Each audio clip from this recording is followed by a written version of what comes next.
Hello. Oh. Hello. There we go. I was in studio mode. Oop. Welcome in. How's it going, everyone? Scroll, welcome in. Hello. Addiction, hello. How you doing? We have ads starting in about a minute. I pushed the button to run an ad, and it didn't actually eliminate the ad that was coming up, which is weird. Sorry, I'm just turning down my volume as well. But how's everyone doing? How's your Sunday? Early start for me. So I understand that probably messes things up for people who might be interested in watching and being here for it. I apologize. But yeah, I think I want to dedicate the remainder of the evening to finishing this game. So I think it is important that I do start early. Addiction, I am good. I'm good. I had a pretty chill day. We got our puppy sleeping here, which is always nice. But yeah, I'm doing well. We got the ad starting, so sorry if you don't have turbo and you're stuck in ads.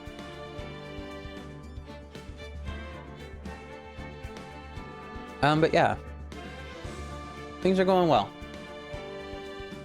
Lazy day. Excited to stream, excited to finish the game or try to finish the game. It's always a challenge for me.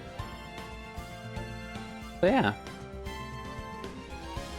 But I don't know. I want to recap where we are in the game. I think I might jump into the game right away. We can take a look and see where we are. And then what's coming up. Yeah, I'm going to do that. I'm going to jump into the game. Let's just get started. We don't need to chat about anything today. I don't have anything to chat about today. So we're on Rise of the Ashes. And of course, the ad has just started. I will wait a minute. That's fine.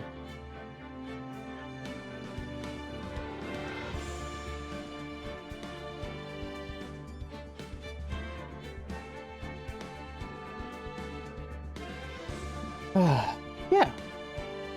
We are getting there. We are going to start in a sec.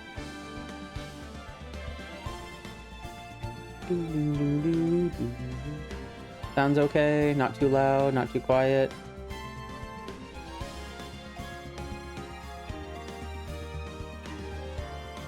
Sorry, just gonna...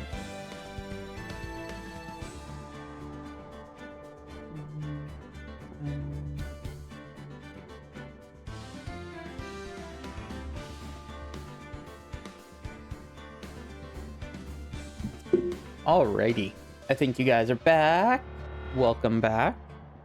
Let's go. Let's jump into day 3 of the investigation.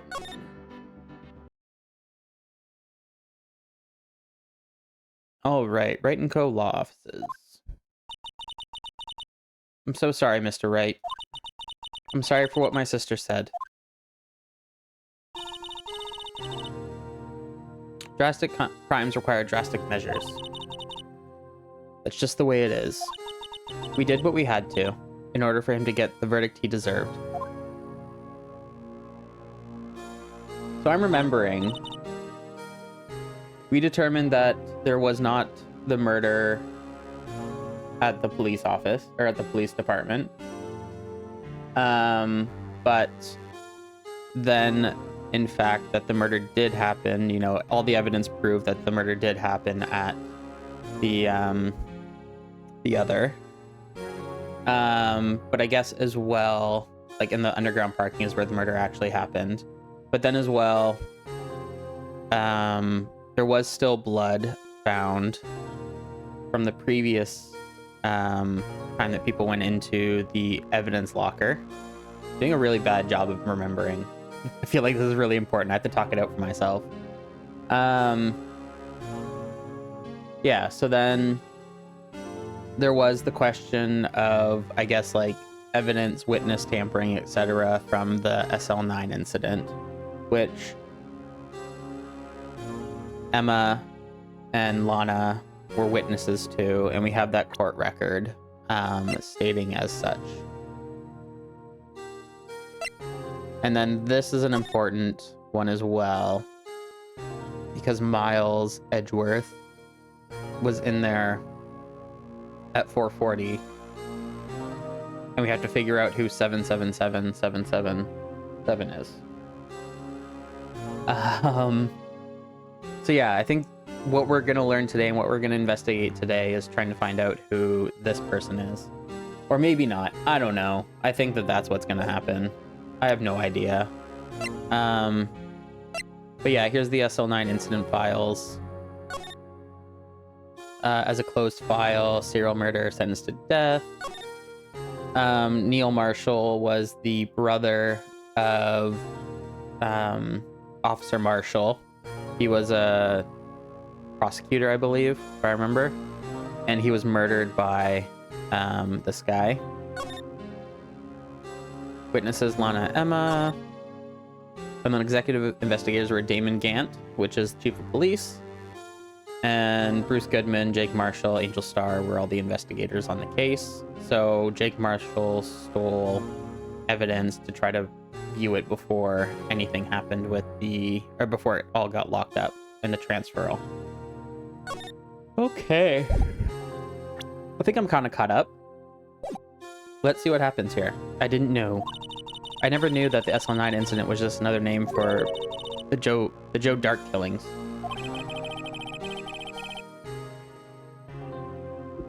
Also, I have my Funky Monkey smoothie here. Banana, peanut butter, and chocolate protein powder.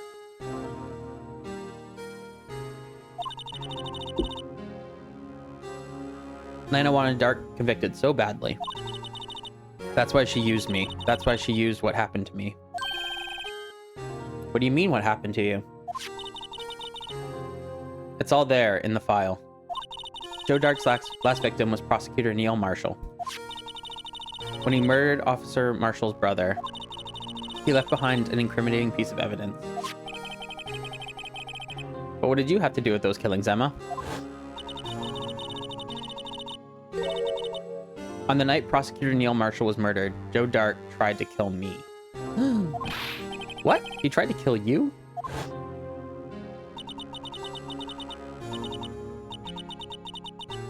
Officer Marshall's brother, Neil, was only trying to save me. So that means you... Yes. I was a witness in the Joe Dark trial. I didn't see that one coming. I mean, like, her name is literally in it, so... It happened 2 years ago. It was right about this time of the year, too. There was a terrible thunderstorm that day, unusual for the season. I was alone in my sister's office. We were planning to eat dinner together once she finished her work. Then suddenly, this terrifying man came busting into the office. Joe Dark. It seemed like he was running from someone. He pulled out a knife and screamed at me. I didn't know what was going on. Just then, Prosecutor Marshall showed up.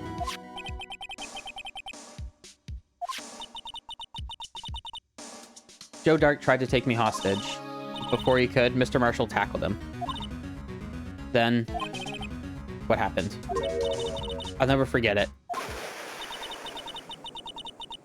Lightning struck and the lights went out. Suddenly, a bolt of lightning flashed outside the window, lighting up the office for an instant.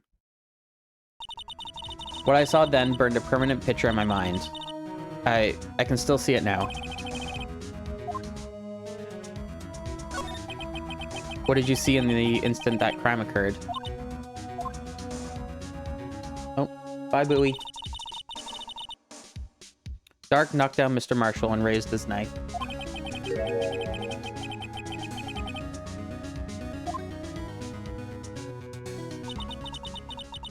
I don't remember what happened after that. Apparently, I passed out.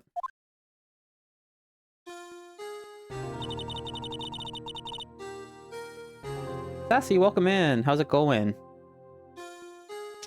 When I came to, Lana was cradling me in her arms.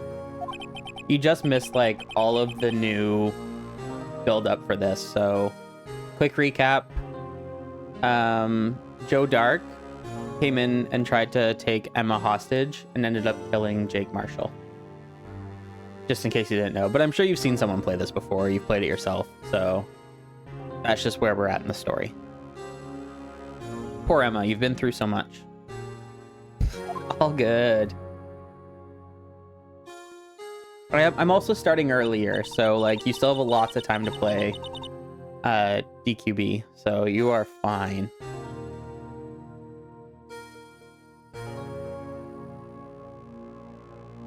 I couldn't bring myself to testify about that incident. I tried, but the words just wouldn't come out. I drew a picture, but it wasn't any good. 2 years ago, you must have been 14. That's understandable.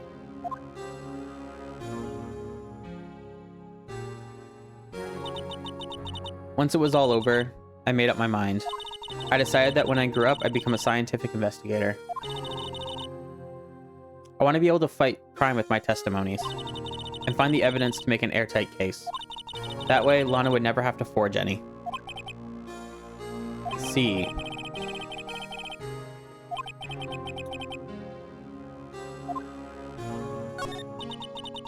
I don't remember the moment when Dark stabbed Mr. Marshall.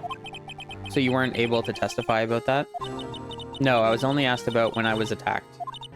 That must be why why she made up the crime. Made it up? You mean provided bogus evidence? The prosecutor's office wanted that guilty verdict so badly. Lana forged the evidence and Mr. Edgeworth used it. Edgeworth? Yes, but I'm sure he didn't know anything about it. He couldn't have known he was being given false evidence. Even so, that's when it all started. The rumors about Mr. Edgeworth, I mean, it's all my fault. If I could have just testified properly, none of this would have happened. So it's true, even though he may not have known it. Edgeworth really was involved in falsifying evidence. After that case ended, Lana was never the same. She became cold, like she is today. She must not have been able to face up to what she did, especially not to Emma. There's something that's puzzling me, Emma. What is it? You said you were in Lana's office at that time, right? That's right. Why then would a serial killer come running in there? Not only that, but he was being chased by a prosecutor? Oh, there's no mystery there. Joe Dark had been taken in for questioning that day. Taken in for questioning? You mean by the police? Of course. This happened at the police department. He tried to run away halfway through the interview and fled into my sister's office. But why did he run all the way over to your sister's office? Because because the detective offices and the questioning room are right across from the elevator. Across from the elevator? But Lana was the chief prosecutor, wasn't she? No, silly, didn't I tell you? 2 years ago, Lana was a detective. She was the best in the entire force. What? That's news to me. After that Joe Dark case, she was transferred to the prosecutor's office and made chief prosecutor. Lana used to be a detective? I better have another talk with her. Wow.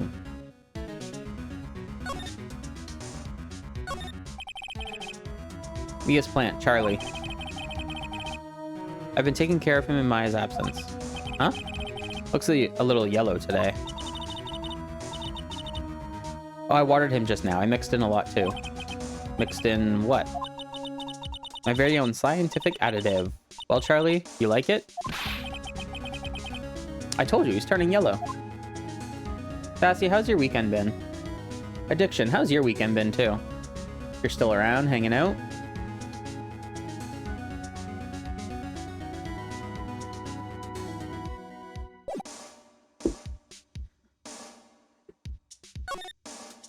All right, detention center. Let's go.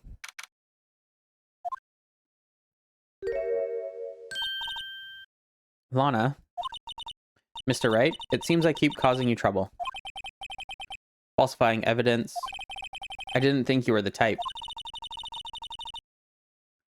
Criminals don't mind playing foul. Why should we? But Lana, if you're wrong, an innocent person might be found guilty. Believe me, I understand the risks. Lana, Emma told me about you. Oh? About how you were a detective 2 years ago.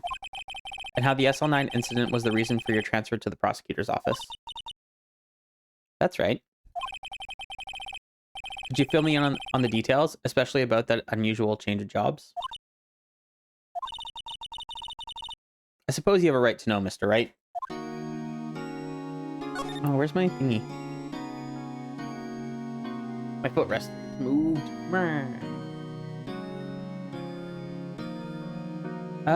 Let's talk about Detective Lana Skye. It's true. I was a member of the police force 2 years ago. She was amazing. Weekend's been pretty good. Lots and lots of DQB. I saw you beat Chapter 3 today. That's awesome.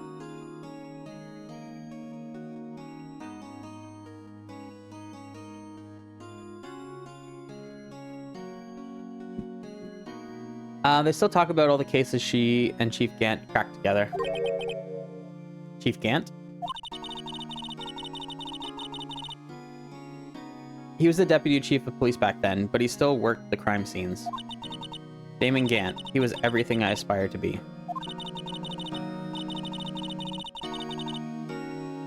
Sorry, 1 second. There's something going on.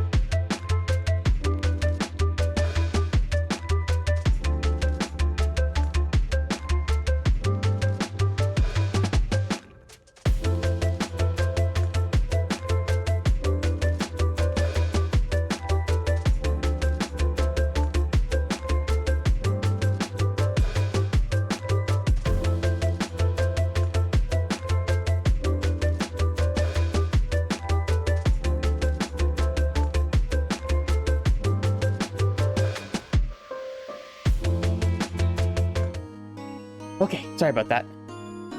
I was hearing something, and I couldn't tell if it was outside or inside, and it turns out it was outside. And it's just like the meeting of the dads and all their kids are playing out there. So that's what I heard. Yeah, okay. Where was I? Get comfy, get cozy. They were the best team ever. They solved crimes before the reports could even be filled. Or filed. Emma really idolizes her big sister. But now you're chief prosecutor. What happened?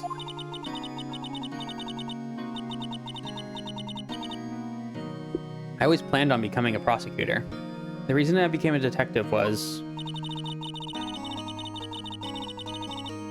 to gain experience investigating crime scenes so you could use that experience in court, right? Gant's help in the SL9 case was crucial to its resolution. After that, he became chief of police and arranged my transfer to the prosecutor's office. Maybe I should ask more about this investigation of theirs 2 years ago. A lot of revelations were uncovered at the trial today, not the least of which was the fact that this case is largely connected to another one 2 years ago. Evidence from that case was stolen as well, though. Or it was stolen as well, though I expected as much. I know how obsessive Officer Marshall can be. That trial, it really wasn't fair, was it?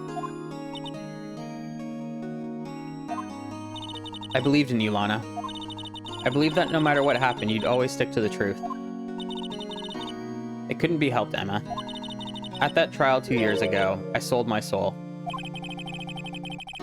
Well, all drama aside, The fact of the matter is, at 5:15, there was no murder at the police department. Tell me it's not true, Lana, what the witness, Miss Starr, said. About you stabbing Mr. Goodman with a knife. Lana, I don't understand. Why won't you tell us? Emma, this doesn't involve just me. I don't think I've ever seen Lana look so phased before. 2 years ago, I was second in command of the detectives investigating Dark. Second in command? That means the investigation lead was Damon Gann, right? Yes, Deputy Chief Gant and I shared the same office and the same investigations.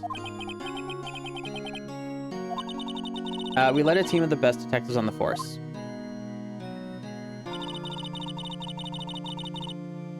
Detective Goodman, whose case it was, Jake Marshall, and Angel Starr. It was the first time Marshall worked with his brother. He was quite gung-ho. Without a doubt, Joe Dark was the serial killer. We asked him to come in for questioning. We were desperate for evidence. That was when his final murder took place. When he tried to murder Emma. Prosecutor Marshall was trying to save me from Dark. You see, the first person who happened upon the scene of the crime was me. Now you tell us. Damon Gant and Neil Marshall were the ones questioning Dark that day. The investigation was in its final stages, and Dark must have suddenly panicked. So he waited until Gant and Marshall let their guards down, then fled the room. From there, he ran straight to the office shared by Deputy Chief Gant and myself. That's where he found me. So you were the first person to run to the scene, Lana? It appears so. I'm gonna turn that off for now. I was filing some paperwork while Gant and Marshall were questioning Dark.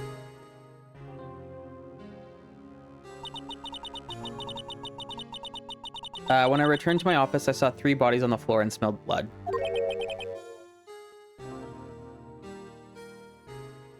Three bodies?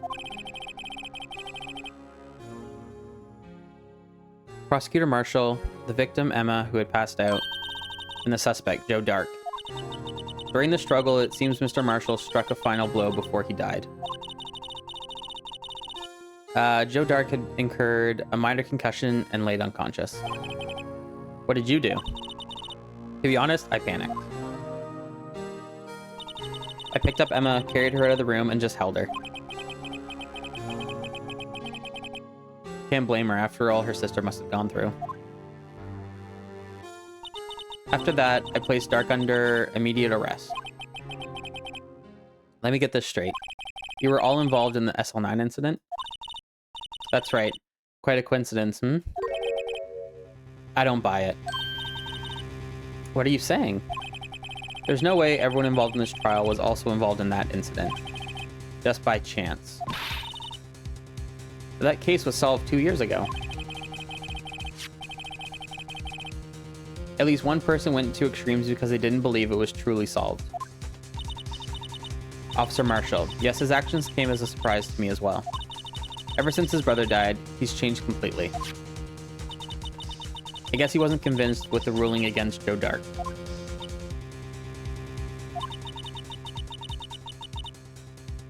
Life doesn't end with the closing of a case. Everyone has to live the rest of their lives with their memories. That case just might not be over yet.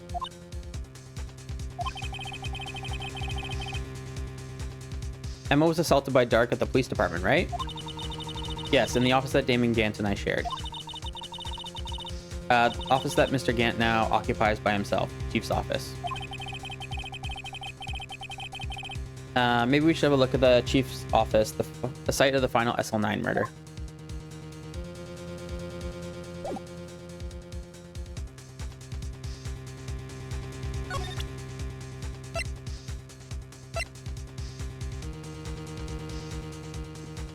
Wonder if she knows anything about this. Nah.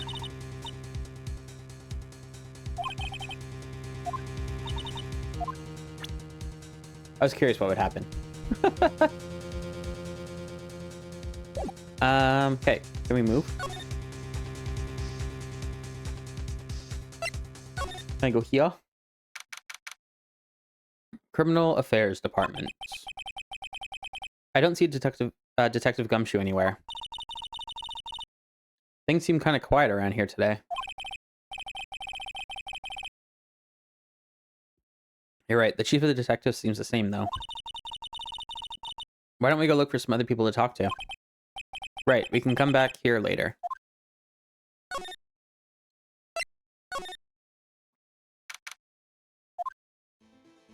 Marshall. Howdy, Bambina. Oh, Mr. Marshall. I never thought things turned out this way when I woke up this morning. Hey, Sarah. You never know where life will lead you, eh, Bambina? I should have known my luck had run out when old Billy dried up this morning. Billy? Must be his cactus. Say, where are you headed? Just over to the prosecutor's office for a little interrogation. It's a voluntary appearance, but we all know I won't be coming back.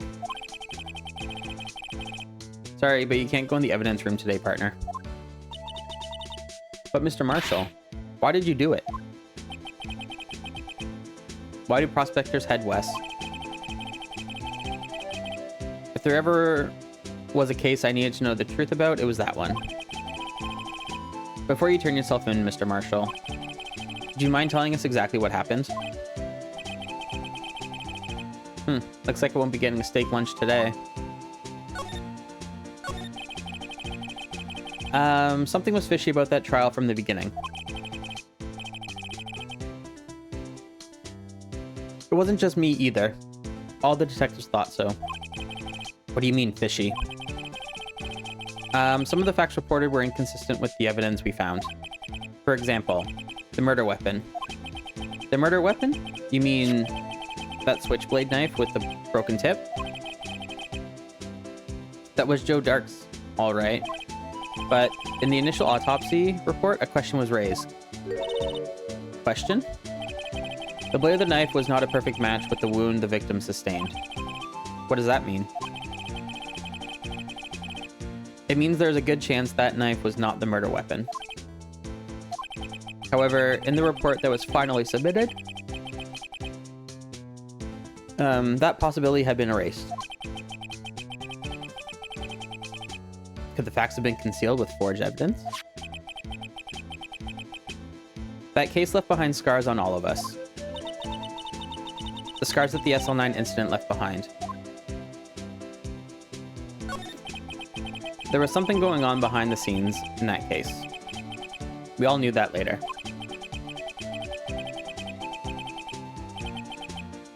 Every detective involved in that case, save one, was taken care of.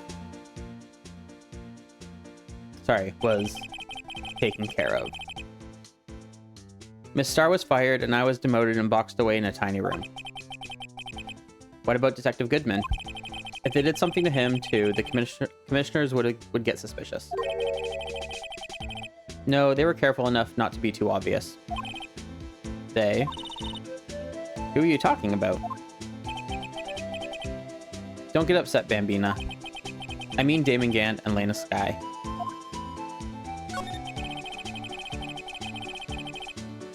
The investigation lead, Damon Gant, and his second-in-command, Lana Skye.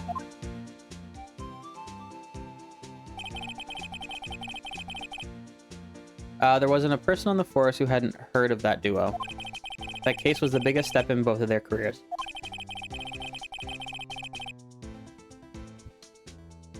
After the case ended, Lana transferred to the prosecutor's office, right? Yeah, Damon Gant, the new chief of police, arranged for that to happen. She's never been the same since she left. Everyone who knew her said so. Dang, glasses keep falling off my face. Chief Prosecutor Skye was totally different when she was a detective. Now that he mentions it, Emma said something like that too. Tell me, what happened to my sister?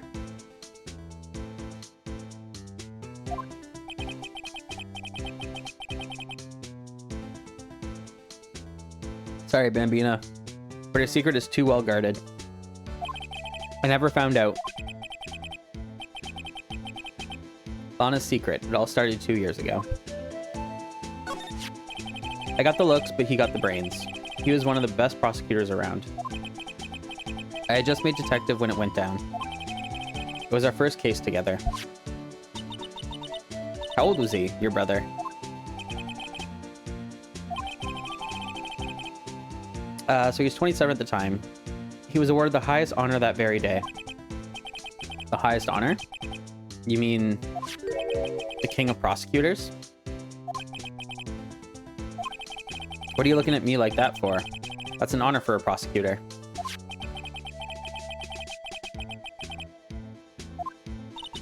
The day the SL9 incident took place, that wasn't the same day as... That's right. It was the day of the evidence transferal. Interesting. It was drizzling that morning, and by nightfall there was thunder. I can't believe 2 years have gone by already. I tried to steal the evidence so the case wouldn't die. Apparently someone tried to stop you. Detective Goodman was murdered and the evidence locker was empty. So there you have it. That's my story. Did you enjoy it, partner? Certainly enlightening. There's one thing for sure I found out in court today. That boy Edgeworth isn't my enemy.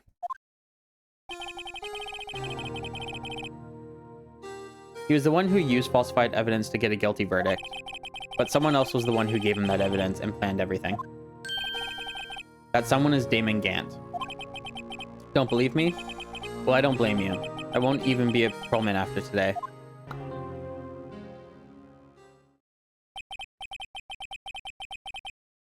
Too bad I won't be around to work with you. When you become a real scientific investigator. Adios, Bambina.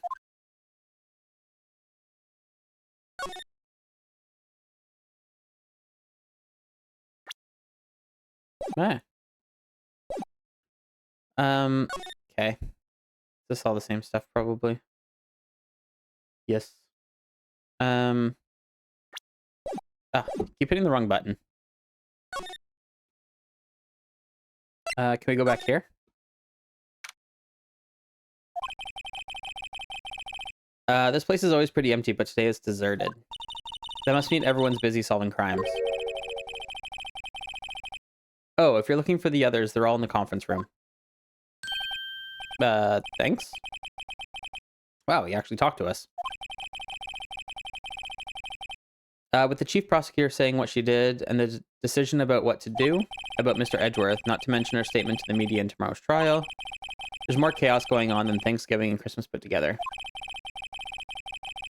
I think festive is the word usually used for those. Sir, we'd like to have a look around Chief Gant's office. Just use the connecting hallway to the other building and take the elevator to the top floor. Really? You mean it's okay for us to go in there? I mean, we aren't police officers or anything. Hey, you're right. You can't go in there. It's off limits.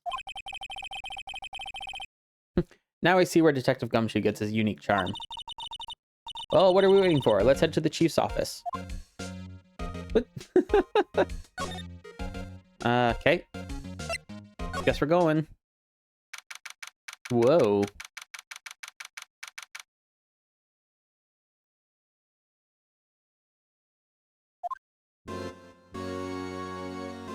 What is this? What an office. Whoa, where am I?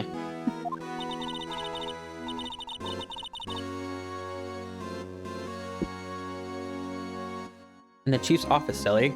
At least that's what it said on the door. Check out that pipe organ. That's real, isn't it? I used to take organ lessons in kindergarten. They used to call me Little Miss Bach. I thought I was a genius until they tried to teach me notes.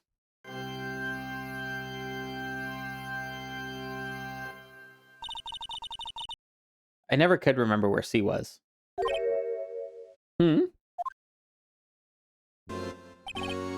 Oh, it's you two. Chief Gant. He put that paper he was reading in his desk. So, Righto, have you been swimming lately? No, I haven't. I've been kind of busy lately. I can appreciate that. I've had my hands full too, with Mr. Marshall's misconduct. And Lana's provocative statement. Provocative statement. Oh, you mean about the forged evidence? 2 years have passed since that incident. My, how time flies. See that big picture on the wall over there?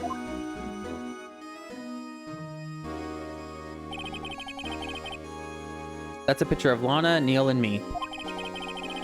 So this is Mr. Marshall's brother, Prosecutor Neil Marshall. We took it to commemorate our work together. Something's not right with this picture.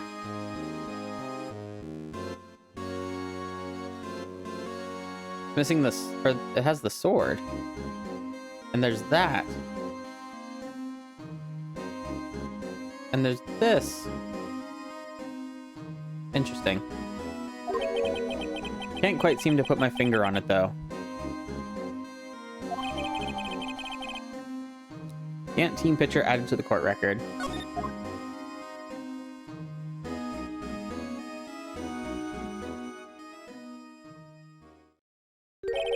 Anyway, I like to reminisce all day, but there are matters that need my attention. I'm going to lock up here, so let's go out together. Oh. But this office, it was a crime scene 2 years ago, wasn't it? That case has long since been over. There's no need to investigate it anymore. All the same, we'd like to have a look around. Perhaps you didn't hear me. I said there's no need to investigate it anymore. Now hurry up and get out. I have a meeting to attend. Looks like we aren't welcome. Seems that case isn't over yet. Or over with yet, after all. What do you mean?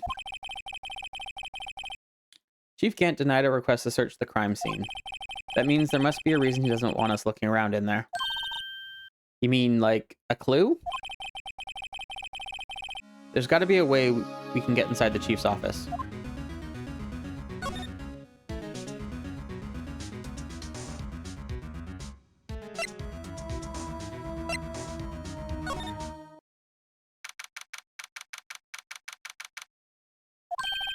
Hey, pal.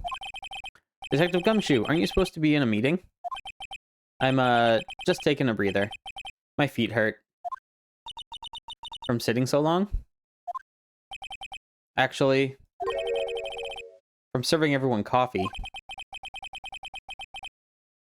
Seems like Detective Gumshoe's still out of the loop. Say, have either of you seen Mr. Edgeworth? Edgeworth? No. Why do you ask? He's under fire from both the police department and the prosecutor's office. It's almost like the battles between you two in court. That sounds serious. Is it because of what my sister said? That's basically what it all boils down to. That falsified evidence 2 years ago. Now Mr. Edgeworth has the whole world after his blood. Yikes. Let's do SL9 incident first. Actually, I took a look at the file earlier while the coffee was brewing. Well, did you find out anything? The only evidence Dark left behind was during his final attack. His final attack? You mean when he killed Prosecutor Marshall, who was trying to protect some girl? Me. It seems Detective Gumshoe never realized Emma was the girl. That's when he left the most incriminating evidence of all. Well, what was it? Oh, let's see. I think it has something to do with the murder weapon. Oh, I forget. Look, it's all written somewhere in here, okay?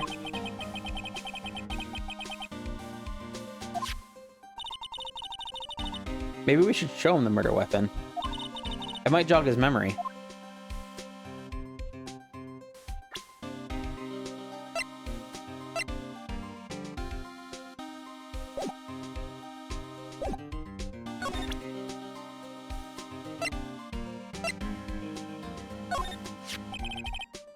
About this. Hey, is that... has a tag attached to it with the label SL9 incident. I believe this would be the broken murder weapon you were speaking of. What? What are you doing with that? Ever since that case was closed, that knife's been locked away in a locker. On the day Detective Goodman was murdered, this suddenly disappeared from the locker and was found in Mr. Edgeworth's car muffler. That's it. Now I remember what that incriminating piece of evidence was. When you showed me that knife, it all came back to me. Well, what is it, Detective? Quick, before you forget again.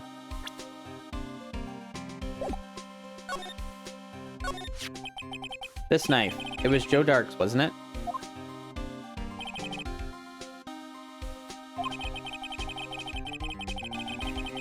We traced it back to the store he bought it at. Plus, it had his fingerprints on it, too. But no one actually witnessed him using it to murder anyone, right? That's where his luck ran out. When you take a good look at the knife, you'll see it's broken. You don't have to take a good look to notice that. Yeah, well, anyway. Take a guess where the broken tip of the knife was found. That's what did him in. Where was it? The victim, Neil Marshall, was carrying it inside his own body. It was found deep inside the stab wound. Did it match Dark's knife? You bet. Down to the last fiber. That's pretty conclusive.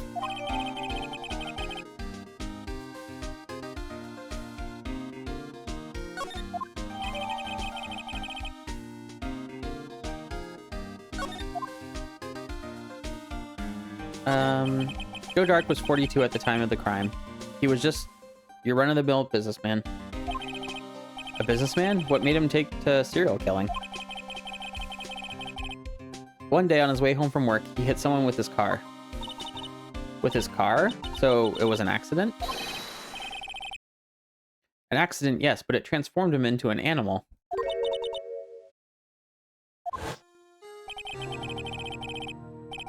He killed a man that witnessed the accident, then killed... Oh, too fast. Then a kid walked by, so he killed him. A jogger came up to the scene and was killed as well. Finally, he turned himself in. It seemed he was a pretty careless animal. So he hit a guy with his car by accident, and then murdered the subsequent 4 people. Okay. Of course, this is all conjecture. There wasn't a single shred of evidence. So he turned himself in. Yes, but in the middle of his questioning, he fled and murdered his final victim. Prosecutor Marshall. That crime was witnessed by someone too, but luckily Dark was arrested on the spot. The good thing that last witness wasn't killed. That last witness? AKA Emma? But why would Edgeworth be blamed? It's not like he knew the evidence was forged. Lena Skye is a guilty party here, isn't she? Regardless, a prosecutor is responsible for the evidence they present in court. Not only that, but as you know, there have been lots of rumors going around about Mr. Edgeworth. His amazing talent as a prosecutor kept him safe from those who don't like him.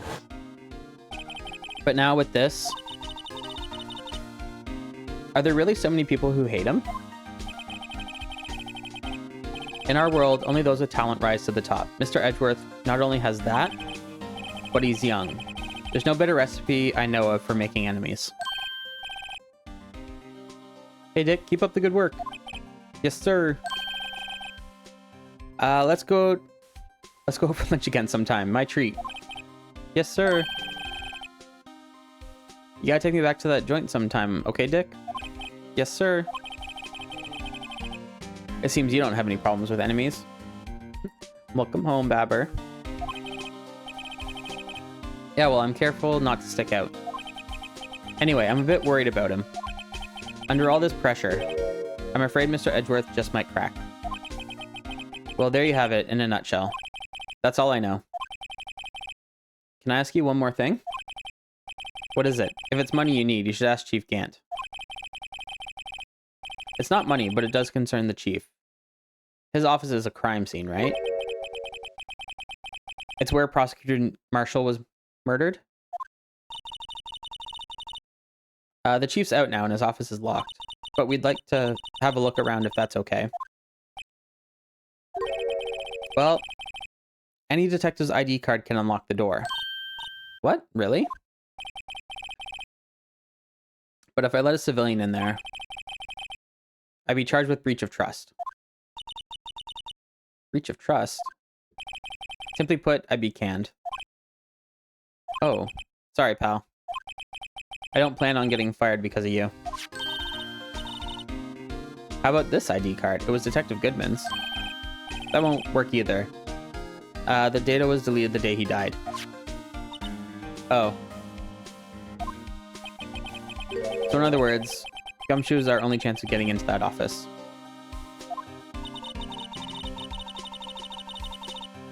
I wonder if there's something we could show him that would make him change his mind.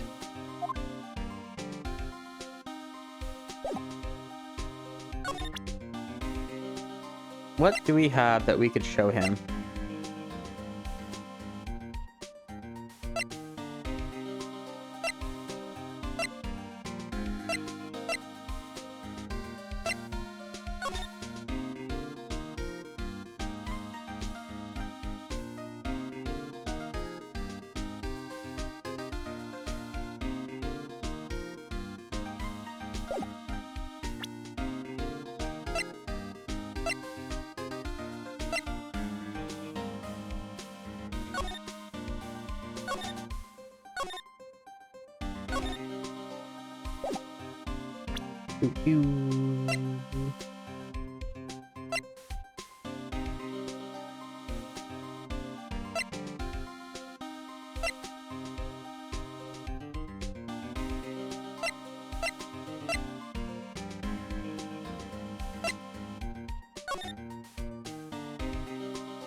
Is it more broken too, or is it just that was through there and it's missing there? The sword part.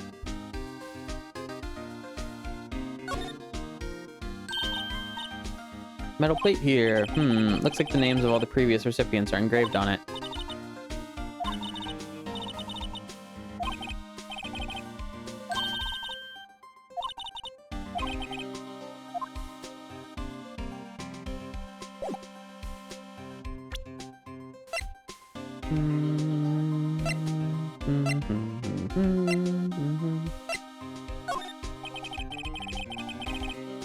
Let me share a little advice with you as a detective. If you don't have a clue, keep your trap shut.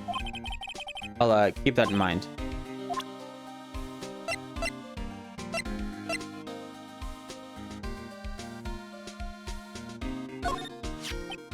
About that jar, I think I've seen it before somewhere.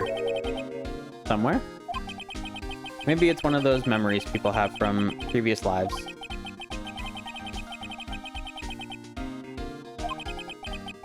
Something about it makes me feel uneasy. It's like I'm in the chief's office and he's yelling at me. Chief Gant? Where could I have seen that before?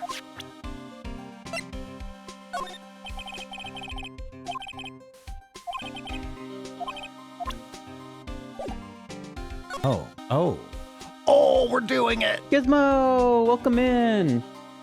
Woo! Oh, how's it going, Gizmo?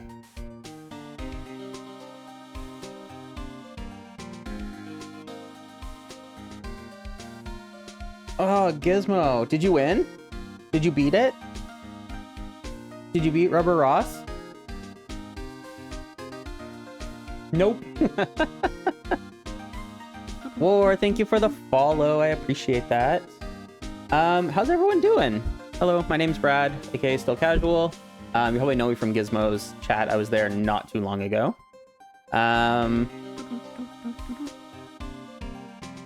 Kim, thank you for the follow. I appreciate it.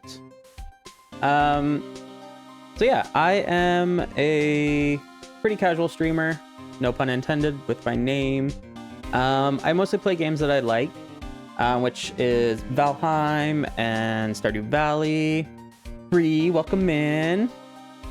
Right now this is my first playthrough of Phoenix Wright Ace Attorney Trilogy.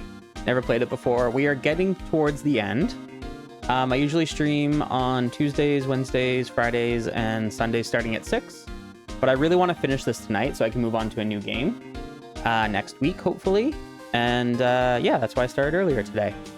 But we are right in the middle of Day 3 investigation of the 5th chapter of the first game. That was a lot. Yeah, I'm all over it. I want to get through this. Right? Business casual. Let me get my button-up shirt, or top button unbuttoned, and then I can be business casual. But yeah, we are trying to figure out. I mean, I could do that. I wouldn't actually mind that. It might be a fun thing to do. I like to cook. We could possibly figure out a way to do a fun, normal, easy cooking stream. I think that'd be fun. But now I'm at a point where I have to get into Chief Officer Gant's office. Yeah. I have to show something to Detective Gumshoe here, and I showed him this, and he's like, oh, that's not what I wanted to do. Wait, did I actually check this? I don't remember. Hey, look. They're hard to make out, but there are some dark red stains here. Looks like blood. Do you think Detective Goodman's blood somehow got on this when he was stabbed? Not likely. This blood looks like it's been here for months, maybe longer. But yeah, how's everyone doing with their weekends? Let me know. Also, I don't want to push this, but if someone wants to be follower number 100, we're only 3 away. So, just saying.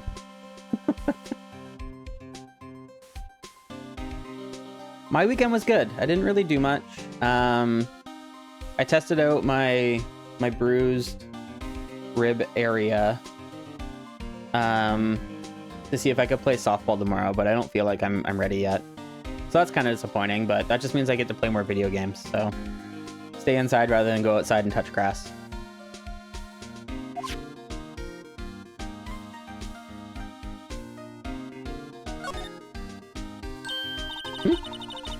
Thing doesn't have a bottom.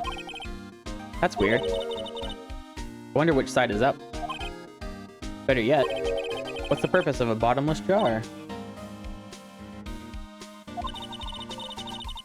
Or at least it doesn't collect dust inside, right?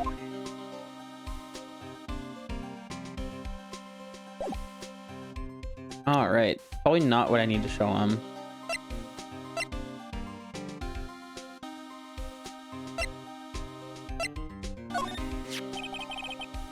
I've been studying up on these files. There's nothing wrong with Mr. Edgeworth's presentation.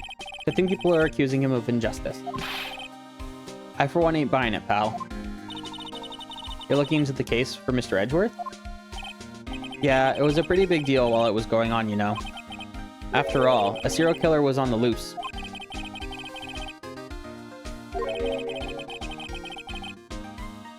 She forged evidence in order to prove Joe Dark guilty. I was kind of hoping that that would spark something.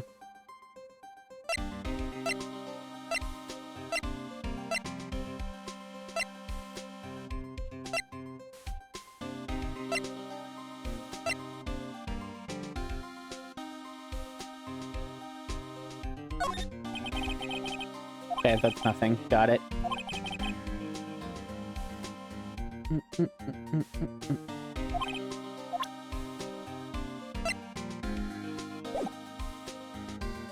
I tried to click that. Why didn't it work?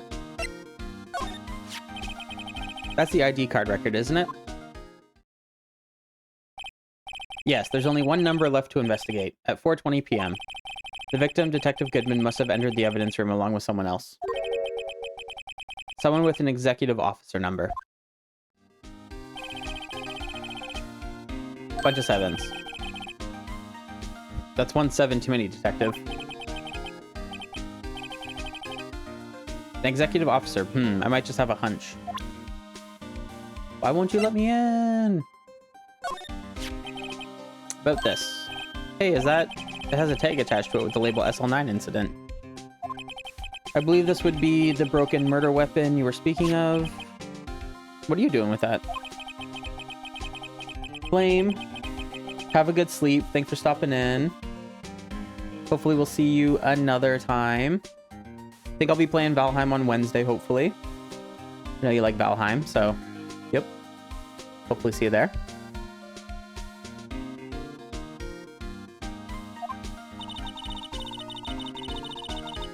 Sounds good. See you then. On the day Detective Goodman was murdered, this was suddenly disappeared from the locker.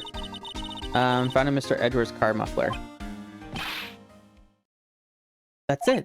Now I remember what that incriminating piece of evidence was. Oh, I already did this. It's regular stuff. Sassy, thanks for raiding in.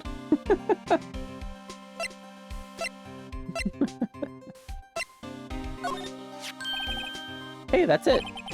That's the King of Prosecutors award that Mr. Edgeworth got the other day. Were you at the award ceremony, Detective Gumshoe? Of course, pal. I got an award for diligence myself. Ah, congratulations.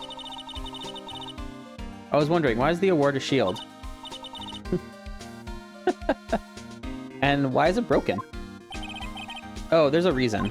I'll tell you what. I'll tell you what it is later.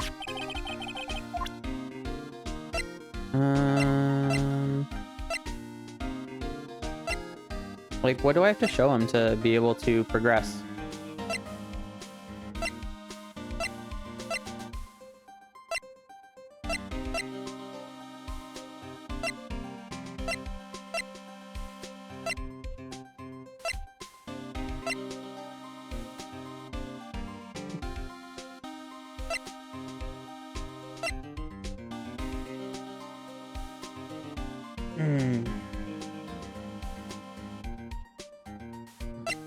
What do I need to show him?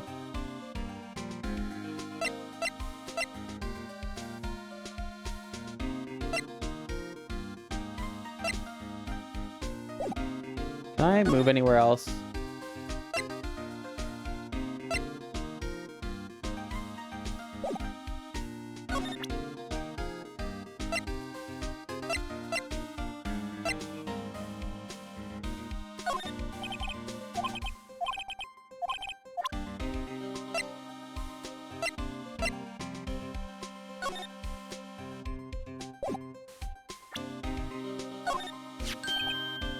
Oh, a lost item report, huh? Very impressive, Detective. You knew what it was right off the bat. Well, I am a master of misplacement, you know. Master? But there's such a cool ring to it. The way I see it, if things are meant to be lost, then they're meant to be lost.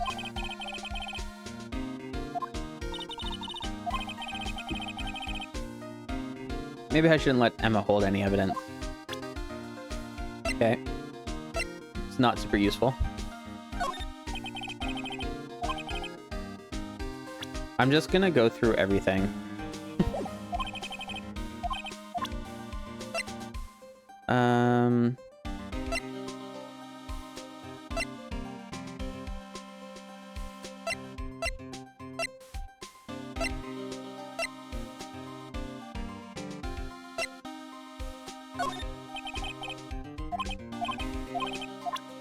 Okay. He already said he doesn't know this one. Okay. Man.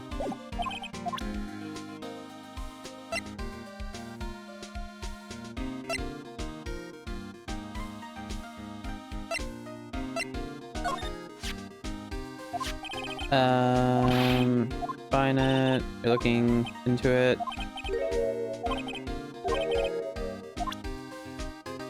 Okay, that's not useful.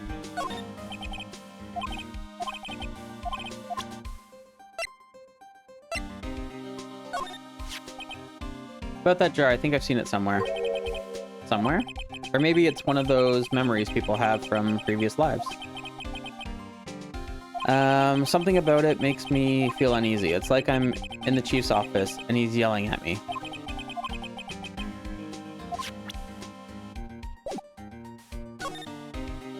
Is there nothing else we can do here?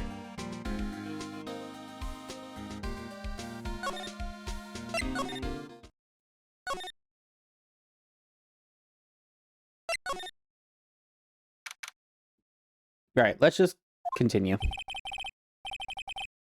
No one's here today, not even Miss Starr. Everyone's probably busy looking into what went down in the evidence room. That must be where the detectives are. But we proved today in court no one was murdered in the evidence room at 5:15. Yeah, I thought we were finally making some headway in our case. But instead it looks like we just ended up making Lana look more guilty. Hang in there, Lana. Gotta find all the answers by tomorrow.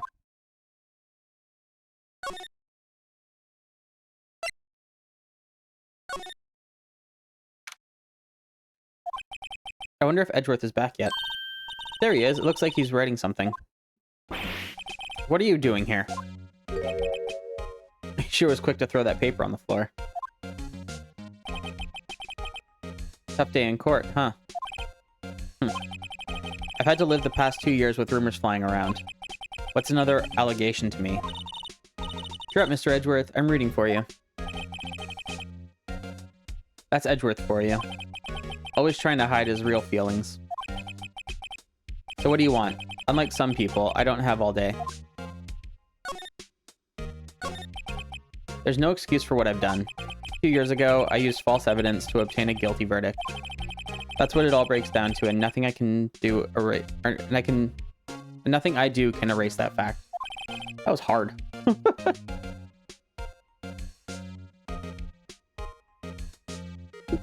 But you didn't know, did you? I mean, that all the evidence was falsified? The police department and the prosecutor's office share a bond of trust. If that bond is broken, we stand to lose everything. The police department's error is my error, my responsibility as the prosecutor in charge. That fact remains the same no matter what excuses I might have.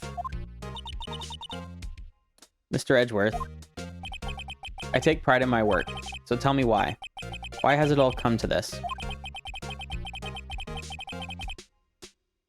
Even Edgeworth can't keep this kind of emotion bottled up. Oh, I didn't realize we were in an ad. Oops. Sorry for the ads. Are you up for the trial tomorrow? First, last year's trial, and now this one. It seems all you do is worry about me. To be honest, you're getting on my nerves. Objection!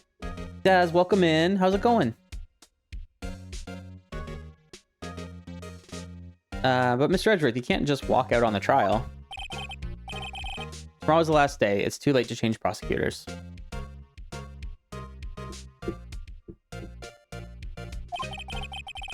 Did I ask Daz, how's your day going? And also, have you played this game before?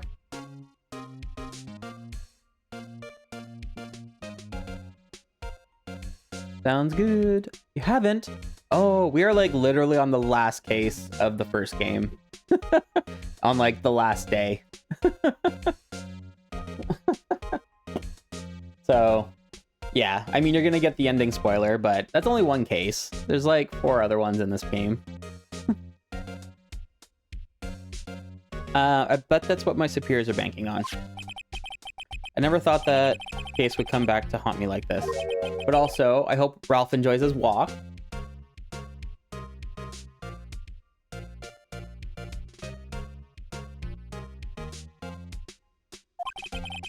The list of evidence, it seems too short. Most lists run twice... run twice as long. Ugh. It's only half as long as most lists? That's odd. After Neil Marshall was murdered, I became prosecutor for that case. I may not have been part of the investigation, but I knew what I had to do. Use the evidence I was given to prove the suspect guilty. That was really the only thing on my mind at the time. Say, we just saw a picture taken around that time. That picture. Something seemed strange about it. Can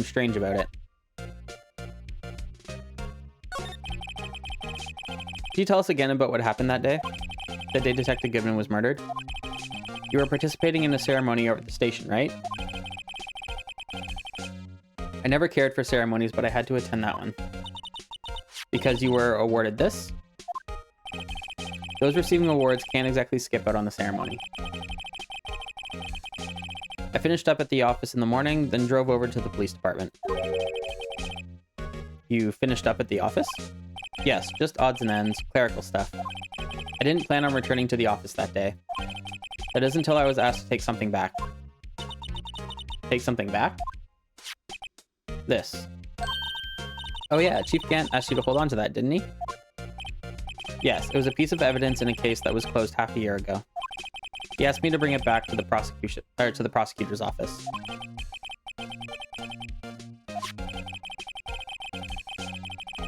So you came back here to the prosecutor's office because the chief asked you to? That's right.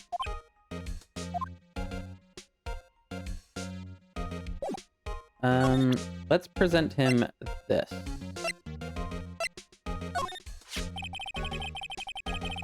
This picture was hanging on the wall in Chief Gant's office. Ta-da-da! Welcome in. How you doing? First time chatter. Appreciate it. You're not too late. It's fine. Prosecutor Neil Marshall. He had just started making a name for himself. Looks like this was taken when you received the King of Prosecutors trophy. I'm doing well, Hannah. How are you? How was your weekend? Speaking of that, there's something that bothers me. Yes? The trophy Mr. Marshall is holding. It's a little different than yours. Yes, you're right. I remember now. Remember what? That was what the official prosecutor's trophy looked like until 2 years ago. There's a story behind its design. A story? Would you mind telling it to us? It's simple, really. Contradiction. That's what the award's based on.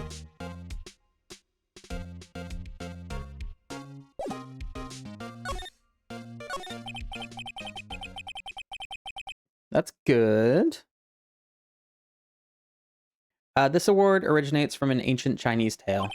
In Chinese, the word contradiction is written with 2 characters. The first means halberd, and the second means shield. Have you heard this story? Me? Oh, sure, everyone knows that. Why don't you tell it, though? For Emma's sake. Very well.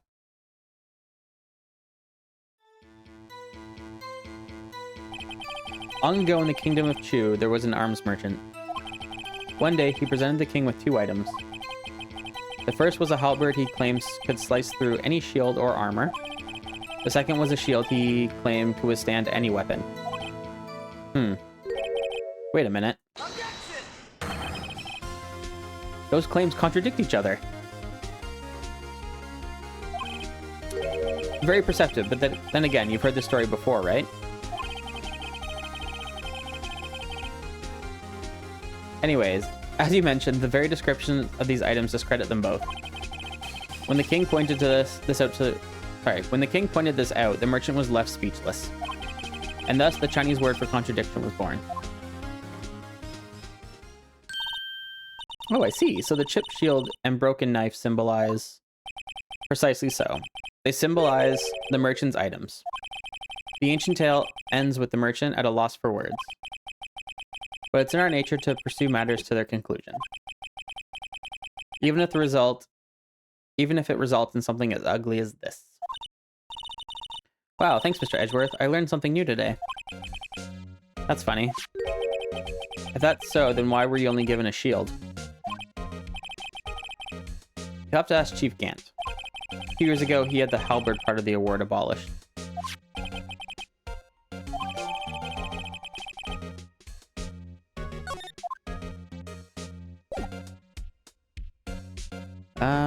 You think we present anything else here, or is that it? Probably it, eh?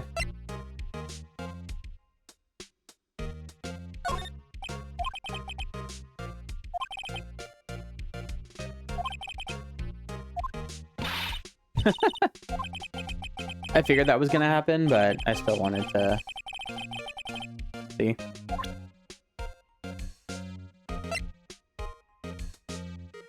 Ah, that was good. Let's go back.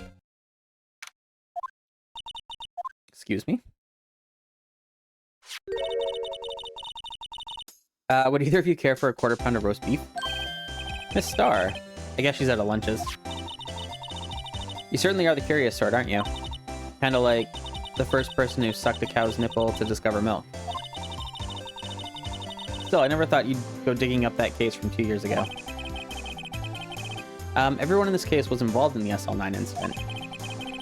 Not only that, but the murder occurred on the very day the evidence from that case was due for transferal. This can't be all attributed to mere coincidence. Aren't you forgetting something? You know, that little scene I happened to witness? The instant Lana stabbed Detective Goodman with a knife? No matter how much of the past you dig up, it won't change what I saw. Roast beef is meant to be savored when eaten.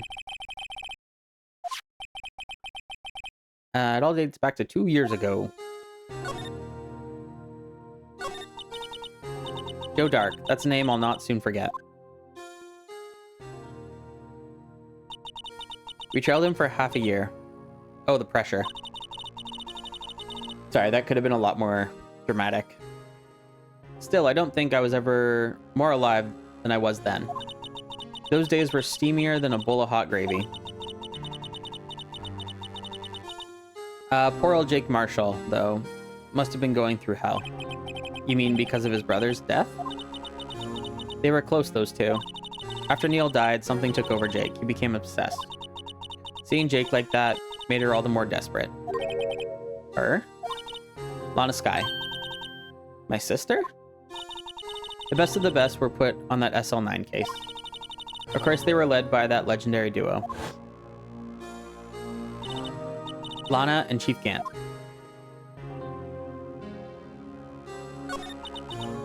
Damon Gant and Lana Skye. Gant led the investigation with Lana second in command. They were the best. They solved all kinds of cases together, didn't they? Damon Gant's magnetism in particular was almost unreal. His magnetism? By that, I mean his ability to attract evidence.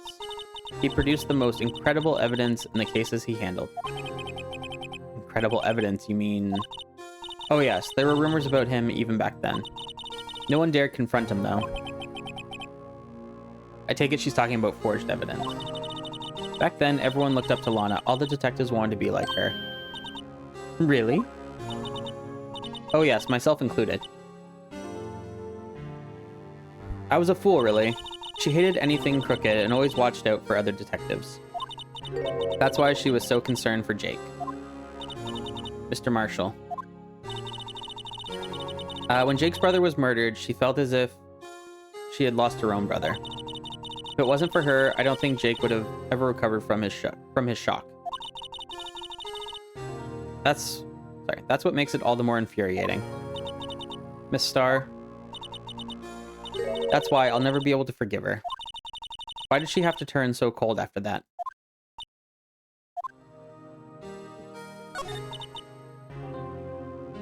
That legendary pair was the reason we were able to keep up with our... were able to keep up our investigation. That's why we were so shocked over how it turned out. You mean with the forging of the evidence? Don't get me wrong, Joe Dark got what he deserved. Still, it was obvious the evidence produced in court was being manipulated. Items our team never found would suddenly appear, while other items were kept secret.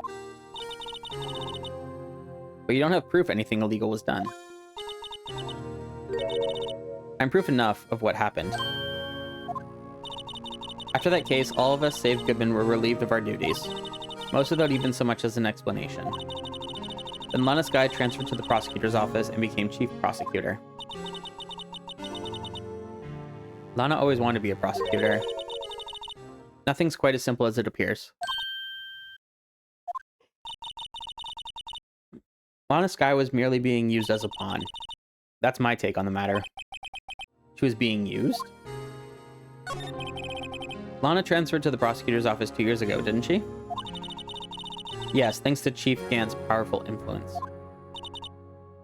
Chief. That's right. Having solved the SL9 case, his position as chief was secured. There was only one thing left for him to control, and then no one could stand in his way. The prosecutor's office. What? You mean that's why Lana was transferred?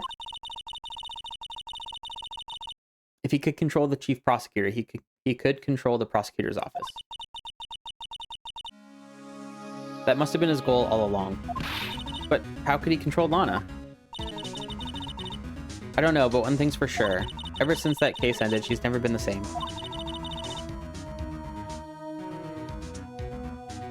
It's only logical to conclude there must have been a reason for her change. At last, I'm finally getting close to the bottom of this ugly mess. Thank you, Miss Starr. You listen to me, Rookie. It takes more than just ingredients to create fine cuisine. I hope you turn out to be a better chef than I've been.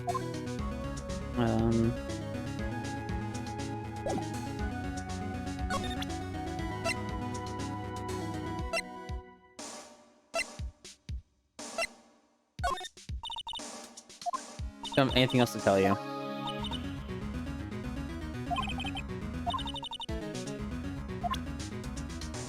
Okay, well, I guess...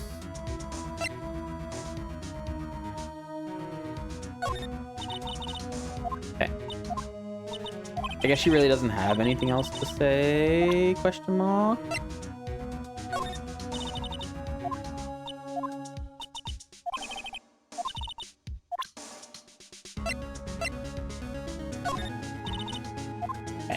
Those are just the new things that I've gotten that might be relevant to some of the things she could see, but...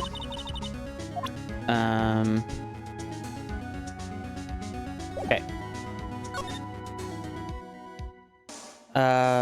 Let's go back here, maybe?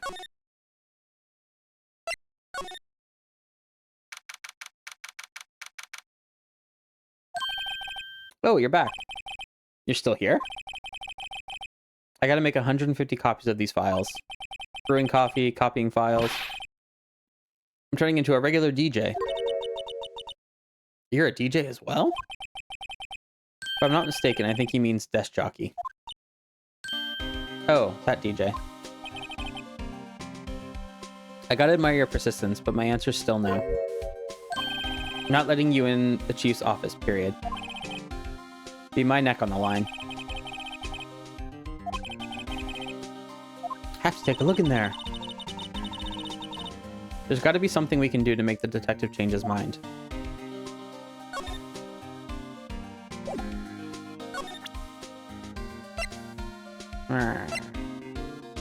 I don't have anything new.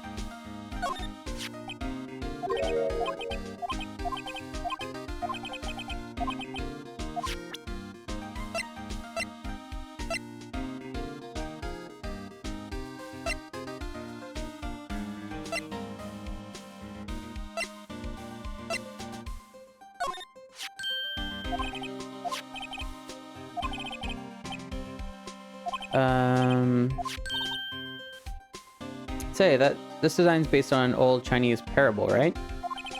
Yeah, everyone knows that. There was this dragon, yeah, that's it, a dragon. He had a thing for shields, see? Not exactly the version we heard.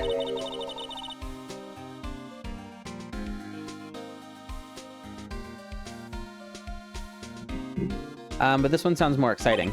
Anyway, it gets kind of gory after that. I'll spare you the details. But I need you to talk about it.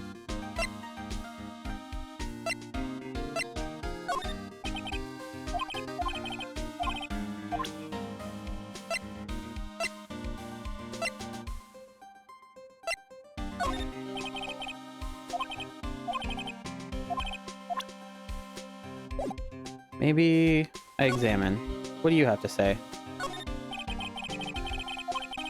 Staring at the screen so hard it might shatter. What? Dark case may have been fabricated. That's what I thought all along. I just never bothered to tell anyone.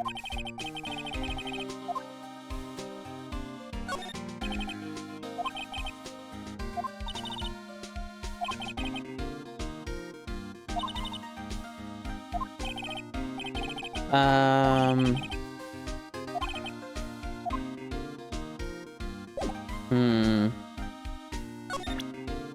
don't know. What are you saying about the Badger these days? This guy almost made us lose the case today. What are you talking about? He was guarding the bloodstain on that evidence locker with his life. That's more you can say about most officers nowadays. It would have saved us a lot of trouble if he hadn't guarded it so well.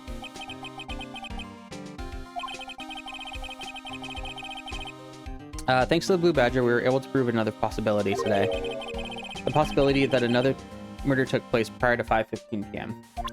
Ooh, Booey's back.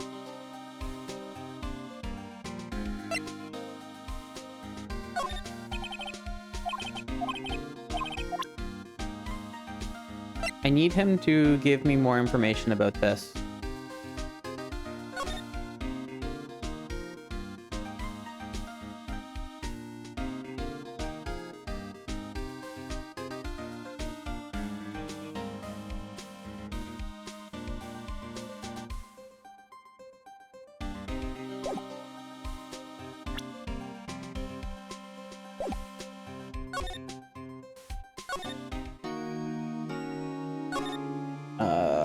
Nothing going on there.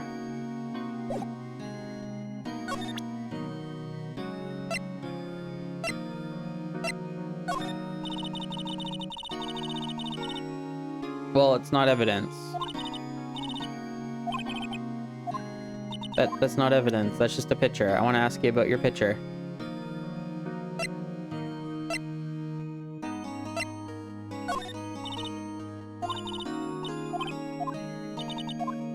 Also, not evidence. Just a trophy.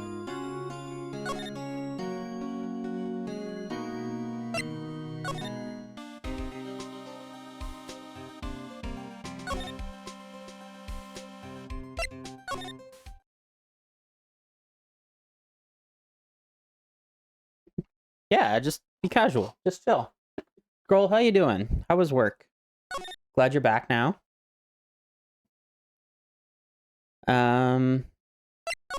I have to figure out what I have to show Gumshoe. Do not know. I'm doing well. I am doing pretty well. Just, oh, that's not what I meant to do. Meh. Show him my badge. Oh, I got a number.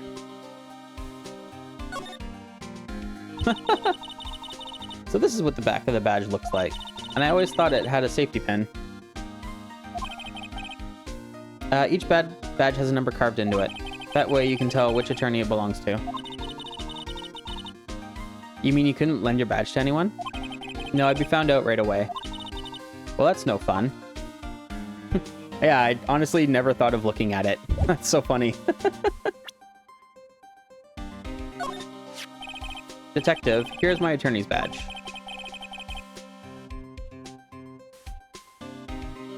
You show this to me every time we meet, pal. Real men show their police badge. Enough said. Wish I had a badge. Even an ID card would be nice. This ID card belongs to the victim, Detective Bruce Goodman. You can do just about anything these days with a card and a secret number. Scary. It's only scary because you keep dropping your card, Detective Gumshoe. I forget my secret number a lot, too. I'm scared of myself. But I'm me, after all. And what could be wrong with that? I think I'll stay out of this conversation.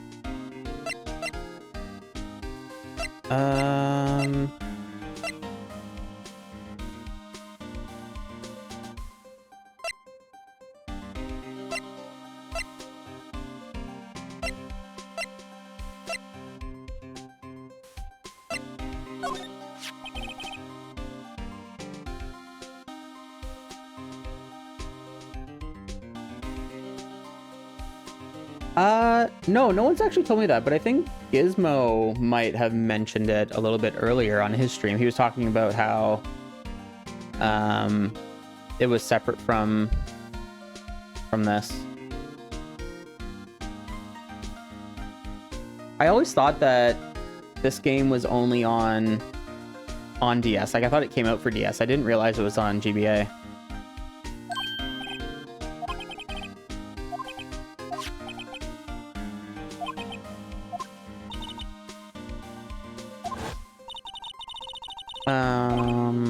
Yeah, I've already done this.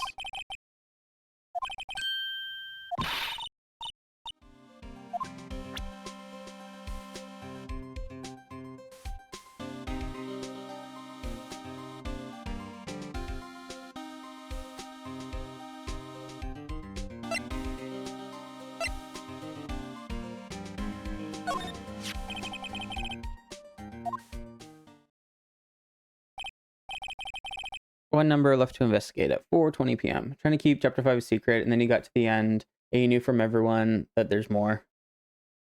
Yeah, you just keep going with this one. Unless you mean, like, more games. Or you mean, I finished Chapter 4, and then I knew that there was more. Or I found out there was more.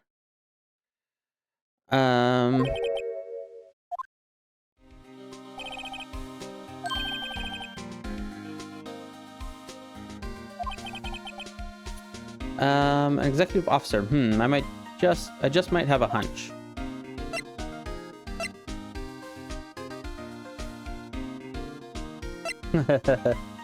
I definitely should have played yesterday.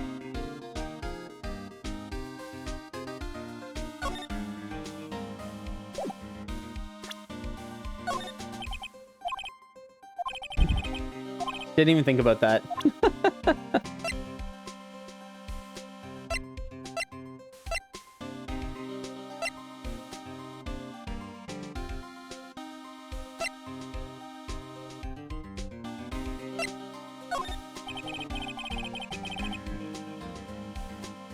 I mean, obviously there's like a huge cover up with Gant and Lana Sky, and Gant is like pulling all the strings.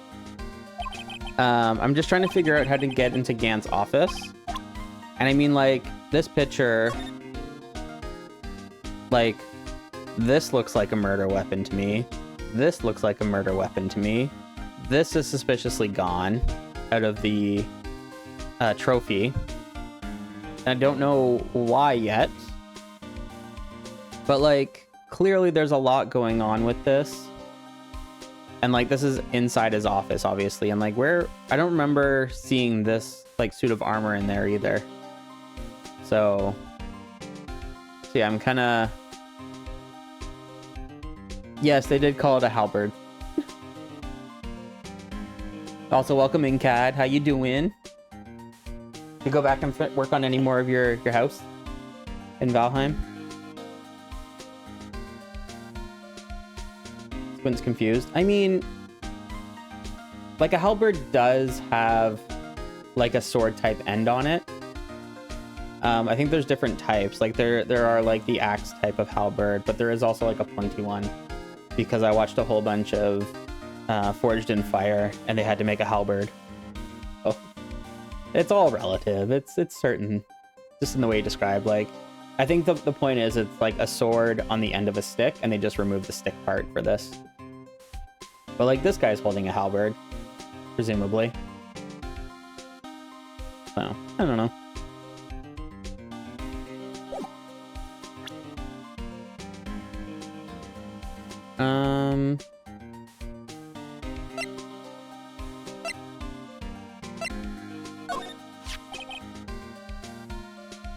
Been setting up on this file. There's nothing wrong with Edgeworth's presentation. Okay, I've already gone through this a couple times, which is why I'm just going quickly. I'm just hoping that I get a different...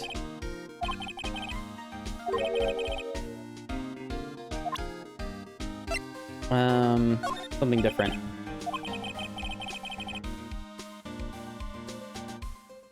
Nice.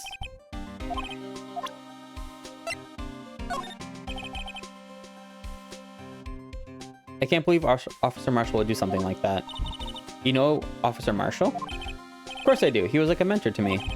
When I first started out, he even gave me a small cactus. Yeah, I'm still on the investigation part. So yeah, it's long, first of all.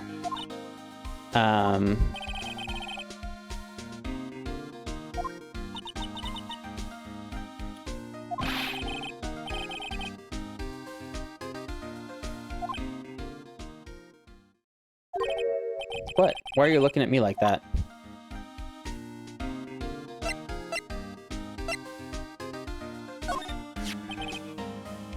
No locker can be opened without a fingerprint match.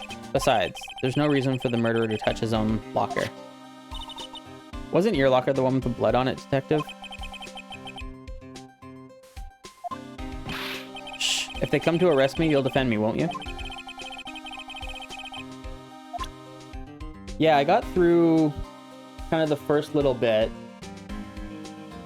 of the investigation pretty quick, because it was just a lot of like talking and like pretty obvious what you had to show to progress the story. And now I'm confused. Like, what am I missing? I can't go anywhere else.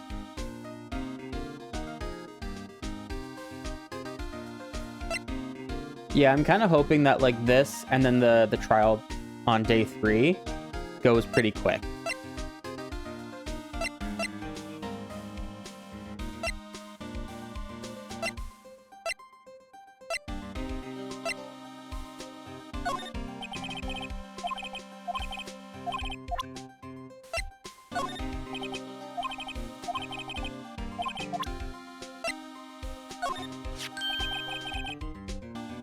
If it doesn't go quick, it'll at least feel like you're doing something. True.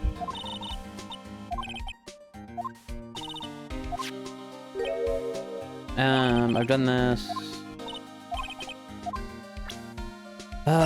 Don't do that. Done this one. Okay, nothing there.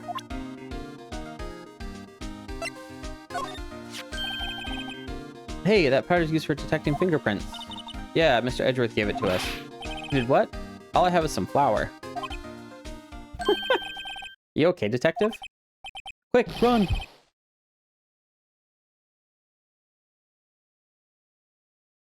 Certain other chapter that has similar problems. Is it one that I'm expecting to go through, or are you talking about one I've done? If it's any help, one time I took a nap on a bench with wet paint. Okay, so we did this, everyone who entered the room. And then another chapter that's worse. As long as it's not the next 3 chapters, then that's fine. Because I think after this, I'm going to take a little break from Ace Attorney. And I might play maybe some shorter games in between before I come back to doing the second game.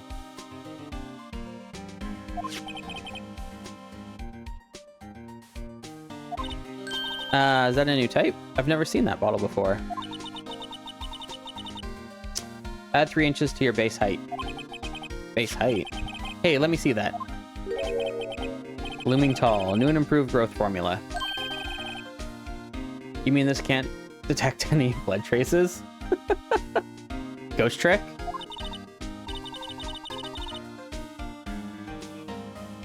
Maybe, yeah. I'm gonna play the big con next week, I think, as long as I finish this. I did watch Jet play Ghost Trick, but I honestly, like, it was second screen, and I wasn't fully paying attention, so I should be pretty good. I should be good to, like, not have any spoilers, really, for it, and, like, get to experience it myself. I'd have to buy it, though, so there's also that. Big Con. The Big Con is one of the free games on Epic this week. Do I know the ending? I don't remember. I don't remember the ending. So I think we're good. But yeah, apparently it was made by a friend of Plays Poorly, who I play Valheim with on Wednesdays. So, and also Tim, welcome in. Do you know this friend that Chris was talking about? I think his name is Dave or something. Yeah, so I'm gonna try that out. It seems like it's a pretty quick game. I looked it up, and it's like 4.5 hours to complete, or 10 hours for completionist. So, might be a couple streams, depending on how I want to dedicate time to it and how well I do. We did that one. Let's do this. Okay.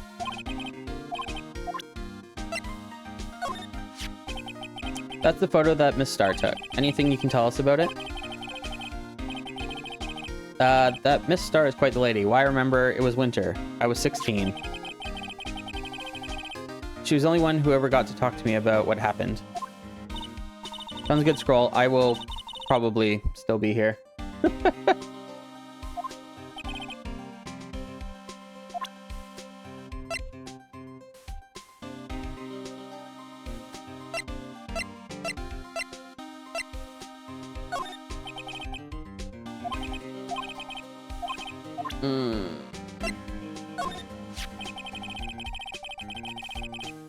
Found in Mr. Edgeworth's car, stabbed with Mr. Edgeworth's knife. Huh. What would drive Chief Prosecutor Sky to do such a thing? Wait, I mean, sure, of course, someone else really did it. Someone who must have a grudge against Mr. Edgeworth.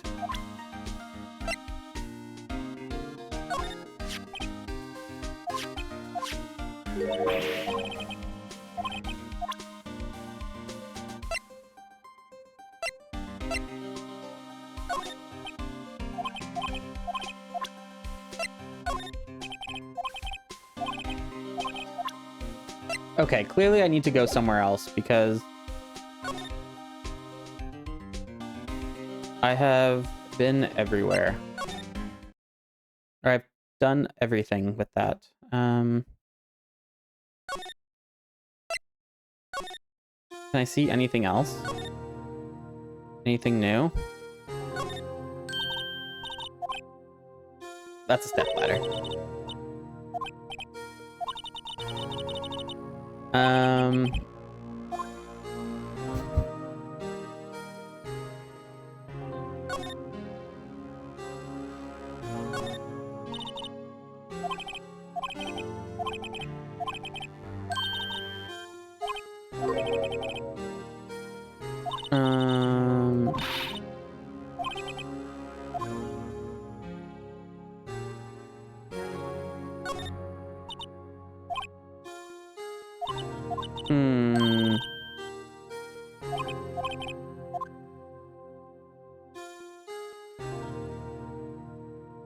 Like, I'm missing something and I don't know what it is.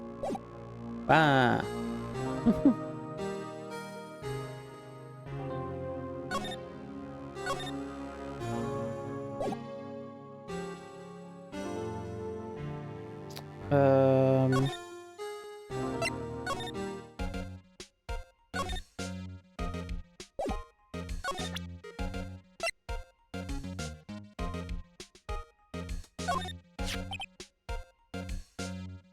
You know, it wouldn't hurt if you put this up somewhere, like on a shelf. That's where I was last year. What good is it to dwell on the past? Actually, something's been troubling me about this shield. Notice anything different? Different? Yeah, don't you remember? The other shield in the court record.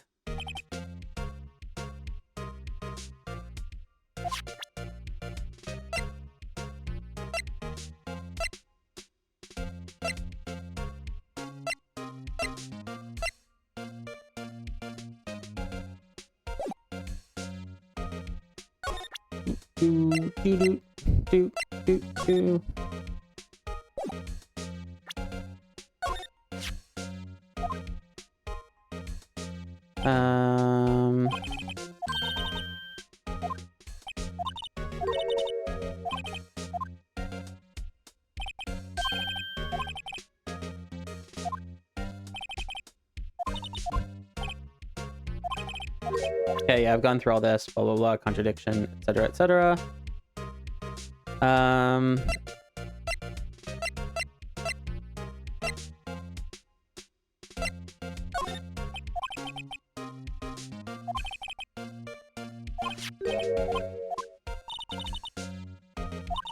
He asked you to bring it here from the police department. Chief is a very competent man, but sometimes he does things that don't make any sense. At least it's better than being incompetent and doing things that don't make sense. Doo-doo, doo-doo, doo-doo. It seems everything in this case is designed to cast doubt on me. Yes, I went into the evidence room on the day of the crime. Chief Gant asked me to do something. I have a locker in there as well. Did you notice anything I missed when you were in the evidence room? That room's always dark and I was in a hurry. I didn't see anything out of the ordinary.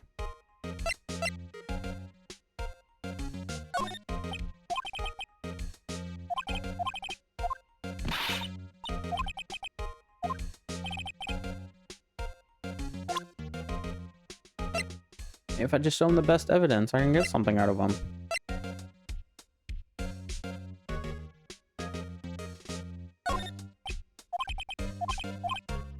So I guess that's what I was missing. I need to, like, convince him of something before I can,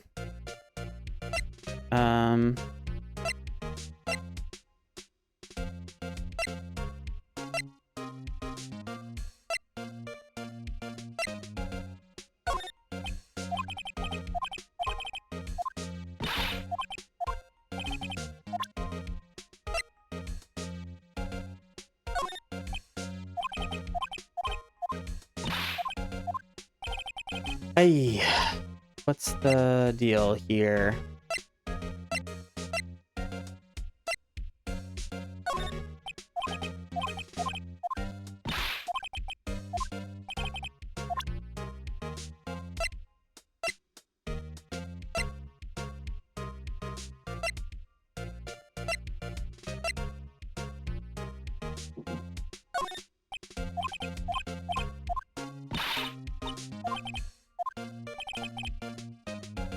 We're just gonna do the same thing. Just go through every single piece of evidence that I have.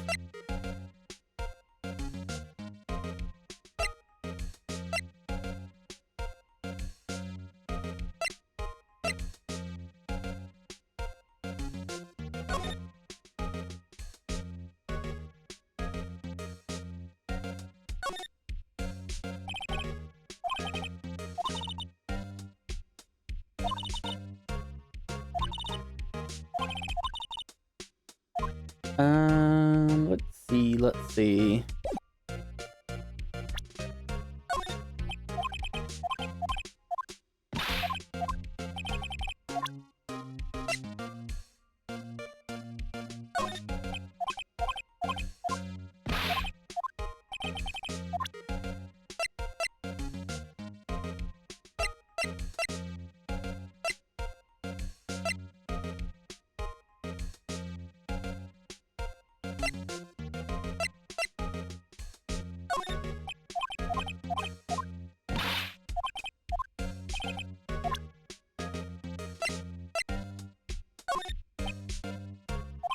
Don't look at me. Went to the evidence room on the day of the crime. Asked me to do something.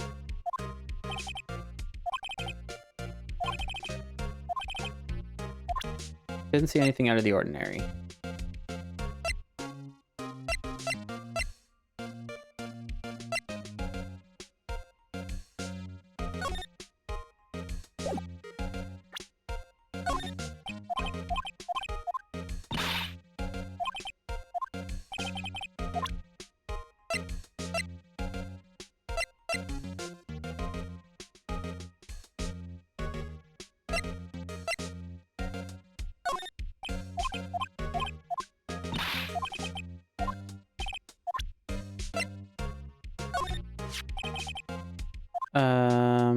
Hanging on the wall. Prosecutor Marshall, he just said started making a name for himself. Looks like it was taken when he received the King of Prosecutors trophy. This is day 3 investigation. Yeah. Yeah, we're on this one.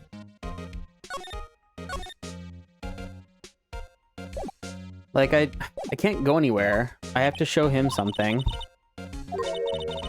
Different than yours. You're right. Remember what? That's what the official prosecutor's trophy looked like until 2 years ago. There's a story behind this design. Contradiction, that's what the award's based on. We've gone through the whole story of what it is, the halberd and the shield.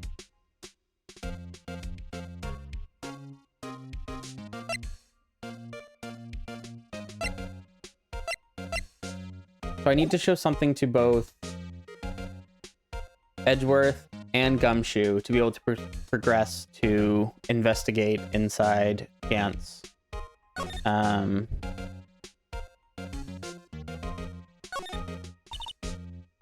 office. That's the word.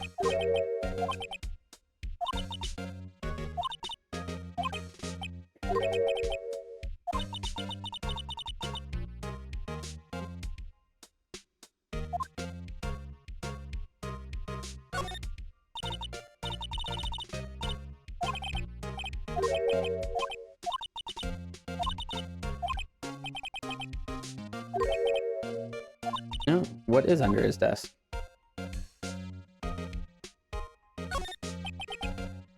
Wonder what he was writing before. Come on, Mr. Wright. Let's take a look. Are you crazy? Edgeworth is sitting right there. Just distract him. I'll check it out. Hey, Edgeworth. Is that Detective Gumshoe at the window there? Oh no, he's falling to the ground. Hold on. First, let me see what this girl's doing crawling around my feet. What? Letter of...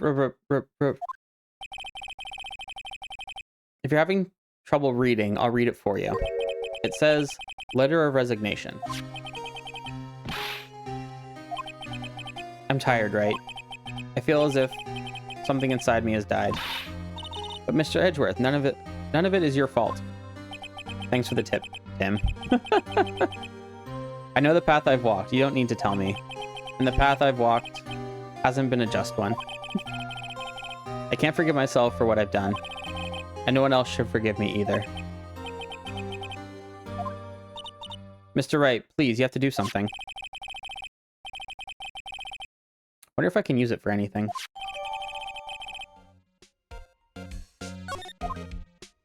Okay, let's...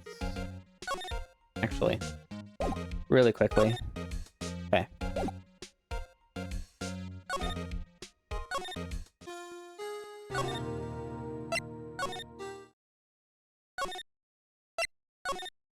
I kind of wish all the spots were available to go to from that screen. What's this crumpled up piece of paper? No way! Mr. Edgeworth can't be serious. Is he ever not serious? I can't believe they've pushed him this far. Mr. Edgeworth really feels responsible. When I first met him, I thought he was cold as ice too. But I know different now. He trusted us detectives to provide him with sound evidence. But we betrayed him. Detective. That's it. I've made up my mind. But, here, take my ID card. Thanks, Tim, for the alert. We can't do that if someone found out. They wouldn't let you off the hook with another lost item report. Look at me. It's no secret I'm already out of the loop. After all, I'm friends with Mr. Edgeworth. Depending on how this case turns out, I may already be as good as terminated. So at least let me do this, for Mr. Edgeworth's sake. Alright, Detective. Thank you.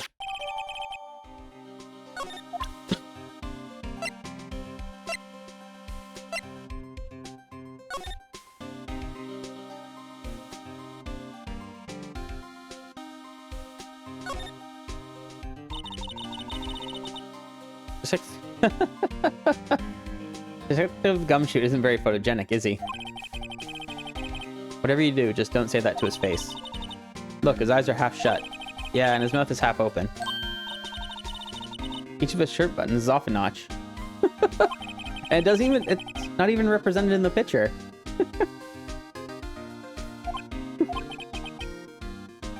I think this goes beyond being a photogenic issue.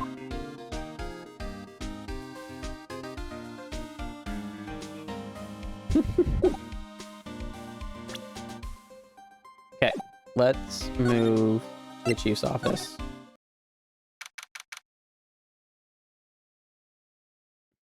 Right?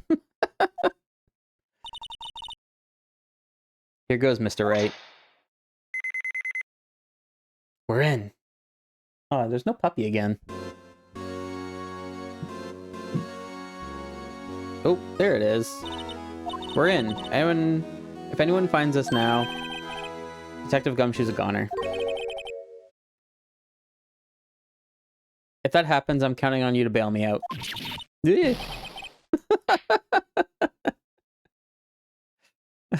Love it.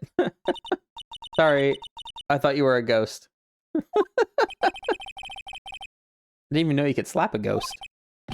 Ah, Detective Gumshoe. What are you doing sneaking up on us like that? I wasn't sneaking. I was just worried something might go wrong. She tried. Yeah, she definitely just smacked him. So I came too. You're here, then what's the point of giving us your ID card?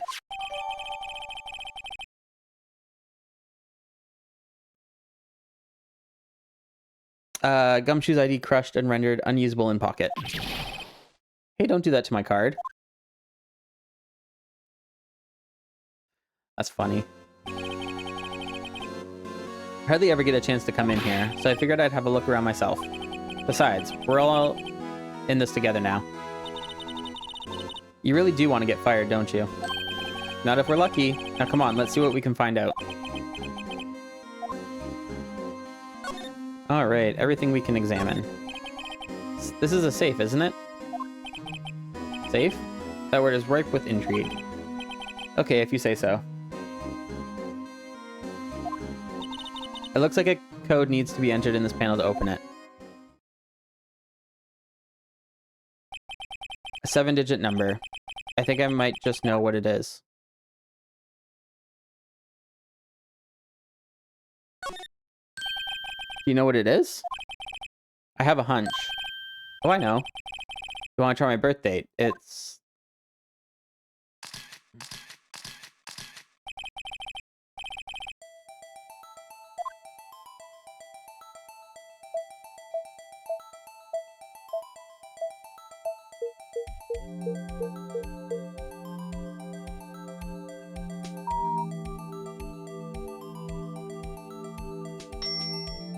I did it!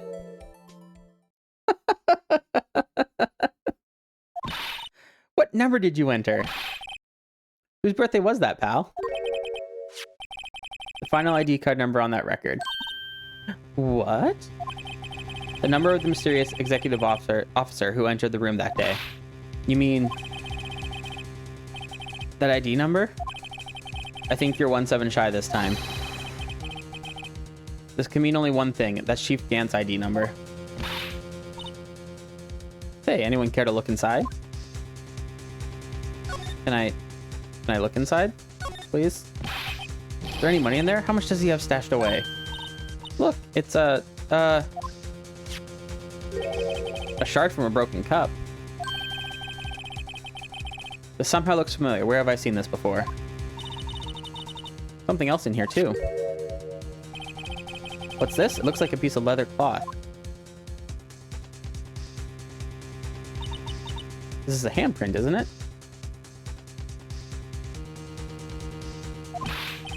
Hey, I saw someone wearing a shirt like that once. You think a chief made up the design? I don't think so. Oh, well, it's just a thought. Is that it? This is all that was in the safe? Apparently so. It's empty now. A piece of cloth with a handprint on it and a broken shard from a cup. They look like pieces of evidence. Yeah, but unless you can prove they have something to do with this case, I'm afraid I can't just let you take them. After all, it's my neck on the line here.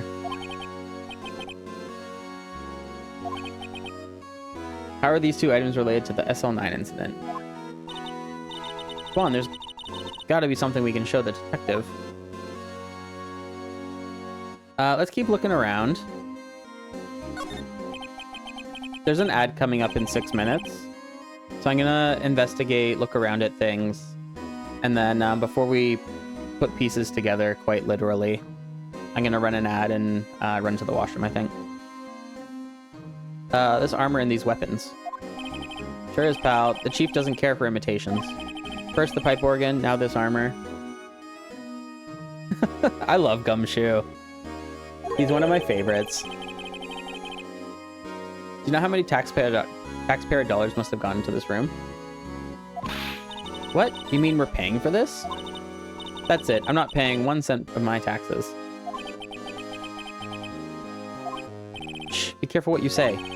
Who knows? The chief may be hiding in this armor as we speak. I don't think he'd fit in there. Even if he did, he'd never be able to get back out. Cut it out. You guys don't know how scary that guy can be.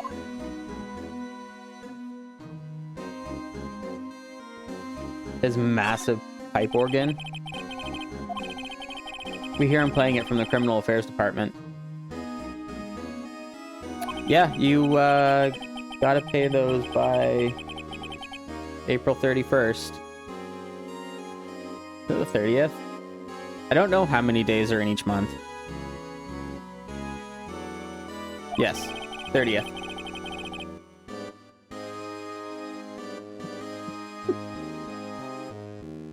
When a detective screws up, the chief calls them to his office and makes them listen to the organ for hours.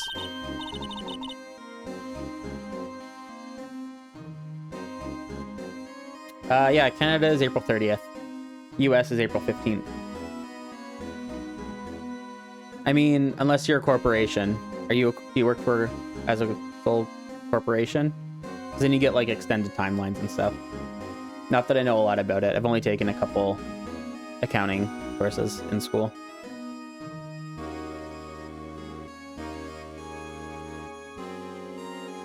See, I had to question it because I figured he was a corporation. After that, the detective can't hear anything for days except for the ringing in their ears. Aren't the chief's ears affected? He never listens to anyone anyways. Okay, let's zoom this way. Look at that giant window. Makes you want to crash through it and jump outside. This is the 15th floor. I know, I was just saying.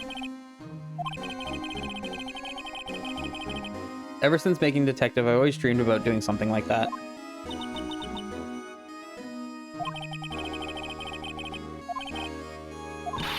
Don't say that!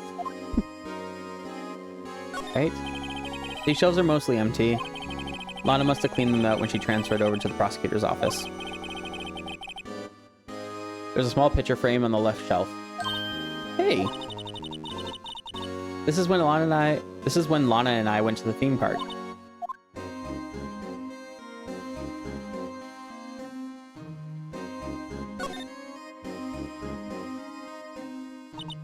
This was taken on that day 2 years ago.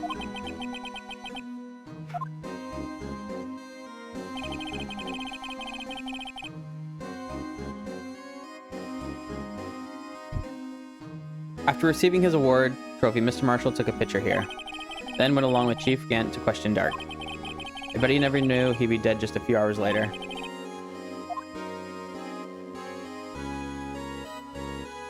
Also...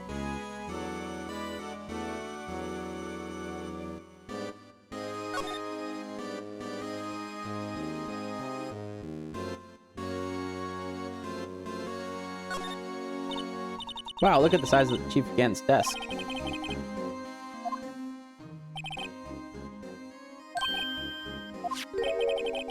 Put that paper he was reading in his desk.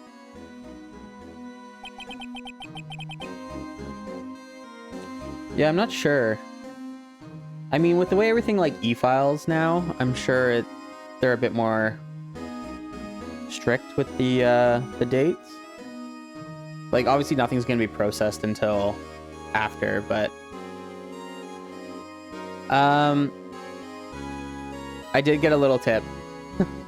I went back to Edgeworth's office and started examining around, and before I got down to below his desk, Tim pointed out that there was something there, or Black Magic pointed out there was something there. Looks like a list of evidence.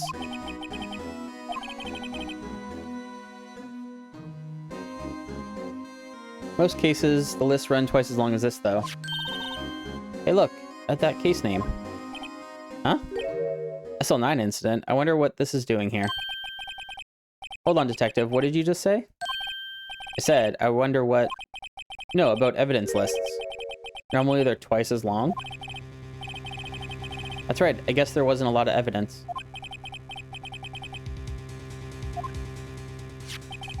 List of evidence. It seems too short. Most lists run twice as long.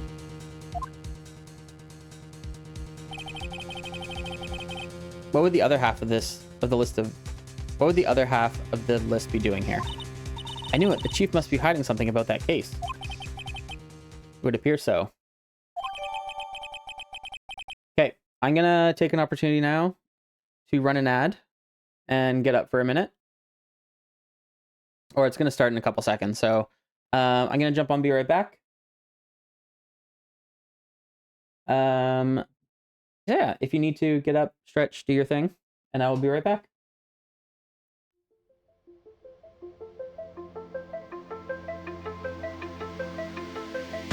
Water tribe. Oh my.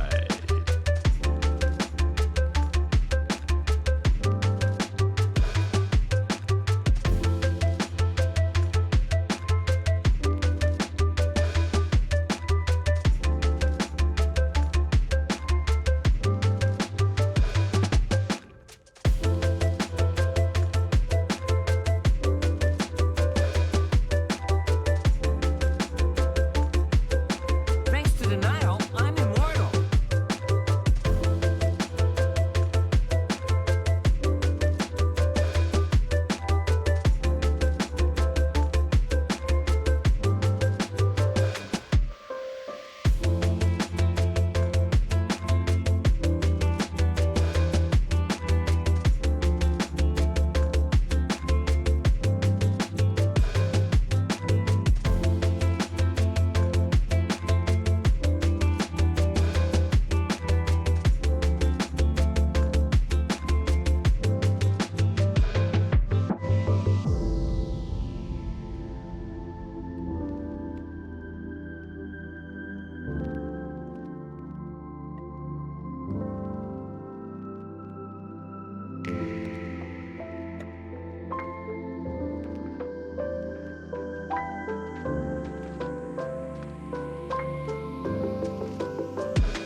Okay, ads are back. Thank you for the hydrate. And Cad, thanks for redeeming first. A whole 2 hours and 8 minutes into the stream. You did it. And also I will save as soon as we're back. Options. Save. Save. Yes.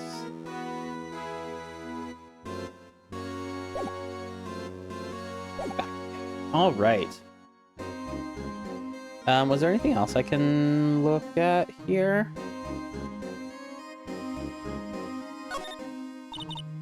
You can see pretty far from 15 stories up. If you were to drop that suit of armor from here. At first, the chief wanted to use stained glass for this window.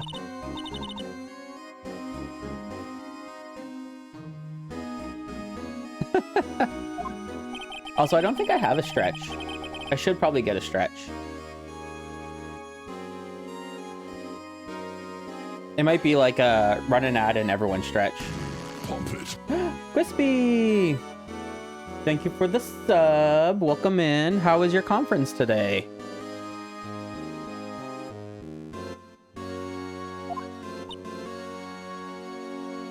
Oh, stained glass or not, it's a huge window. Okay. Court record. Hiring.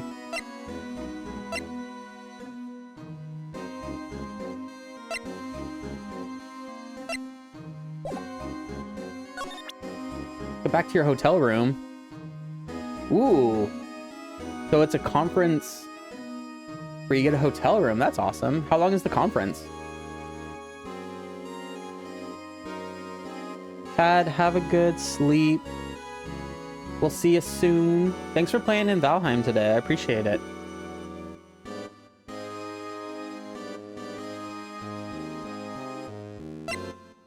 Nice. Hopefully it's somewhere fun, Crispy.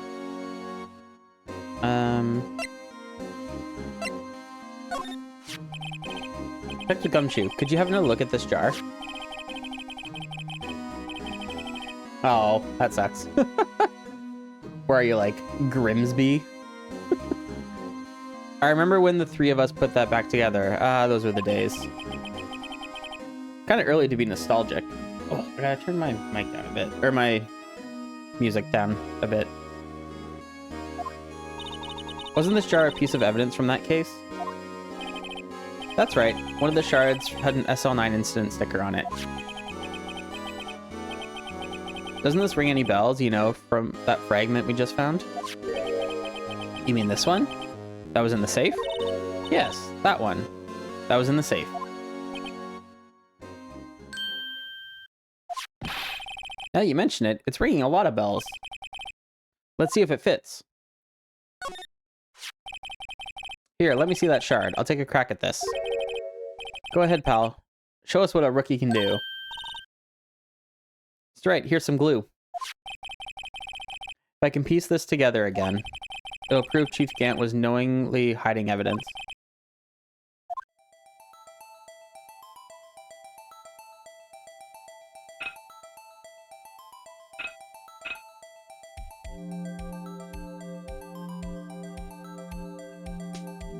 Oh, derp. Oh, whoops.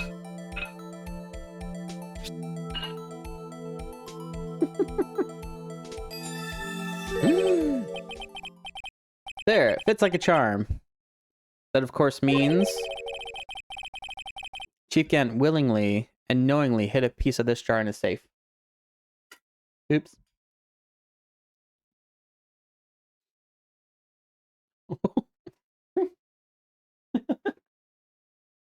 Sorry, puppy came in and then ran. Okay, Quispy. Thanks for the lurk. In other words, he concealed a piece of evidence from the SL9 incident? But... Hey guys, get a load of this. What is it? This piece he just attached. It's different from the others.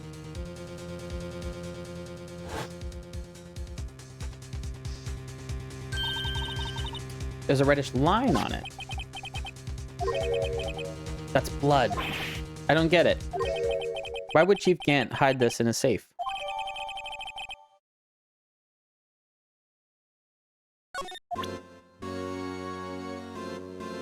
What was the other thing that existed that we needed to prove?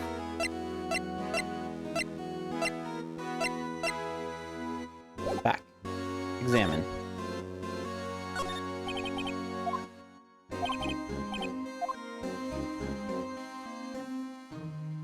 Nuts. What was the other thing we needed to prove? Also, I don't know if you can hear the puppies outside yelling. Oh, what? Excuse me? Can you go the right way, please? What?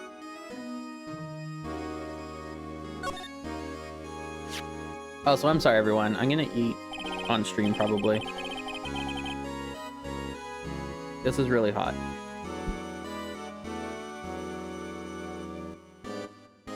Wonder what this is. It looks like someone drew some kind of sketch here. What is it? Did you find something? Can't make it out. I better keep quiet about it for now. Hmm? Oh, no, it's nothing. Why are your eyes moving about like that, Mr. Wright? Better not forget about this picture. Interesting.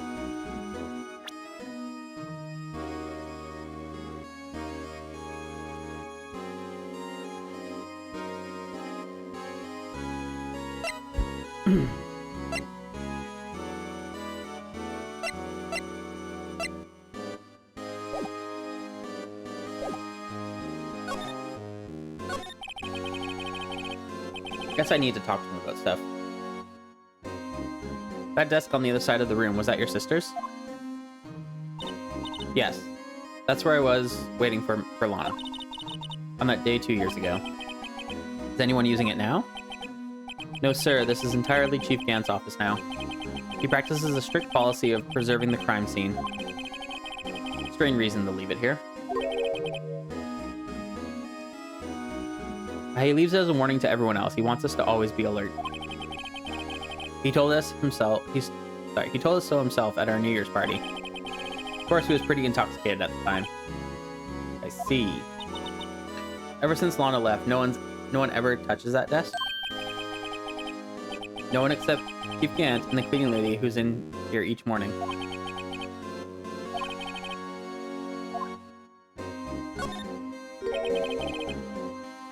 Can I ask you something?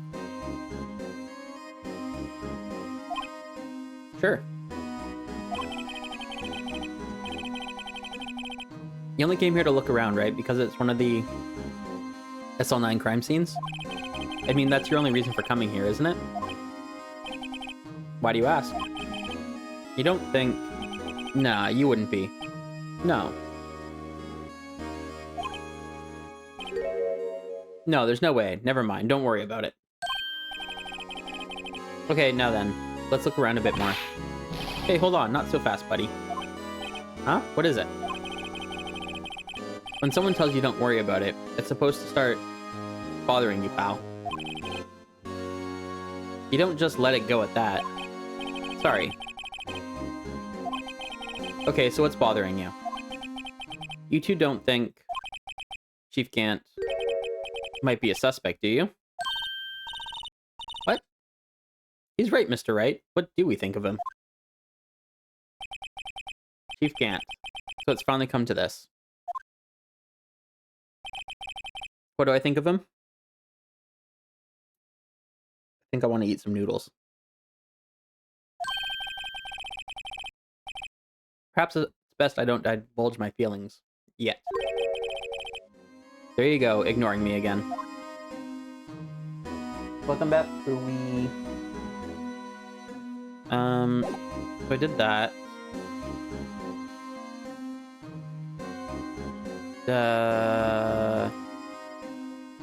Present. It was the this I need to present, right? Can't believe Officer Marshall would do something like that. You know Officer Marshall? Of course I do. He was like a mentor to me. When I first started out, he even gave me a small cactus. Really? He said, Dick, she'll listen to all your troubles. Note to self, Detective Gumshoe talks to a cactus. Hard to believe he's just a patrolman now. Someone ought to trade places with him. What? Why are you looking at me like that?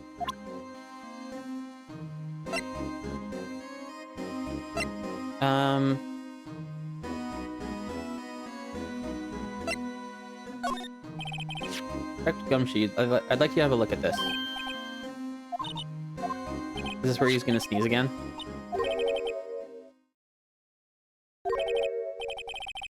Go ahead, take my fingerprints. It's not your fingerprints we want to take. Huh? Come on, this isn't the time for jokes. We're talking about that cloth you found in the safe. Oh, I knew that. Sheesh, where's your sense of humor?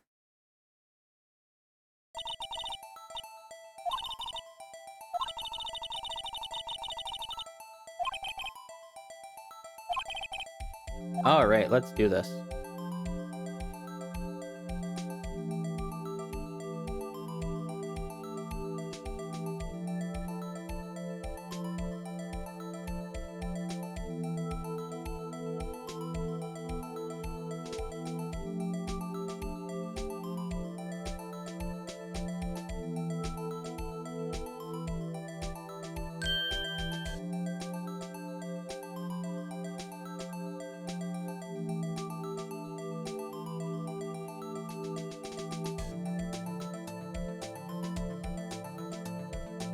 Wait, which one is which?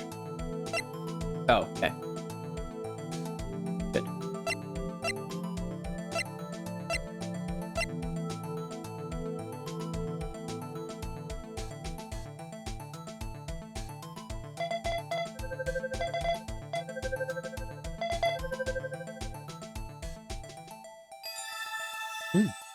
Emma.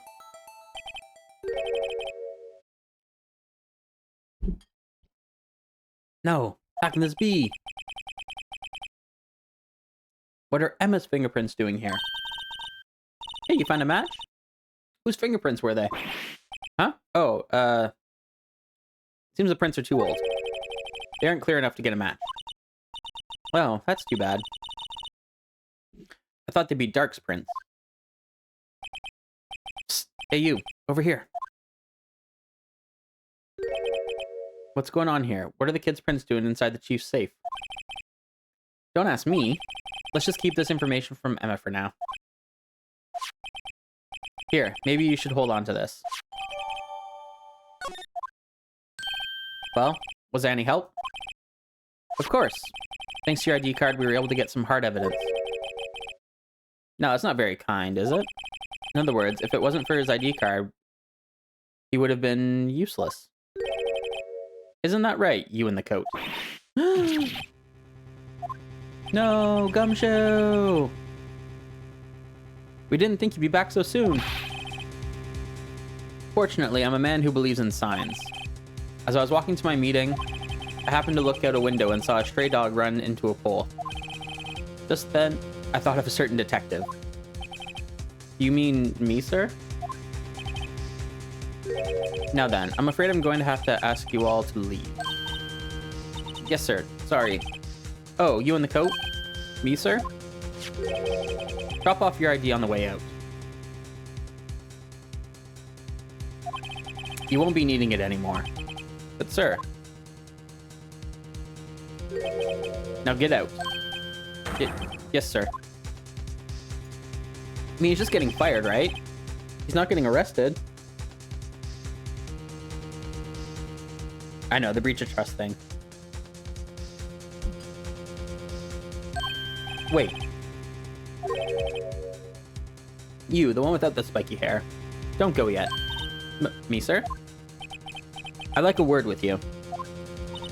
But sir, I'm not a licensed scientific investigator yet. You with the spiky hair, you're free to go. Mr. Wright?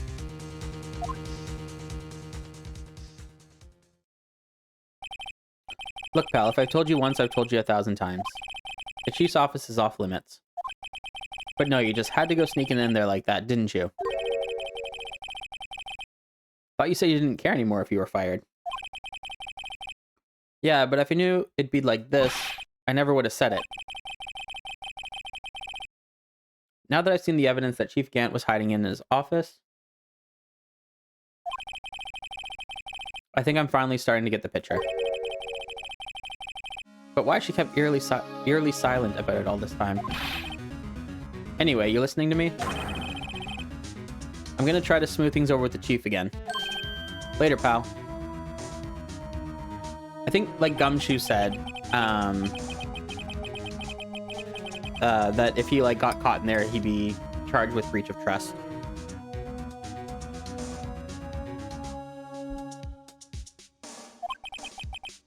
She'll be busy for the rest of the day. Is that the end, though? I see, so the chief asked Emma to come in for questioning. There's no use thinking about it. Tomorrow's the final day in the court. I'm committed to doing everything I can to defend you, which is why I'm here. But I've already told you all I can. What you've told me over these past couple of days is absolutely nothing. Not a single useful thing. Really? I believe I did mention something quite important. Something I told you right at the beginning. I said I was the one that stabbed Detective Goodman. You know, I think I finally figured it out. I know who it is that's lurking behind your words. Mia did a good job mentoring you. I'm rather jealous. It seems Edgeworth was right. Edgeworth? Once you're convinced you know something, no one can persuade you otherwise. Thick-headed is the term he used, I believe.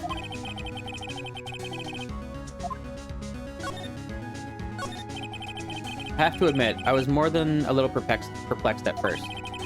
You insisted you did it, yet there was no incriminating evidence. That's when it hit me. It's not that you're unwilling to tell the truth. It's that you're incapable of doing so because of a certain individual. Sorry, certain individual. What an intriguing notion.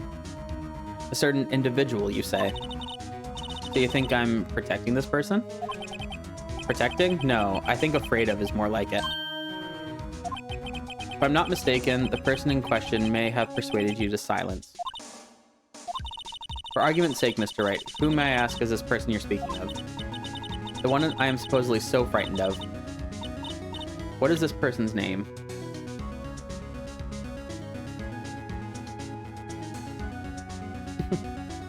Like, it felt like it should, right?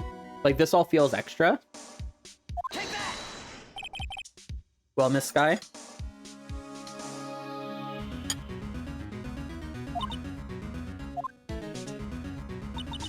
Mr. Wright, you're addressing the Chief Prosecutor.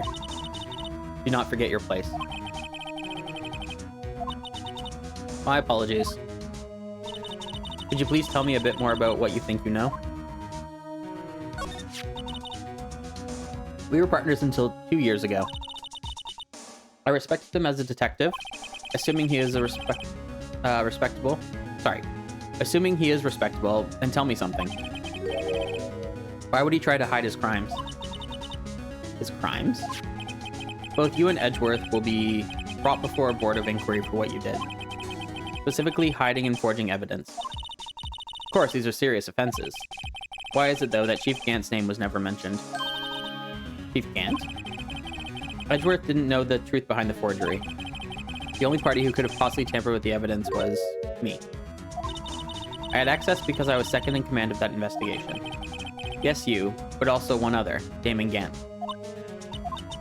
If you intend to accuse Chief Gant, you'll need more than just words. Show me proof that Chief Gant falsified evidence in that case.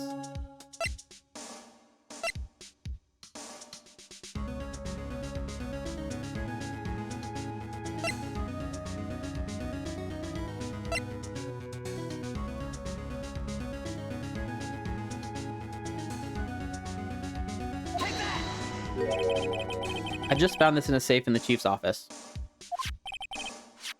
Jar, piece, and this piece of cloth. You know what these are? They're pieces of evidence from the SL9 incident. That is not at all what I clicked on.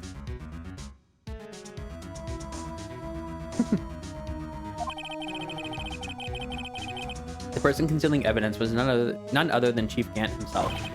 Now tell me, why are you taking all the blame for him? Touche, Mr. Wright. It's as you surmised. I cannot disobey the Chief's orders. Even if it means being found guilty for murder. Why not? Come now, Mr. Wright. You can't possibly expect me to be able to tell you that. 3 days ago, I had no choice but to cooperate. Or perhaps I should say, follow orders. Yes, that's more accurate than cooperate. Although, I can't tell you the details. I can say that I was given an order that day. I need you to dispose of Bruce Goodman's body. You'll find it inside the trunk of Miles Edgeworth's car. Ooh. Just as I suspected. Despite what everyone believes, you were not the one who murdered Detective Goodman. Correct. I was trying to take the body out of Edgeworth's car. The trunk's lock was broken, and I discovered that murder weapon while inspecting the body. The murder weapon? You mean Edgeworth's knife? No. When I found the body, this was a knife stuck in it. I couldn't just leave that knife in him. So I took it out and stabbed him with another knife. That would be Edgeworth's knife? That's right. Even though he was already dead, my hands were shaking at the thought of stabbing him. That's why I ended up cutting my hand. And that's the reason for the bandage on your right hand? Yes, it seems that I got blood on the victim's shoe as well. And then... she saw me just as I plunged the knife in. Miss Starr, huh?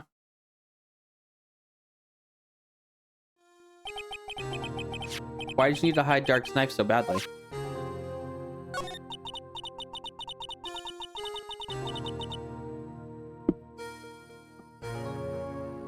It took a lot of work to finally close the Dark case 2 years ago. It was over with. I didn't ever want it to be opened again. My intent was to prevent that by whatever means possible. So you hid Dark's knife? The weapon used to stab the detective was evidence in the Joe Dark case. If word got out, which it would, the reporters would have a field day with that. So you wrapped the knife in your scarf and hid it. In Edgeworth's exhaust pipe. Right. Then I called my sister to tell her what happened and asked her to hide the knife that was inside my muffler. You asked Emma? I didn't want anyone on the force to know about this. That would explain why Emma is so confident about Lana's innocence. That could have all been on one screen. Speaking of phone calls, I had a bad feeling about one of them that day. A bad feeling? The truth is, after I received those orders from Chief Gant, the first thing I did was make a phone call. A phone call to Patrolman Jake Marshall. Marshall? Why on earth would you call him?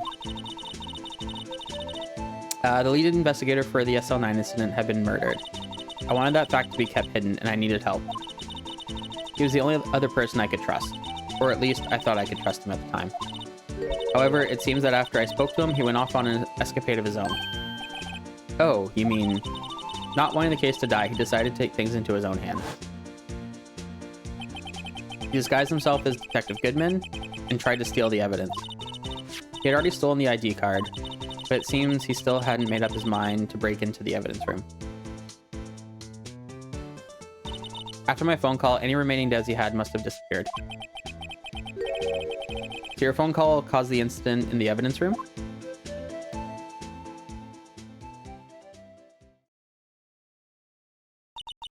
I'm afraid that's all I can tell you. But Lana, you've earned my respect, Mr. Wright, both as a defense attorney and an investigator. Now please, don't pursue this any further in court tomorrow. Tomorrow's trial, there's only one way to drive off Lana's demons.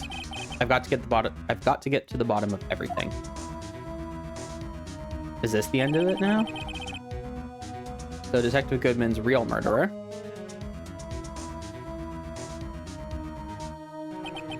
And what went down in the chief's office 2 years ago. Whew, we did it.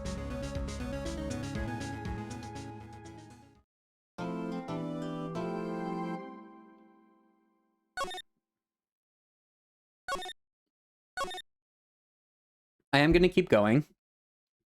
But I'm also going to take a quick be right back to finish off my food. So I'm not eating on stream anymore. Honestly, I thought we were a lot closer to being done that. We wouldn't have so much more story to get through at that point.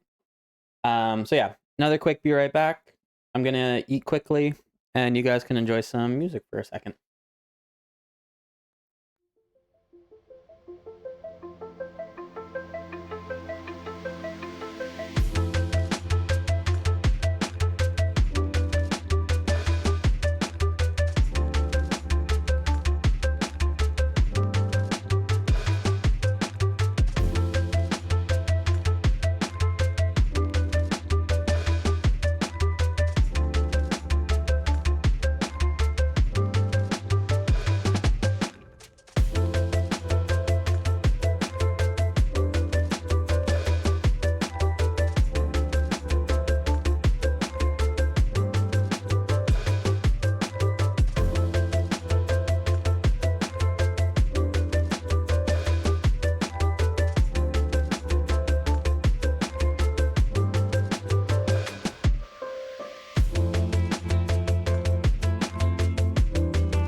Okay, we're back. I don't remember if I saved, but I'm gonna save. That's fine. JD, welcome in. How's it going? Excellent timing.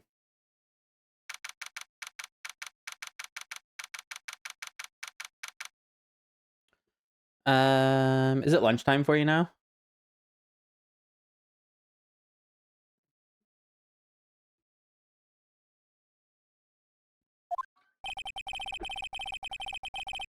This is the defendant's lobby, all right, but there's no defendant. Oh, I just came back from a break, so that was good timing. Nice. I'm figuring out how time zones work. How was the gym? What'd you do today? I've been trying to reach Lana all morning. Where could she be? Where's Emma, for that matter? It almost seems as if something's been happening behind the scenes. Edgeworth! Knowing you, you've already figured it out. Ooh, push day with a trainer.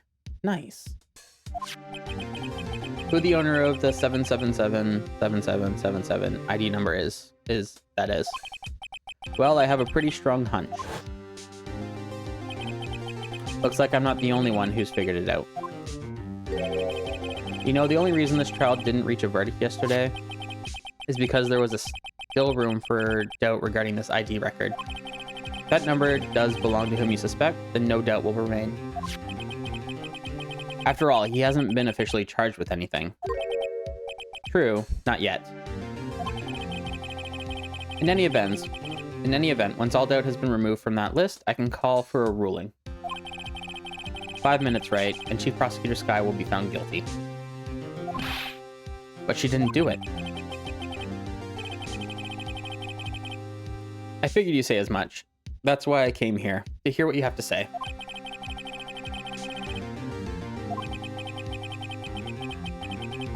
Lana's hiding something, and the only way we'll ever know the truth is to draw it out of her. The truth? Everything goes back to the SL9 incident. Don't be stupid. Today's the last day of the trial. We don't have time to reminisce about the past. That depends on you. If she's found guilty, you'll lose your only chance to find out what really happened. I'll think about it. See you in court, right? This is it. If I'm ever going to find out what Chief Gant has on her, it's now. Whew. Okay. I'm excited.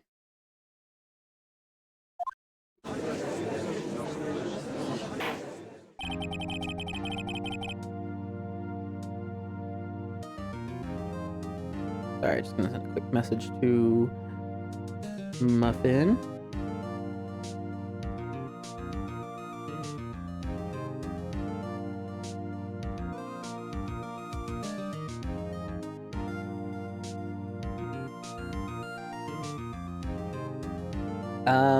I didn't, but he came in, he rated me and said that he didn't win. So he hasn't finished, so he's gonna keep doing it, I guess. Keep going on it. So court is now in session for the trial of Miss Lana Sky. The defense is ready, Your Honor. Prosecution is ready, Your Honor. Normally this is when the prosecution puts forth its opening statement. But before that, the police chief has a proposal to make. Chief Gant.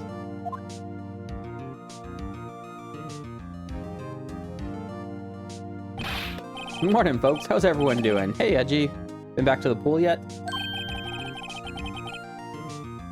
No, I've been drowning enough as it is in my work. Oh, that's a good one. Don't think I can top that. If you don't mind me asking, Chief, exactly what is this proposal of yours?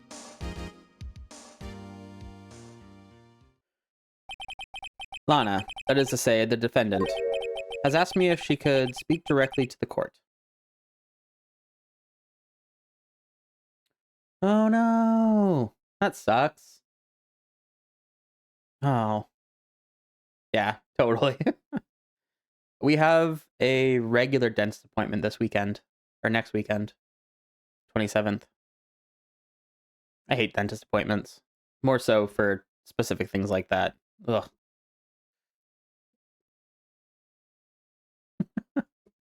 The tea uprising. The cups are out to get you. She wants to do what? Having heard what she intends to say, I feel she should be granted her request. In the end, it should save everyone a lot of time and trouble.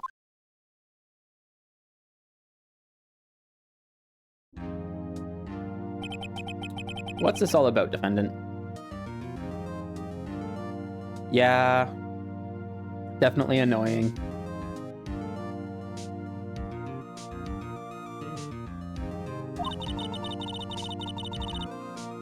I'd just like to make one simple request and I'll be finished.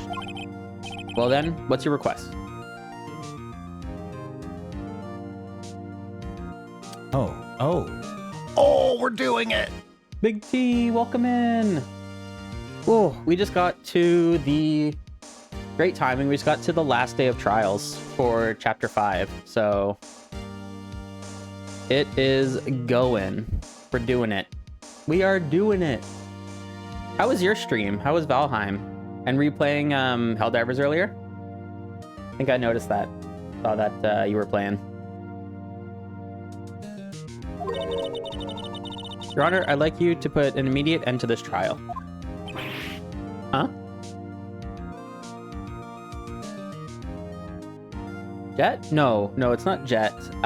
It's actually a different Valheim YouTuber. I just grabbed that little snippet from one of his videos. I loved it. It was fantastic. I confess to all charges against me. On February 21 of this year, I murdered Detective Bruce Goodman in the underground parking lot of the prosecutor's office. No, Lana.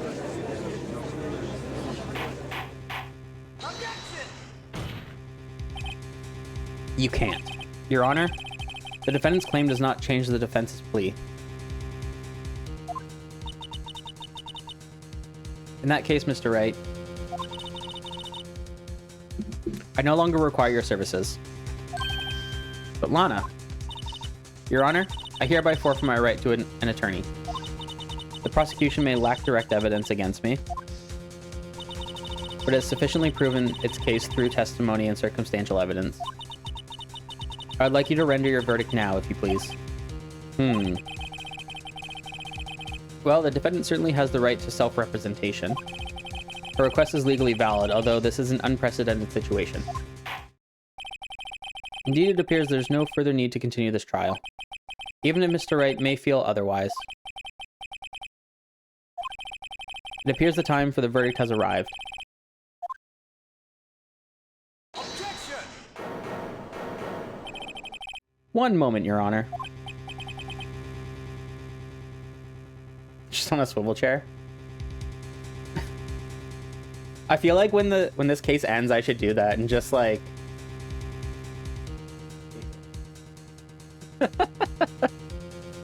I feel like that's a good way to end this whole game. Prosecution has not yet proven the defendant guilty beyond reasonable doubt.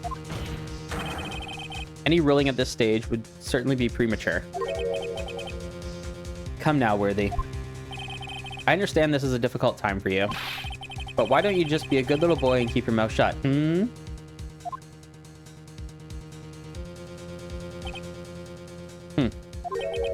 I don't think I care for your tone, Chief Gant.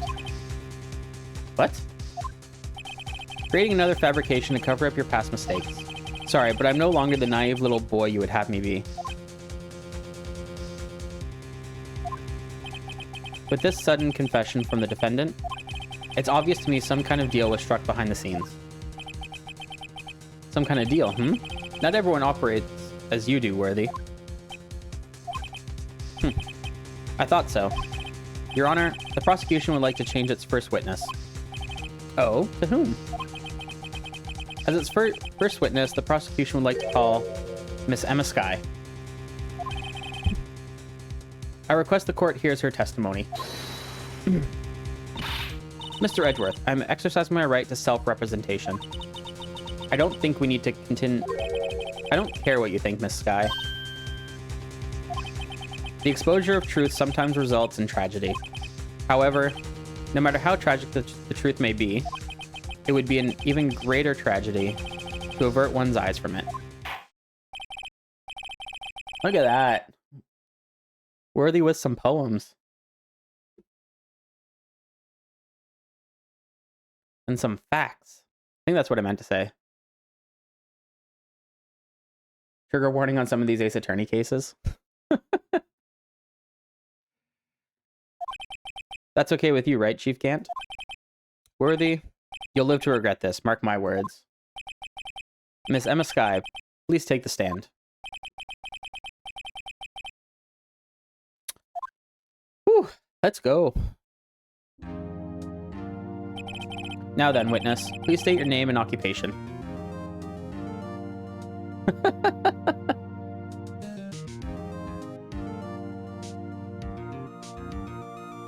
But no, it's just Cooper. Asher's not barking.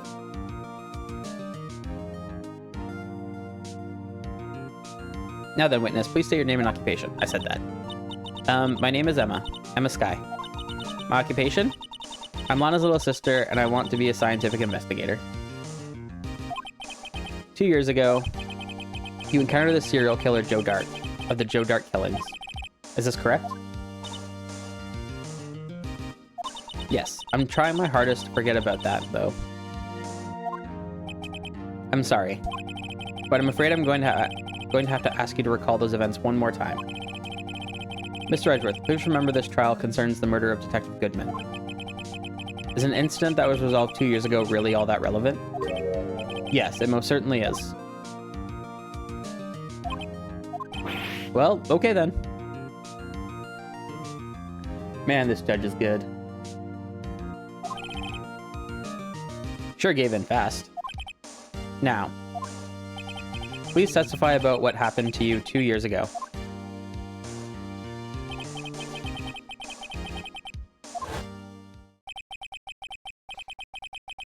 bound to lead to the truth behind this trial.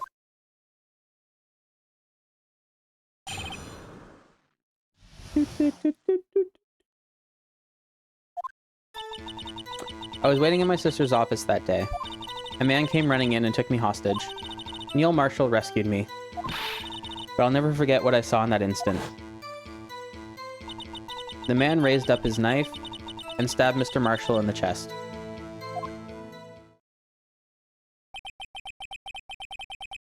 It's a good thing you weren't harmed. I passed out. I don't remember much. Sassy! Have a good night. Hopefully the week goes by quick for you. What does this testimony have to do with Detective Goodman's murder?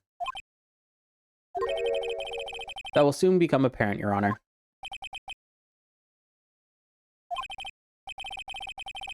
Very well, the defense may begin its cross-examination.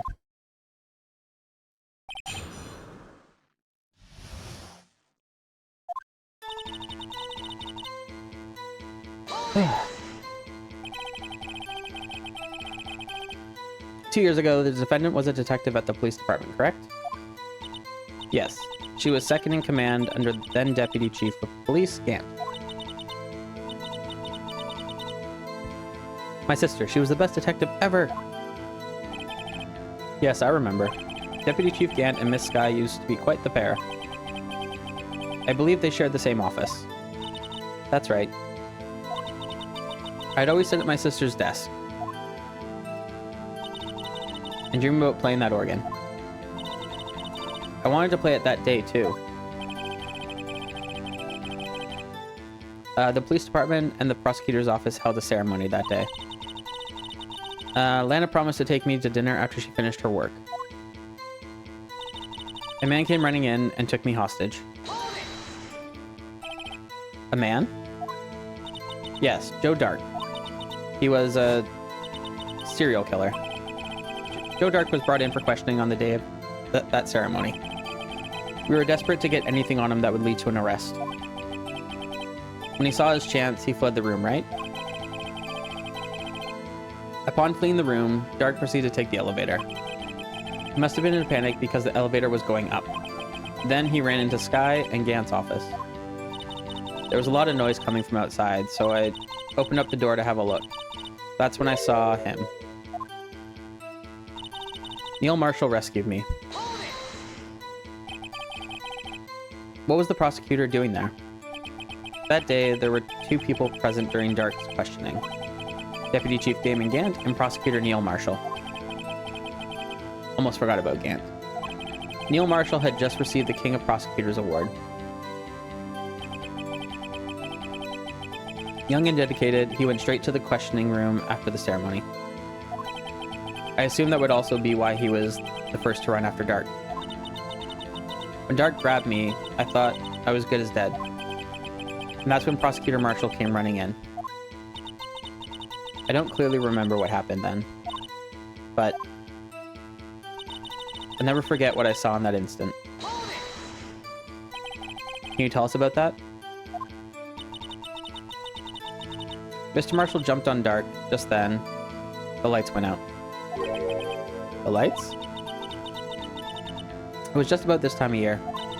There was a terrible storm going on and lightning struck nearby.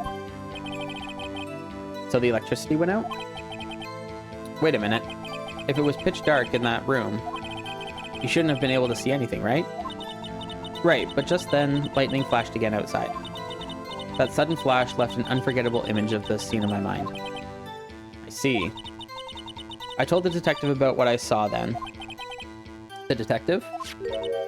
Yes, Detective Goodman. He was in charge of the case. Detective Bruce Goodman, the victim.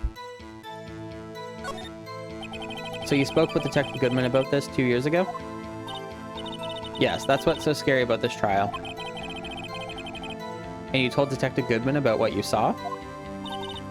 Yes, but at the time, the words just wouldn't come out. That's why I drew a picture. Picture? Yes, I think she mentioned that before. Well, Mr. Wright, have you heard enough? This picture the witness drew.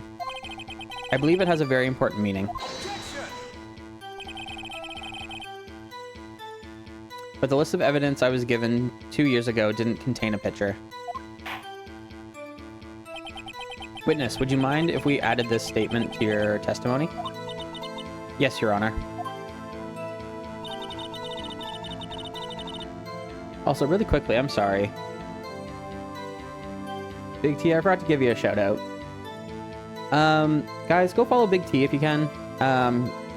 He is just starting off. He's trying to get up to affiliate. He plays Helldivers and Valheim. He plays with his buddies for Valheim, and I've been really enjoying sitting in his chat and watching him and his friends play. It's a really good time. So yeah, go give him a check out if you like Valheim or you just like fun chaos. So yeah, do that.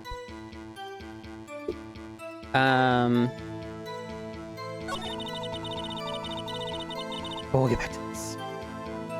So we do this. I drew a picture of that scene once, but it seems to have been lost. The man raised up his knife and stabbed Mr. Marshall in the chest.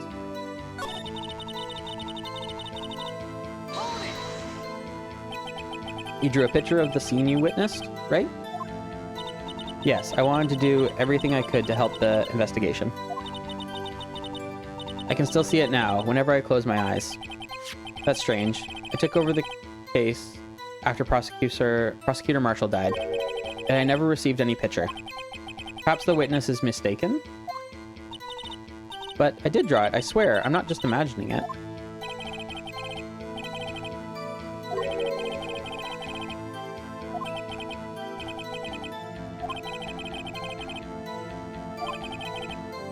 Describe the image.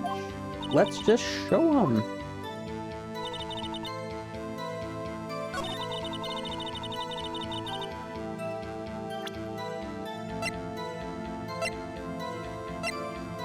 Wait, you know what I'm gonna do?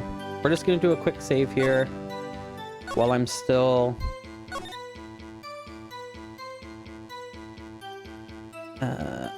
still in a good spot. Back. Present. Objection! Mr. Edgeworth, this little girl put all her heart into drawing that picture. And yet you would insist on denying its existence? Huh? Hey, I'm not the bad guy. All I'm saying is that, as the prosecutor for that case, I wasn't handed such a picture. That may well be, but that doesn't mean it doesn't exist. In theory, there's 2.5 to 3 hours left. Oh. Okay. This is the evidence list for the SL9 incident. Please, turn it over, Your Honor. Turn it over? Turn it... Ah! What's this? Yes, what is that? Hey, that's it. That's the picture I drew.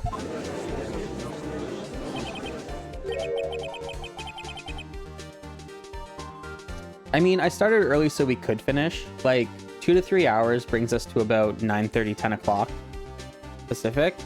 And I'm, like, comfortable with that. If we go any longer, like, I may be a bit more ready to ask for help because I really want to finish tonight. Indeed. Two men appear to be wrestling here. What's the meaning of this? What are you doing with that list? Me? Only the prosecutor in charge should have access to that list. Huh? These lists. They're different from each other. What? It would appear, Mr. Edgeworth, that the evidence list you were handed 2 years ago was incomplete. These two lists fit together to form one. You can see the marks here where they were torn apart from each other. So you see, Mr. Edgeworth? It's quite obvious what happened. 2 years ago, only half of the evidence in that case has ever reached you. What? What? Order, order. But Miss Sky, why did you draw your picture on the back of such an important list? Because that's what Detective Goodman handed me in the questioning room. Wait a minute. If this list was torn in half, then that means... Your Honor? Are you alright, Mr. Wright? Your eyes are bulging from your head.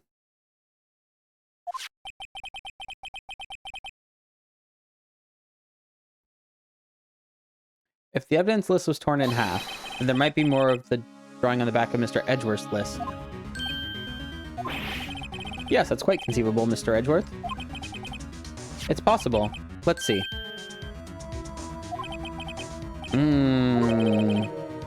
Is something wrong?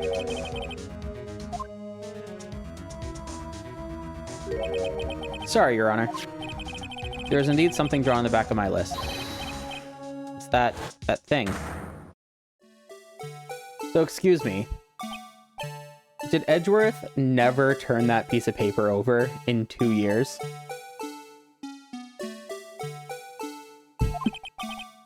That's... that thing. That thing that was dancing in the evidence room. Right? So unlikely. Clearly this act of vandalism is the work of a certain chief of detectives. Blue badges. Is that the trigger warning that you had, Big T? I guess he was out of scrap paper.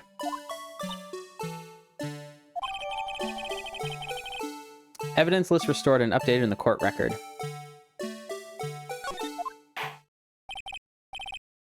Very well, witness. Will you please testify about the picture you drew 2 years ago? Huh? Oh, yes, sir, Your Honor.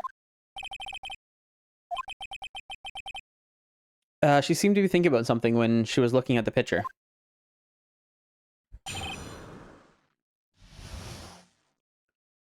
This is the picture I drew 2 years ago. The flash of lightning was so bright, all I could see were shadows. After that, I must have fainted. This picture shows exactly what I saw in that instant. To think a flash of lightning could burn such an image in your mind. Thanks to that, though, she was able to show us exactly what she saw. Well, I don't see any contradictions here. This clearly shows Joe Dark about to murder prosecutor Neil Marshall. The defense may now begin its cross-examination.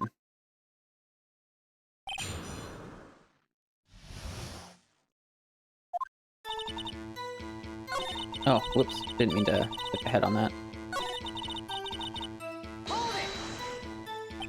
Did you draw this picture right after the incident? I think I drew it 2 or 3 days later. At first, I was in such a state of shock that I couldn't do anything. During that time, the investigation team was reorganized. Detective Goodman was placed in charge, and under the direction of Damon Gant and Lana Skye. 2 or 3 days later.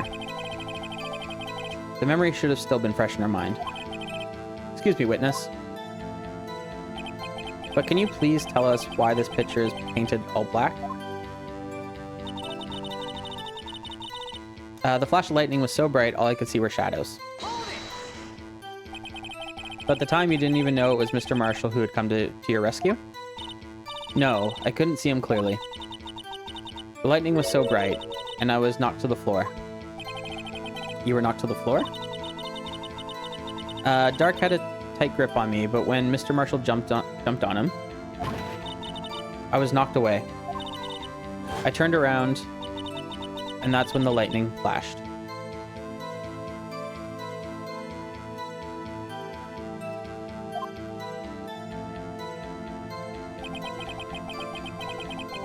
Poor Emma, I'm just glad she wasn't hurt. What happened after the lightning flashed? After that, I must have fainted. This picture shows exactly what I saw in that instant.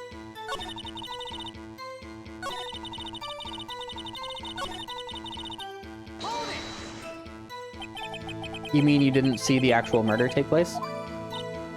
No, I'm sorry.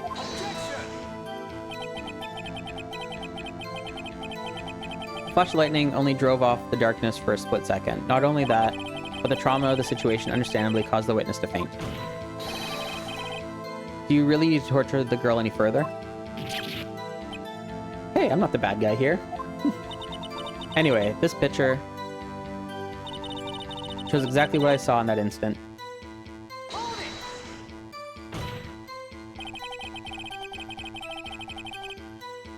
it! Sorry for asking so many times, but are you sure you drew exactly what you saw?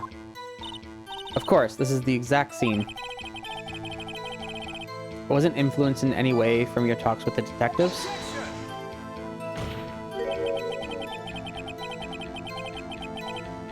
Are you insinuating we somehow manipulated her memory, Mr. Wright? No, of course not. I better watch out, or you might find some way to cut my salary. I drew this picture before I heard anything from the detectives. So I don't think anyone's story would have influenced me. Mr. Wright, there's something that's bothering you about this picture? Huh? Oh, well... That's strange. She claims this is exactly the scene that was imprinted in her mind. And yet, there's clearly a contradiction here.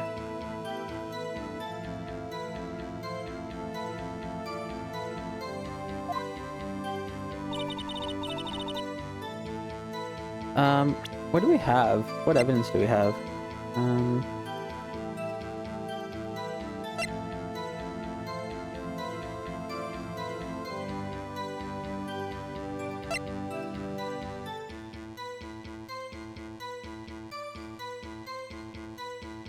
Okay, so he was stabbed in the back, not the chest.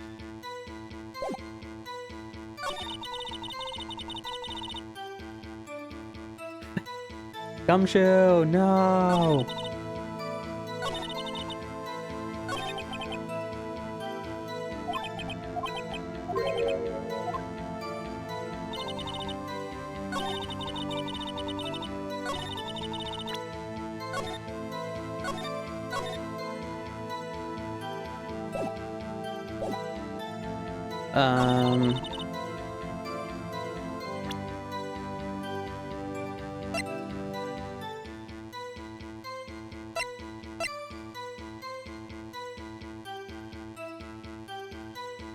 Objection! I hate to be the bearer of bad news. Big T, thanks for the raid. Thanks for coming in. And yeah, have a good sleep. I'll let you know how it goes next time I see ya. Contains a blatant contradiction. What? But I still remember it, like it was yesterday. Mr. Wright, perhaps it would be faster if you simply pointed out this contradiction for us. What part of this picture contradicts the autopsy report? Stabbed in the chest?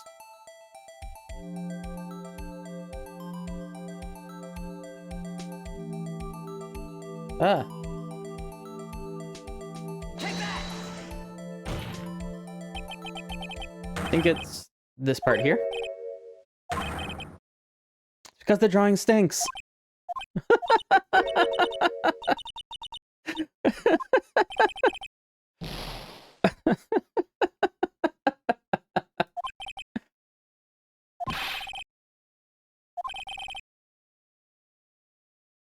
Well, I don't know. It's just a matter of, like, pointing to the right spot.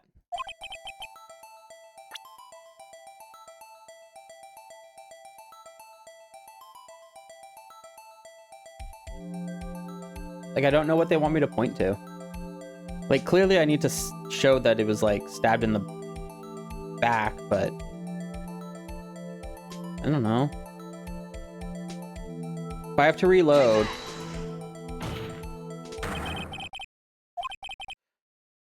take a look at the knife the man is holding. If you look closely, you can see its tip is broken. Even I don't have to look closely to see that, Mr. Wright. But Mr. Wright, look at the evidence.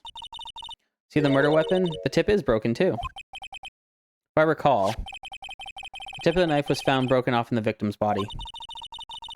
It was a conclusive piece of evidence that proved Joe Dark was the murderer. I'm afraid it's not so simple, Emma. Objection! And where, pray tell, could you possibly see a problem? It's obvious, really. The victim suffered a single stab wound to the back. The victim was only stabbed once. Then the murder weapon should not yet be broken. Ah! What's the meaning of this? Perhaps the knife was broken beforehand. Objection! Sorry, but I'm afraid that's not possible. The tip of the knife was found inside the victim's body. If it was broken beforehand, it couldn't possibly wind up there.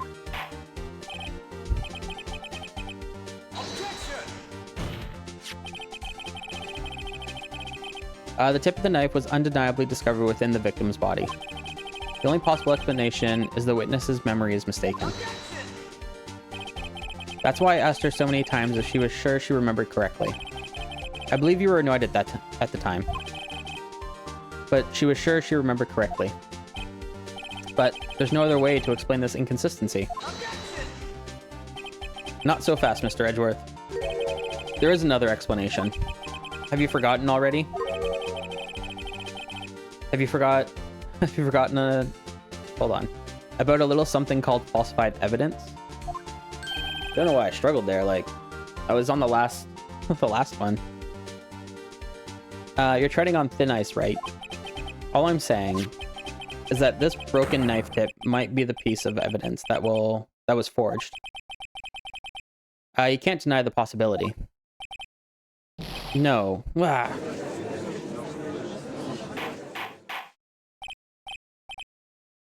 Order, order, order! Are you saying the investigation really was corrupted? Your Honor, please allow me to once again go over the events that took place the day of the murder. The police department and the prosecutor's office were holding a ceremony that day. After receiving the King of Prosecutors Award at the ceremony, Neil Marshall questioned Joe Dark along with Damon Gant. During his questioning, Joe Dark fled the room. Prosecutor Marshall chased after him and was killed by Dark. It is my belief that somewhere in this story, there is a lie. I'm not lying. The man really was holding up a broken knife. If that's true, then there's no other way around it. This could not have been the actual murder weapon. There must have been another broken knife. What are the chances of there being two broken knives? Another broken knife besides Joe Dark's. Could there have been one?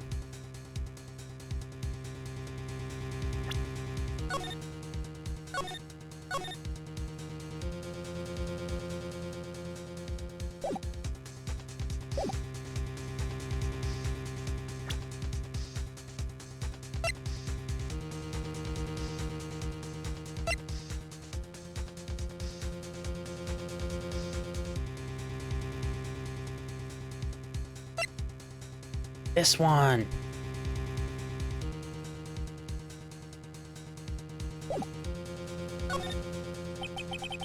The witness is this adamant about the accuracy of what she saw.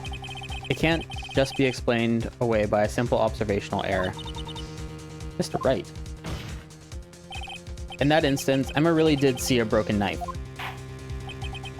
I assume then that you have some information about this other broken knife. If so, please feel free to enlighten us. The murder weapon was already broken prior to the murder. There's only one way. Take a look at this. Here's the real murder weapon. Yes? The answer lies in the past. 2 years in the past. Right there inside this picture. This is a picture of the awards ceremony. Ah! What is it, Mr. Edgeworth? It's the broken murder weapon.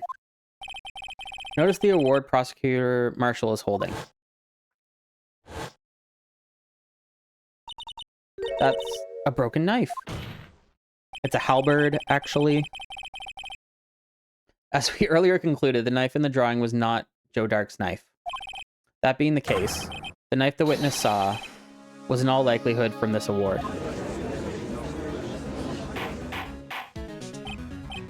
Order, order, order! Neil Marshall was awarded King of Prosecutors that day. As an award, he was given this broken shield and knife. When he chased after Joe Dark, he pulled out his knife. Being a prosecutor, he did not carry a pistol. This broken knife was the only weapon he had in this dangerous situation. But that can't be. Oh, and why not, Mr. Edgeworth? Because if the King of Prosecutors Award knife was the murder weapon, then the murderer and the victim would be reversed. What do you mean? I mean, this man raising a knife would have been Prosecutor Neil Marshall.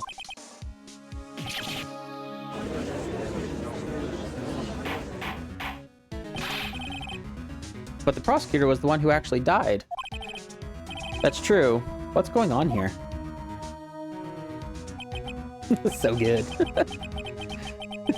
Welcome back, Daz. How's Ralph? Did you enjoy his walk? It seems Mr. Wright has been a bit too eager to jump to conclusions.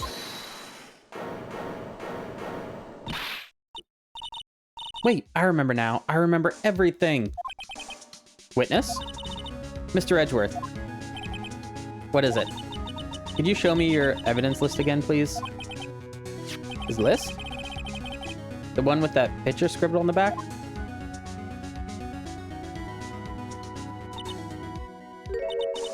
I knew it! This picture. I'm the one who drew it. What?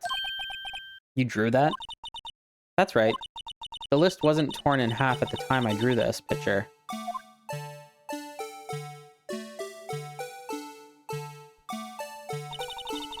All this time, I've been trying so hard to forget. I must have locked this part away deep inside me. Perhaps it would be best if we added this to the witness's testimony. Would you please tell us what you recall, Miss Skye? Yes, Your Honor. Now the Blue Badger? Daz, are you familiar with the Blue Badger? Like, you've seen it on Jet's stream, right? You might finally get some context.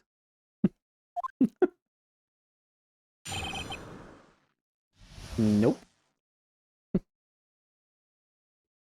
I'll keep an eye out for it. When I saw that man raised his knife, I panicked and rushed toward both of them. I think I knocked away the man with the knife. Just then, there was another flash of lightning, and that's when I saw the Blue Badger. He wasn't in the room, but I'm sure I saw his shadow.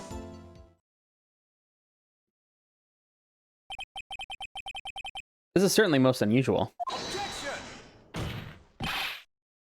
Try impossible. The chief of detectives hadn't even designed him until this year. That would mean he didn't even exist 2 years ago. Yes, well, the defense may now begin its cross-examination. Stop, please, don't pursue this any further. Lana. What's the meaning of this? Please remain seated in the defendant's chair. But you can't do this. I've already confessed to the crime. Why can't you just leave it at that? Chief Prosecutor Skye. We've already come to this far. It's too late to turn back. Silence! The defense will now begin its cross-examination. Bailiff, please detain the defendant. Seems we're finally getting to the core of this matter.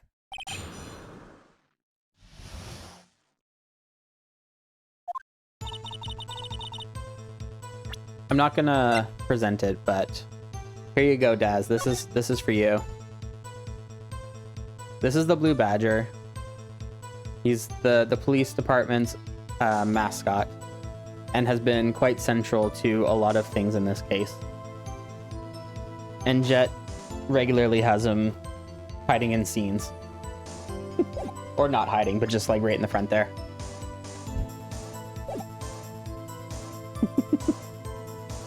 When I saw that man raise his knife, Hold it. when you say that man, I assume you refer to Joe Dark? Yes, at least I think it was him. You think? All I could really see were shadows. So the power outage that immediately preceded the incident is also documented in the prosecutor's office reports. So then you... we're blue. We're Phoenix Wright. We're the defense counsel. The person who had that outburst, Lana Sky, in this case, she's being accused of murder of another police officer who was investigating an old case.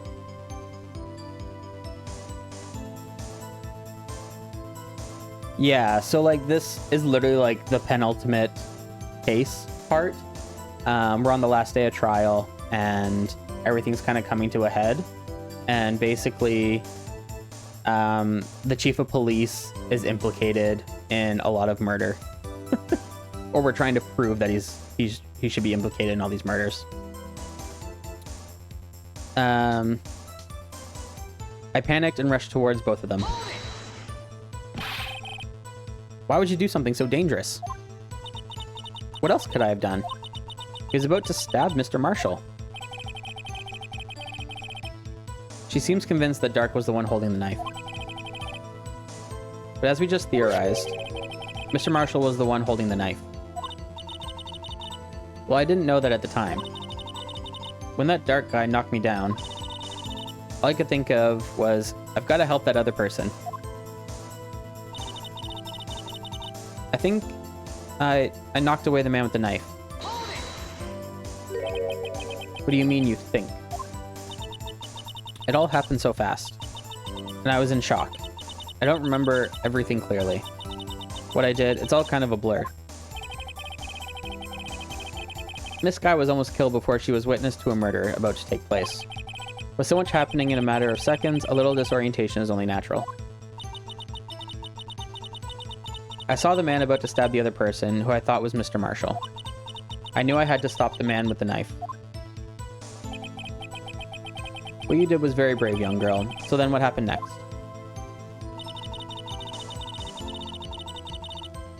Just then, there was another flash of lightning, and that's when I saw the blue badger. Are you sure about this? Of course. See? I even drew a picture of him here.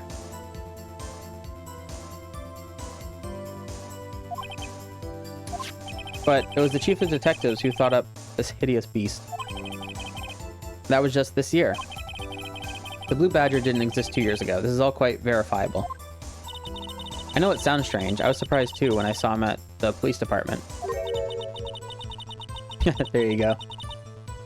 I had this nagging feeling I'd seen him before somewhere. Now I finally remember. Oh, brother. Just when you thought that thing had caused enough commotion. Tell us, where in the room did you see him dancing? He wasn't in the room, but I'm sure I saw his shadow. His shadow? So you mean you didn't actually see his face with his winning smile and all? That's right, but I still remember it. It had 3 creepy horns. This is pointless. That thing couldn't have possibly existed 2 years ago. The witness must be mistaken. That may well be. But what's important is what caused her to think she saw what she did. Oh, and I suppose you have an explanation? So then by all means, please tell us what this shadow really was.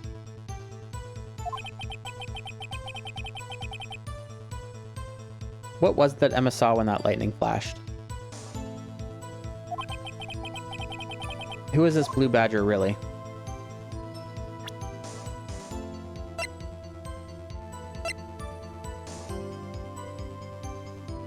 Is it this?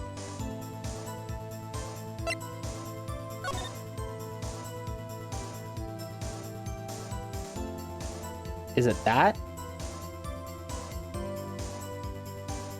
3 horns?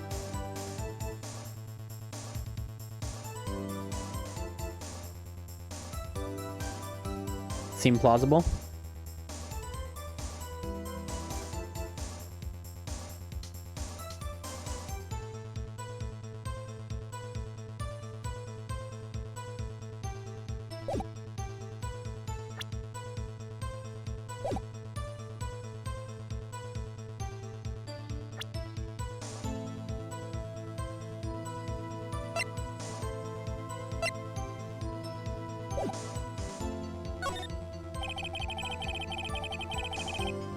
Blue Badger hadn't even been dreamt up when Emma drew this picture.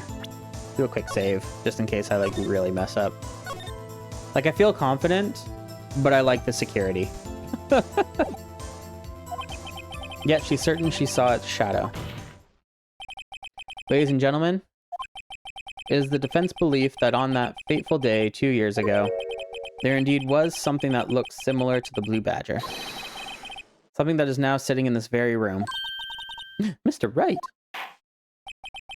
In this room? Very well, Mr. Wright. What is it that this witness saw in that instant? Please show us this mysterious Blue Badger look-alike. It's the Blue Badger.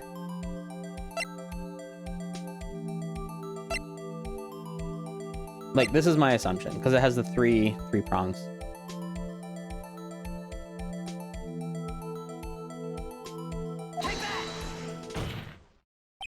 The mystery Blue Badger was in fact this. But that's... what exactly is that? I believe it's some sort of jar. But Mr. Wright, that doesn't look anything like the Blue Badger. Indeed it doesn't, as it stands now, just as a plain jar. However, what if we were to change our viewpoint? Our viewpoint?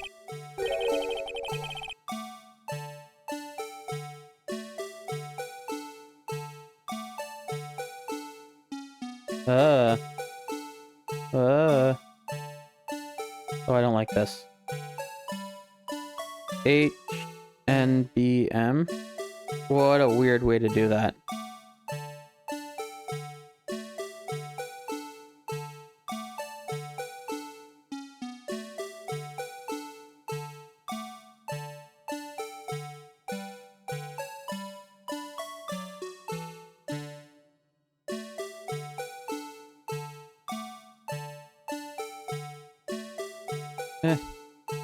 Okay, I think we're good there. No, why are you doing that way? I mean, I guess that's as good as it's gonna go. Isn't right, I've got to make it look more like the Badger. Allow me to remind the defense its case hinges on the witness's drawing.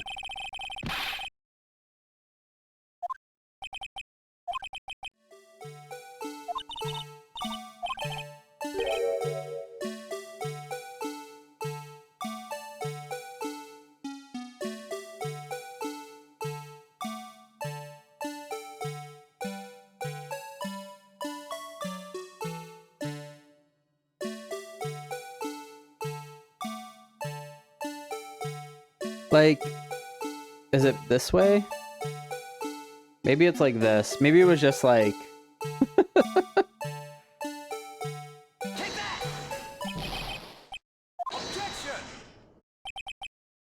Okay, like, what?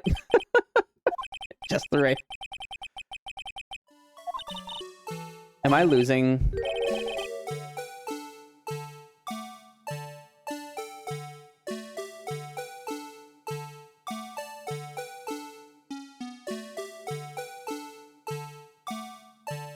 Legitimately, I don't know this part.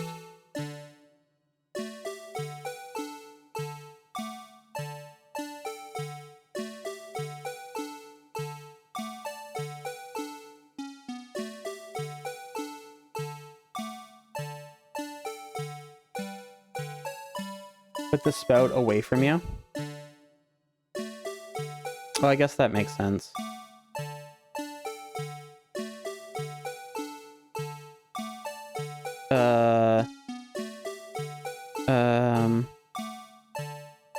Like that?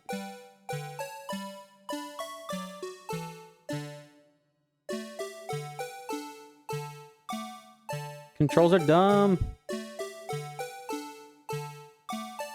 Oh, rotate left. Oh, there we go.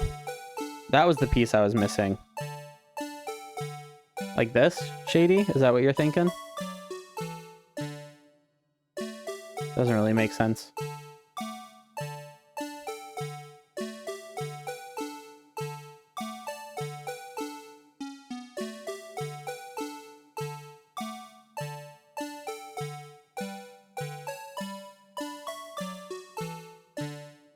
Like, the blood pattern should also be indicative of what it is, right? Like, okay, we hit the button.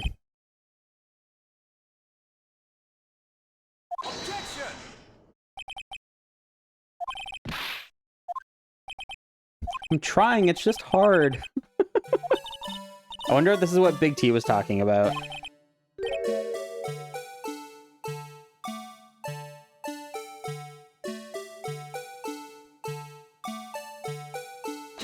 No, wrong button again. Okay. Can someone find me a picture of what it's supposed to look like? I really don't want to waste time on this. Lean it backwards.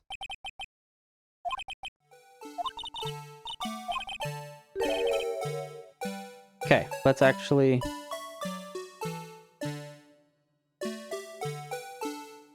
Let's not hit the wrong buttons. Like that, maybe?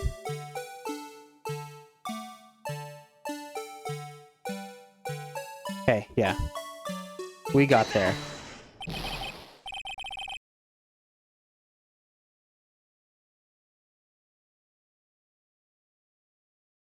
Okay, just for everyone's knowledge, that is exactly the way I did it. Ugh.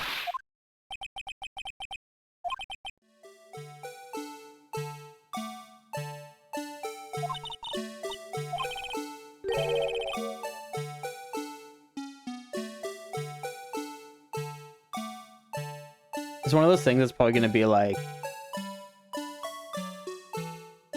a matter of inches or like millimeters.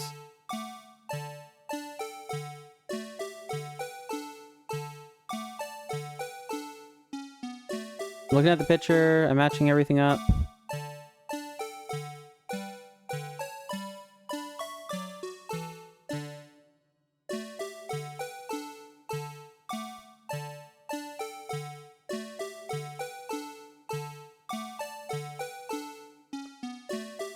Shady, hope it goes well. Have a good one. Thanks for stopping by.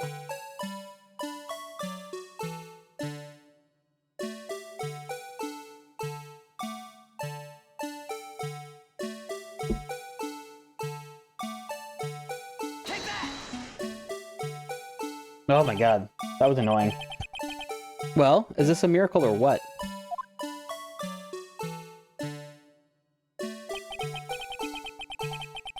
No one can possibly deny this jar resemblance to the blue badger.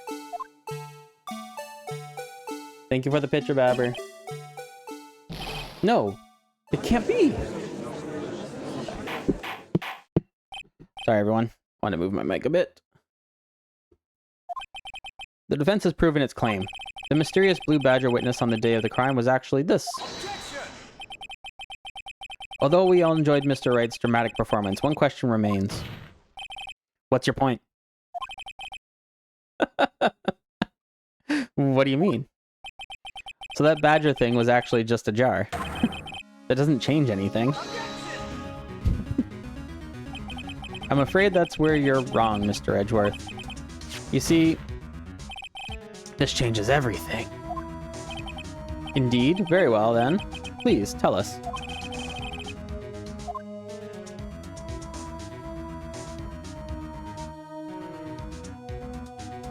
Oh. Okay, we got past that. I'm gonna save, so I don't have to ever do that again.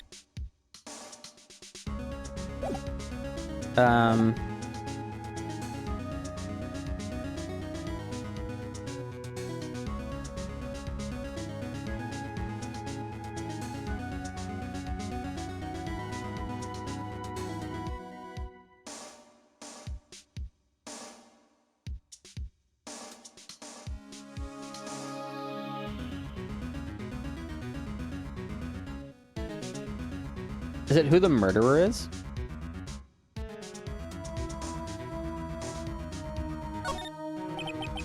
Allow me to take these in turn. At the moment of the murder, the witness saw this jar. At a very specific angle, I might add, Mr. Wright. Yes, well, knowing this, where could she have seen this jar? Where?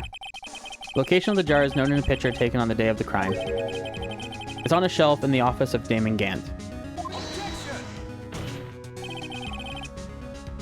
But the body was found lying near Lana Sky's desk.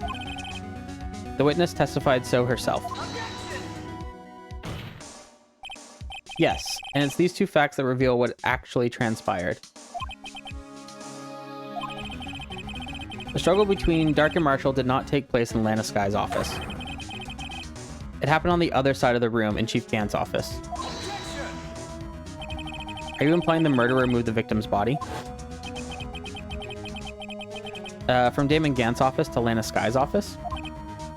Yes. Why would he do that? There's no reason. Exactly. If there wasn't a reason, he wouldn't have gone through the trouble. The only logical conclusion is that there was a reason. Do you know what that reason was, Mr. Wright? I finally figured it out. So this is why Lana tried to stop the trial. It's too late to quit now, though. Please recall the witness's testimony. She said she knocked away the man who was holding up the knife. In the next instant, the jar was hit and flew through the air. Now tell me, what could have sent the jar flying? That would have to have been the impact the man made when he was knocked into the wall. Ladies and gentlemen, if I may draw your attention to this picture once more. The man was knocked in the direction of the shelf the jar was sitting on. What would he have hit? A suit of armor, holding a very sharp and dangerous-looking sword.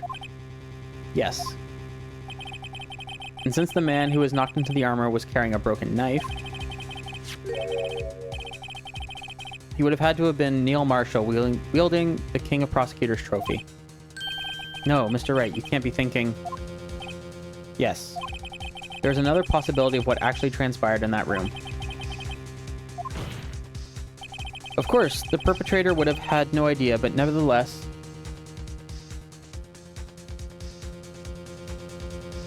Thanks, Daz. If you want to catch the ending, I am going to throw it back up on my YouTube afterwards.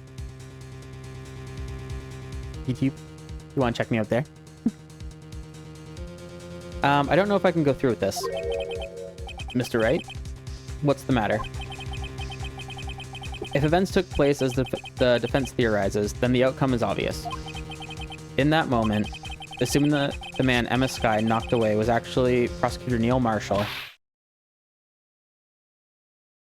Thank you, Daz.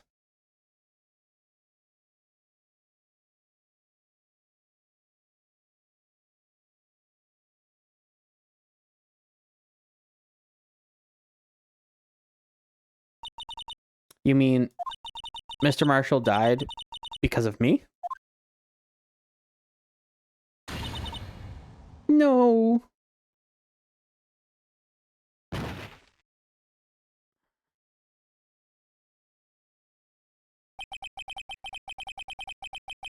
I never imagined her testimony would lead to this. So it was a witness who took the victim's life, and then proved so with her own testimony. This is unprecedented.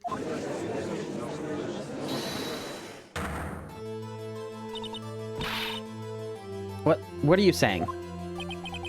I'm sorry, Miss Sky, but given the circumstances, Joe Dark murdered Prosecutor Marshall. How can you think it was Emma? How dare you try to pin the crime on her? Imagine that coming from you. If you recall, it was you who admitted to forging evidence 2 years ago. The reason you moved Prosecutor Marshall's body was to keep anyone else from finding out about what Emma did, wasn't it? I assure you, Mr. Edgeworth, I have no idea what you're talking about. If you hope to have anyone believe your insane allegations, I'm afraid you're going to have proof. Tell me, do you have any conclusive evidence that proves my sister killed Neil Marshall? Evidence? I'm willing to bet you don't. Yes, it certainly would be difficult to prove this with evidence. If we don't have evidence, then we'll have to rely on testimony. I'm afraid that won't work in this case. Both parties involved in the incident are dead. We certainly can't get dead people to testify. This has been all a wild goose chase from the beginning. Touche, Miss Sky. Of course, that only leaves us with one possibility. You mean there's still another possibility? What do you mean, Mr. Edgeworth? I mean the possibility that the victim has left us a message. For better or worse, Mr. Marshall did not die instantly. He may have left behind the name of the person who took his life. In one manner or another. That's impossible. Well, Mr. Wright, this is the only possibility left to you. A message from the deceased. Does such a message exist?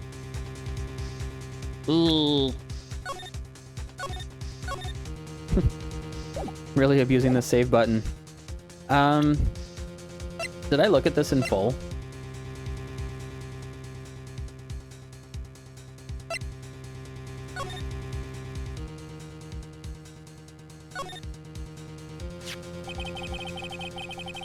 The dark red stains must be blood traces from the incident 2 years ago. The only fragment found in Chief Gant's office still has lines remaining on it. Is that it? That's all that there is.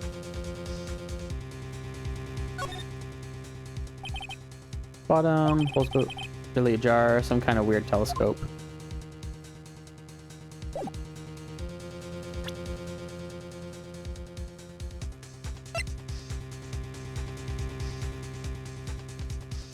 Is it this?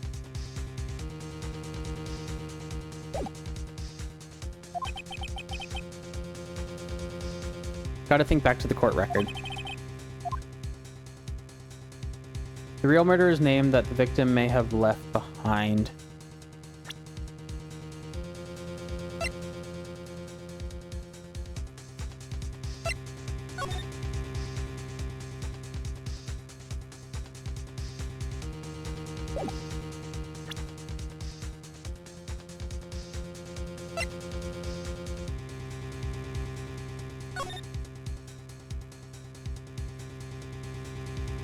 Date and time of the death, February 19th, between 7 and 7:30. Cause of death, stab wound piercing heart, lung. Assessment, died from blood loss in under 10 minutes. Weapon found in wound was missing tip.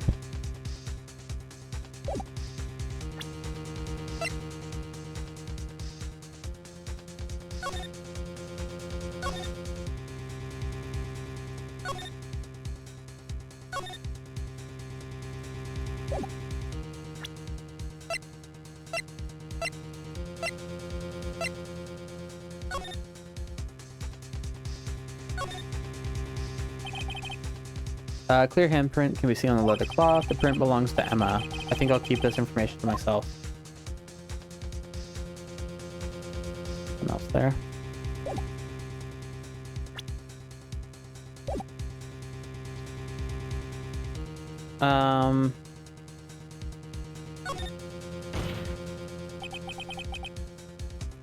The message from the deceased is already in our possession. Will you stop at nothing to prove my sister's a murderer? Do not be mistaken, Miss Sky. Our purpose is not to accuse Emma of any crime. There is only one thing we seek. The truth. No matter how painful it may be. Now then, Mr. Wright. Please show us the piece of evidence that conveys a message from the deceased. I'm gonna go with this. This is the message from the deceased. Right. Now then. This is the message from the judge.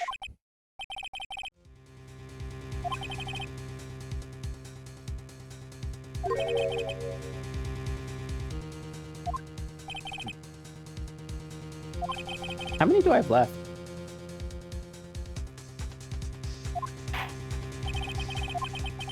Oh, I have a lot. Fine. Was this it? Was this what I was...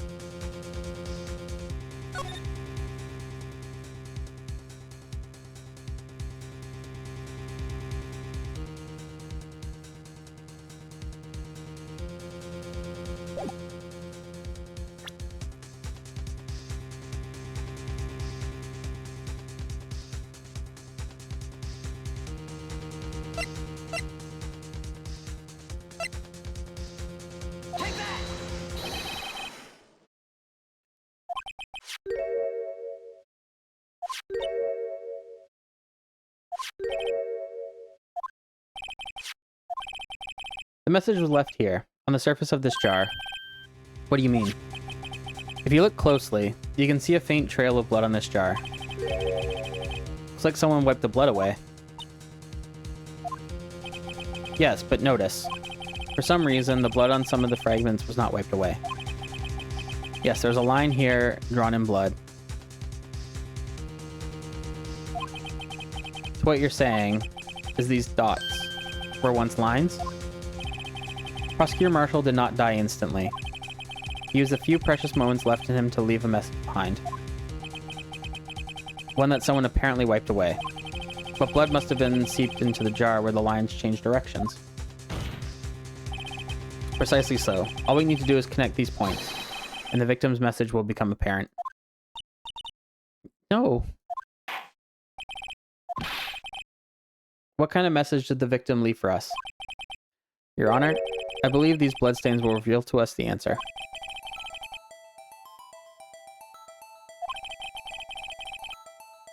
There's only one thing the victim would have written given the circumstances. His murderer's name.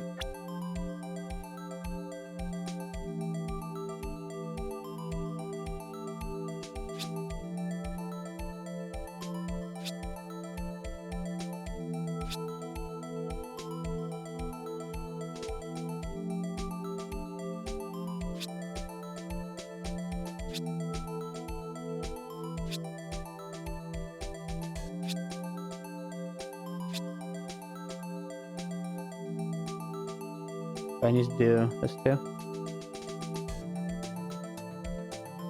Is that good enough?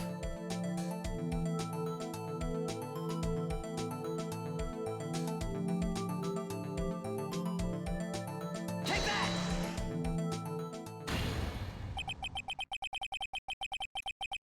It's a defense attorney's duty to prove their client's innocence. That's why all I've been thinking about is saving Lana. After all my efforts, I never thought it would turn out like this. Emma. So this is the final message Prosecutor Marshall left behind.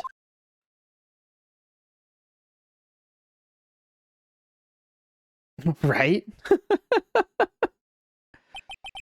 Of all people, she may not have meant it, but in the end, the one who took the victim's life was Emma Skye.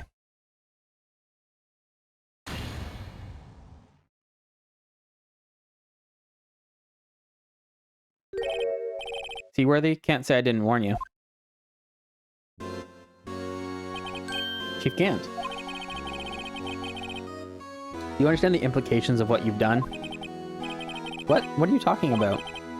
2 years ago, Joe Dark was sentenced to death. He was convicted because of his final murder.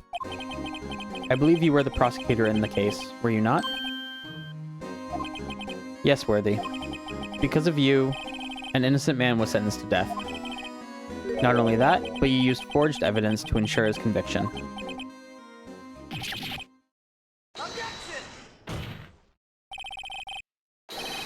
But Joe Dark really was a serial murderer. That's undeniable. I'm afraid that's not important. Didn't you know we aren't defenders of justice? What? We're merely keepers of the law. Sentencing a man to death is no light matter. Even if there wasn't any cover-up or evidence forgery. Ultimately, the responsibility falls on the prosecutor in charge. Despite what anyone may say, this fact cannot be denied. What's going on at the prosecutor's office? They might have sent an innocent man to his death. How can he just stand there like it wasn't his fault?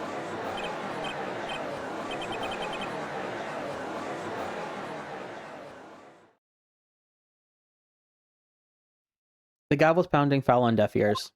Unable to settle the crowd, the judge declared a recess. Where this trial is headed, no one knows. Whew. I need to refill my water. That is good timing.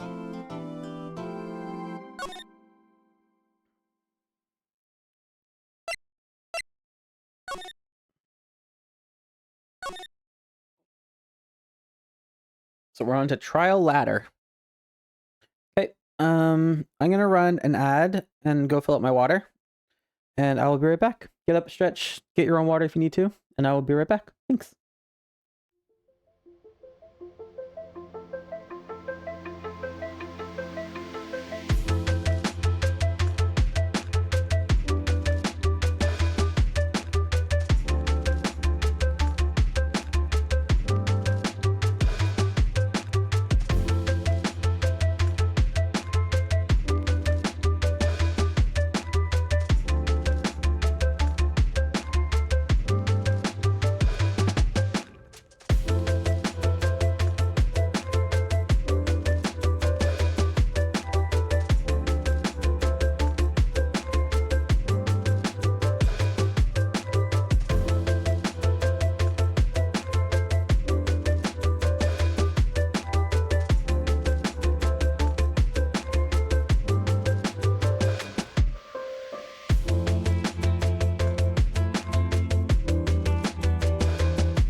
All right, I think we're back.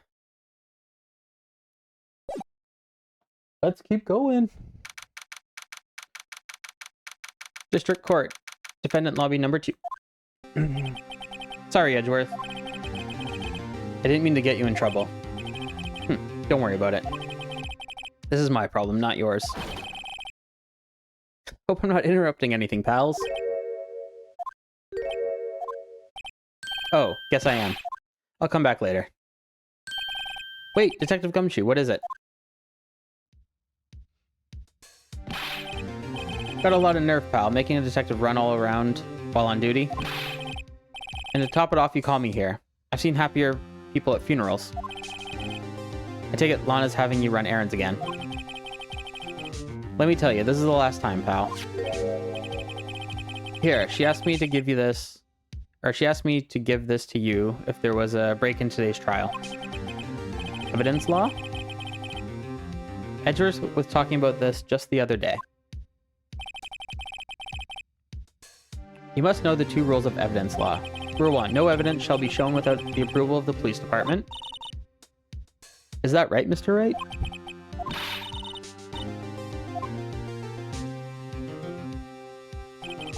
Chief Prosecutor also wanted me to give you a message.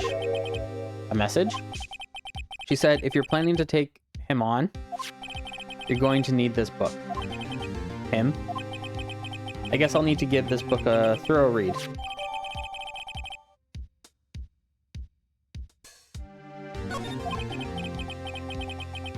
Doesn't look like that book will do you any good now, though. All that's left now is the Chief Prosecutor sentence. That's where you're wrong, Detective. Huh? Haven't you figured it out yet? Why I'm still sitting in that prosecutor seat? Despite all these allegations being thrown at me?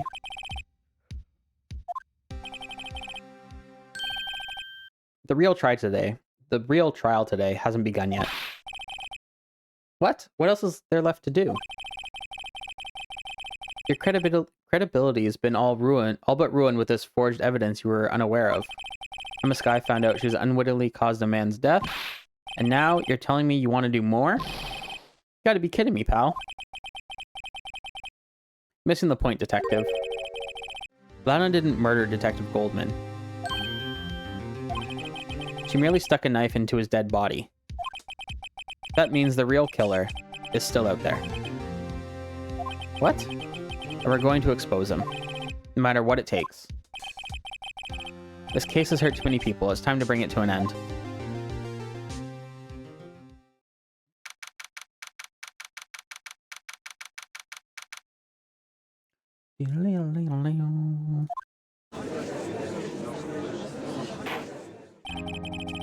Court will now reconvene for the trial of Miss Lana Skye. Mr. Edgeworth. Yes, Your Honor? The Inquiry Committee is planning to impose harsh penalties for your actions. Thank you for the news, Your Honor.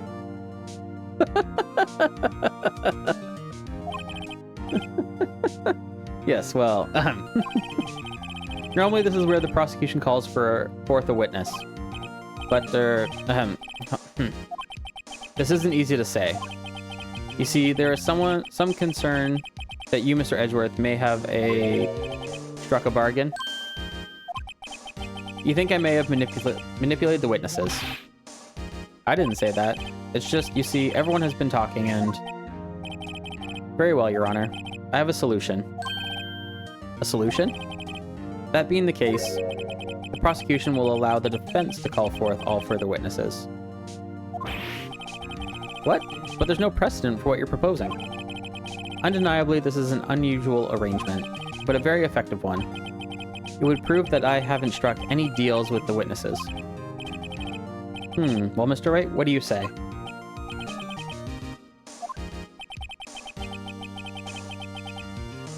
Edgeworth has found a way to continue the trial. Very well. The defense accepts the prosecution's proposal. Then it's settled. The defense may now call forth the next witness. Mr. Wright? You do realize this is your last chance. If you call the wrong witness, this trial is as good as over. What?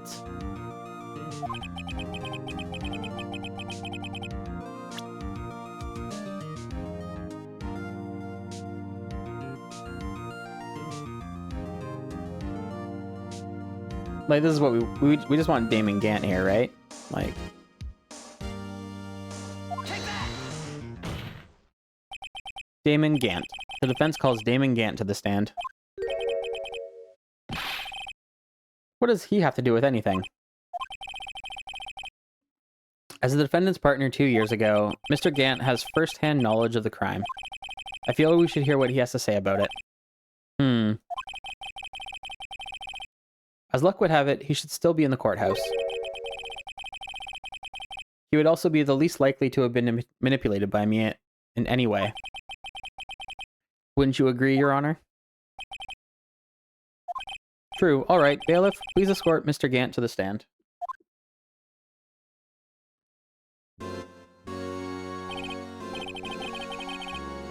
Witness, please state your name and occupation. What is this, some kind of practical joke? I was just on my way to lunch. Your name and occupation, sir. Are you sure you want to do this? Your name and occupation. So, you want to play hardball, eh? Please, Mr. Gant. Fine. My name is Damon Gant. I'm the acting chief of police. Now then, Chief Gant, the court requests to hear your testimony. Oh, righto. What's with the grim face? First, let's clear up this SL9 incident. Oh, you mean that time when Lana's sisters murdered that prosecutor? Personally, I think it's been made pretty clear already. There are still some things unaccounted for. Oh, like what? Like the role you played in all of this. Son, either you're very brave or very foolish. You are aware, of course, that a police chief has all kinds of weapons at his disposal. Weapons? Sure. Take my testimony, for example. I don't have to give it if I don't want to. What? Is that true? I'm afraid so. The chief of police has the right to refuse to testify. Of course, such an action carries with it certain risks. Don't worry, I'm not here to hinder your trial. Just remember, if this turns out to be a big waste of time, don't say I didn't warn you. Also, I feel like I should look at this before we do much else. No evidence shall be shown without the approval of the police department. Unregistered evidence presented must be relevant to the case on trial.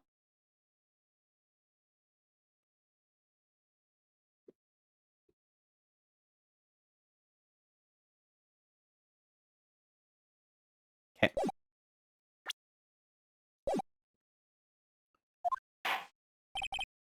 Very well. The witness may now begin his testimony.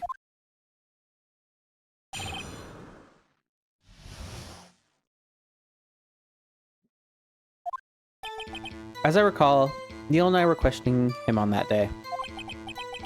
To make a long story short, we slipped up. That power outage didn't help either. When I went to my office, I found Lana there.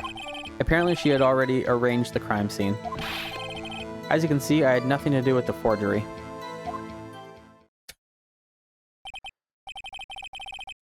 Is that when Dark was arrested? Him? He was lying on the floor unconscious.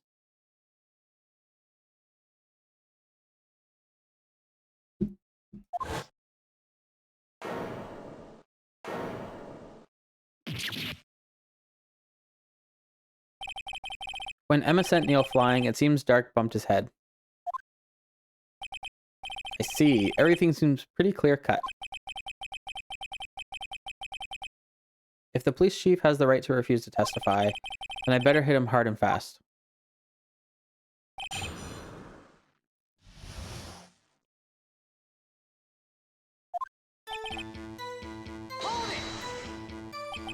As I recall, a ceremony was held at the police department that day.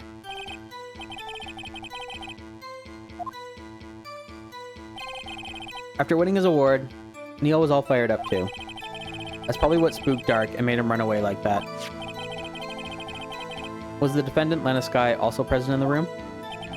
I don't quite remember. At the very least, she wasn't there when Dark ran for it.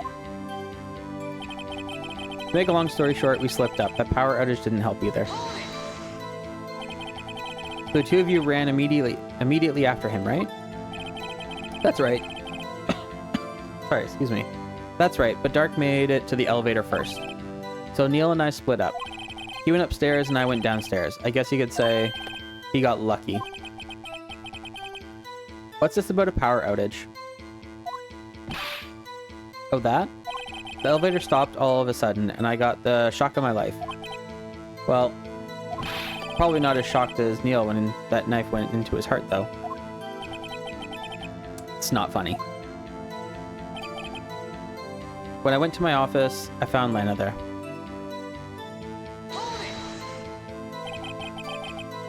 Can you tell us what you saw?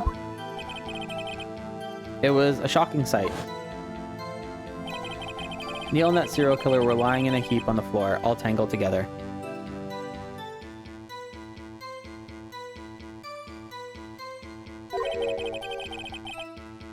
Dark was also lying collapsed on the floor? Yes, apparently he hit his head and was knocked out. Next to them were those two poor girls, Lana and Emma. Lana was cradling Emma in her arms. Looking back at it now, she must have already known what her sister had done.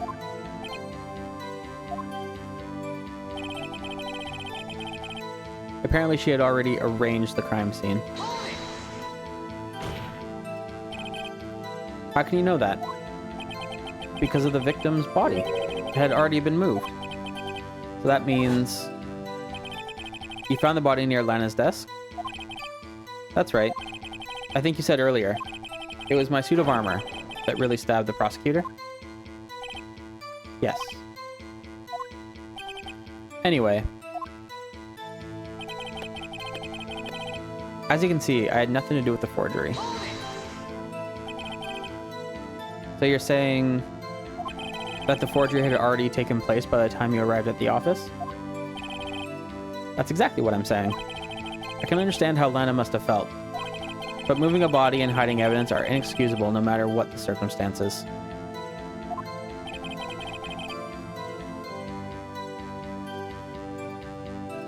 Is that how it really went down?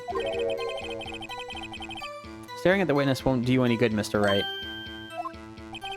If you're going to stare at anything, you better You're better off staring at the court record. Worthy, always a smooth talker. But which piece of evidence ties Gant to the forgery?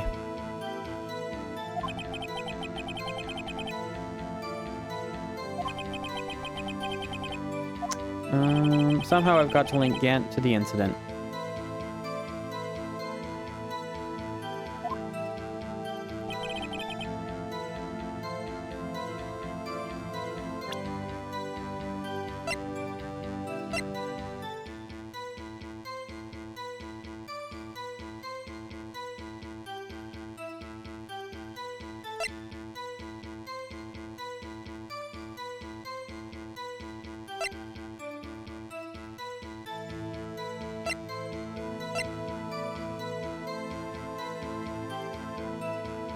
Like, we have 3 pieces of evidence that link them.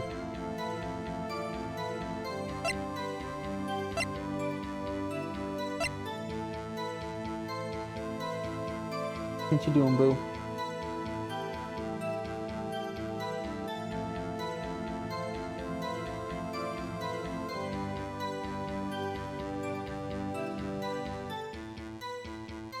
Cozy bud? There you go. Good boy.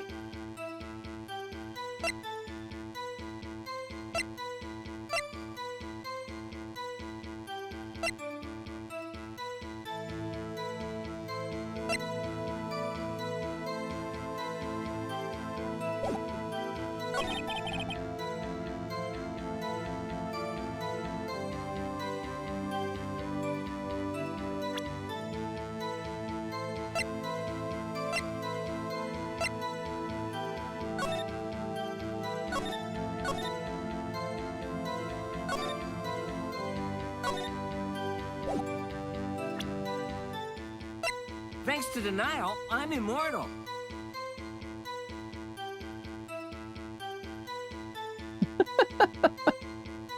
I forgot I have that as a save.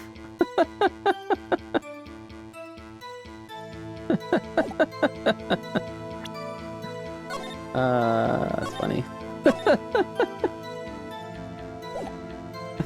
Thanks for the save reminder.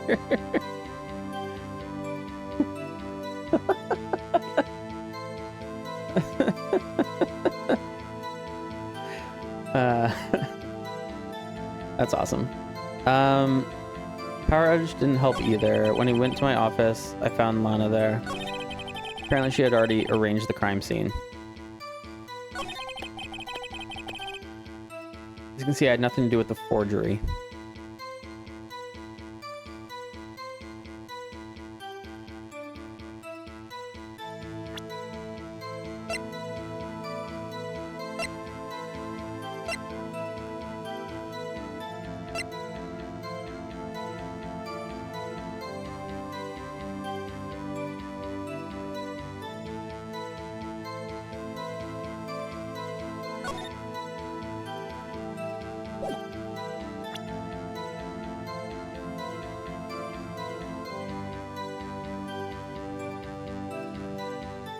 I don't know which of these, like, 3 things I should select.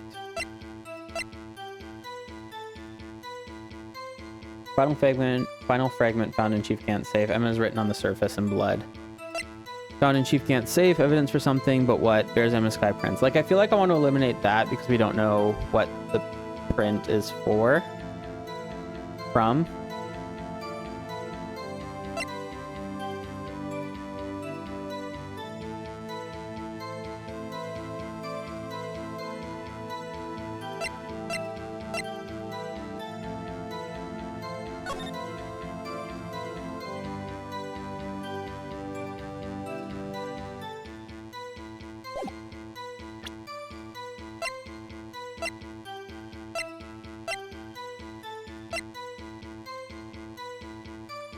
I mean, I have all my things. I could always just reload if I mess up bad.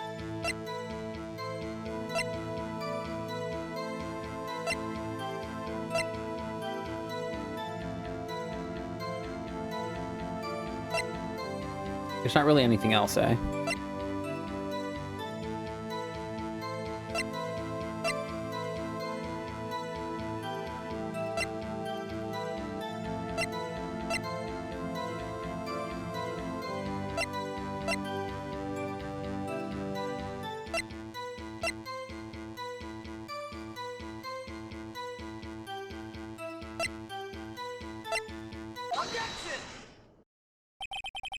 You claim you had nothing to do with the forgery. But I'm afraid that is a claim you cannot back up. Explain yourself. Oh, it literally, I guess, could have been any of them. Several pieces of evidence were found in your office. Take this list, for example. That's the list Emma Sky drew her picture on. This was discovered in your desk. Not only that, but a piece of this jar that was sitting in your office was found inside your safe. It was found where? You see, Chief Gant, these articles of evidence uncovered in your office are both concrete proof that you also played a part in the illegal investigation. Chief Gant, what's the meaning of this? Oh, here's a defense attorney who may even rival Worthy. So you admit to it then, that you were involved in the forgery? Who, me? Or do you mean you? Me? Why would I have anything to do with that? Well, you were the one who snuck into my office when you found this evidence. Prosecutors aren't the only ones capable of forging evidence, you know. Defense attorneys can do so too. Isn't that right, Righto? However, Detective Gumshoe was present during the investigation. Worthy, my boy, not even detectives are exempt from the law. Rest assured, Dick will receive his due punishment. What? If Detective Gumshoe's salary drops any further, he'll end up paying for work. Yes, well, in light of the detective's presence, please give us your testimony regarding these pieces of evidence found in your office, and the relation to the forgery that took place at the crime scene. My. Kids these days no longer know how to put two and two together.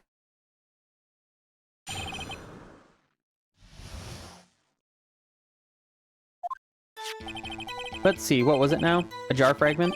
And a list? For all I know, you could have planted them in my office. Anyway, you can't prove when those pieces of evidence were discovered.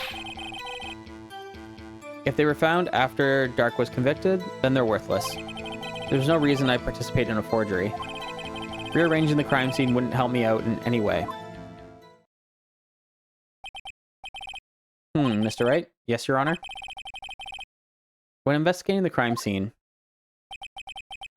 you should have been more careful to observe protocol. You do understand that I am Chief of Police, right? There will be consequences. Indeed, I believe I will press charges, so you won't make the same mistake again. My apology, Chief, but would you mind waiting until tomorrow for that? Today is, well, you know. Alright, Udgy. In return, though. I know. That place, right?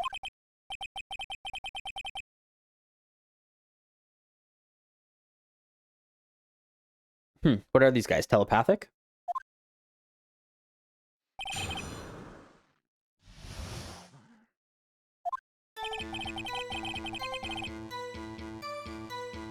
Well, I know, you could have planted them in my office. Anyway, you can't prove when these pieces of evidence were discovered. Actually, I'm gonna press here.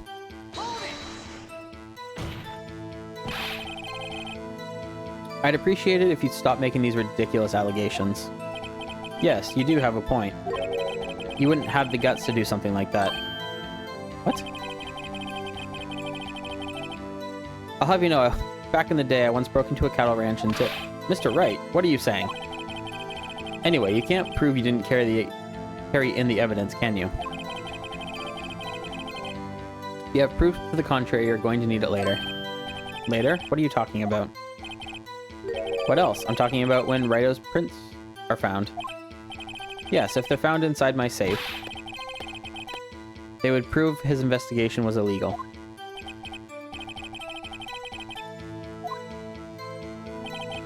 Anyway, you can't prove when those pieces of evidence were discovered. What do you mean by that? This is all purely hypothetical, of course, but suppose I did place those items in my safe. Such an act wouldn't necessarily constitute forgery. If concealing evidence found at a crime scene isn't forgery. I'm not through speaking yet, Rado. It all depends on when the evidence was discovered. If they were found after Dark was convicted, then they're worthless. Are you saying this jar fragment wasn't discovered in the initial investigation? Would appear not. After all, it wasn't listed in the evidence list. For all we know, it could have suddenly materialized the day after Dark was sentenced. And wouldn't that be convenient? Right.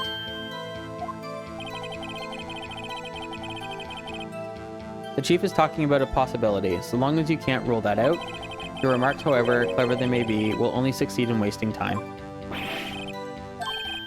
Come now, Rado. Think about it.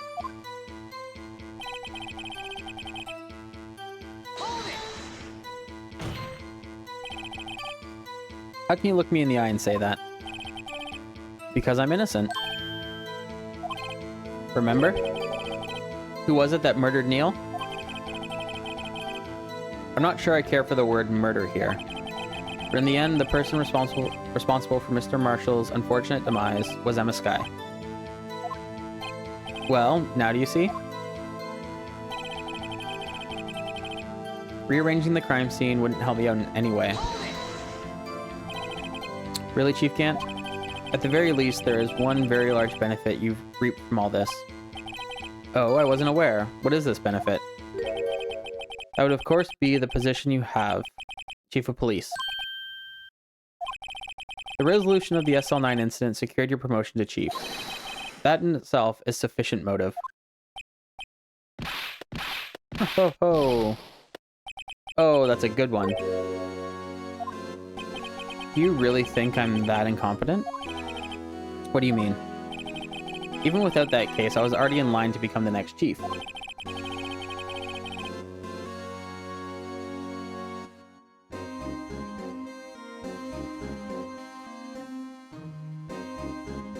Oh my gosh.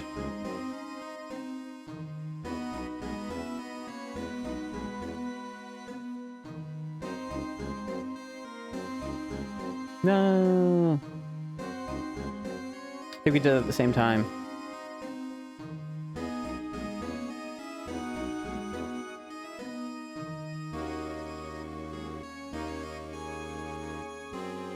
I rebanned them.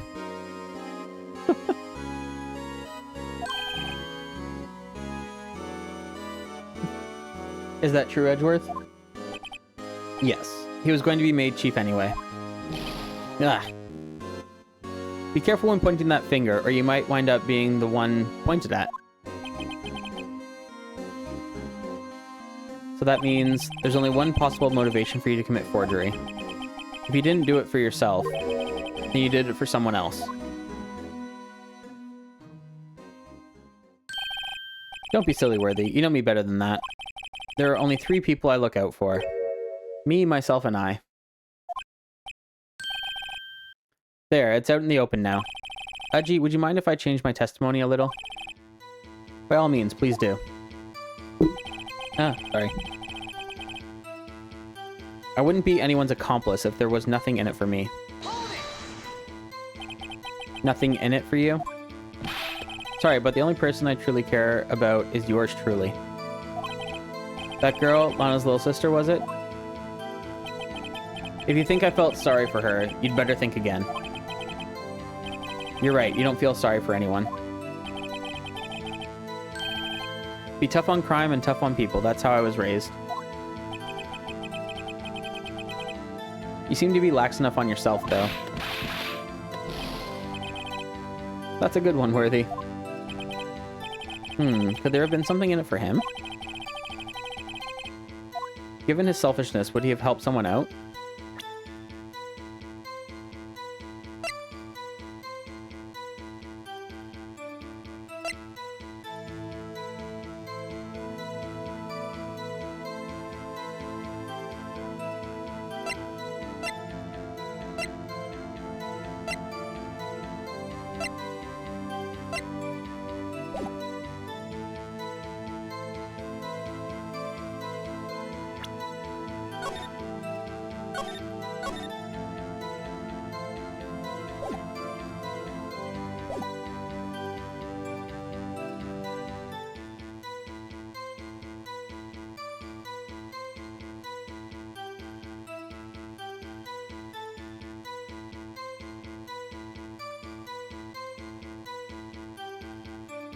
So what I'm thinking is that, like they were saying, he did this all just to control Lana. And then as far as evidence goes, I wonder if, like, this is proof of Emma's, like, both of those are proof of, like, Emma's inclusion, and he was holding it as, like, blackmail above Lana. True, you might not help out anyone for their sake, but if it would benefit you, you might decide to assist someone. Mr. Wright, it appears you're positively determined to portray the chief as a nice man who likes to lend people a hand. That's not what I mean. Very well then. Who is this person you believe Chief Gant may have helped forge evidence?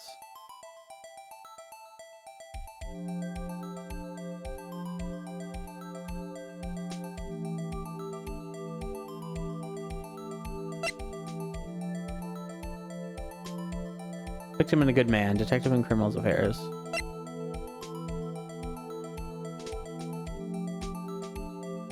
And we just saved, so we're okay.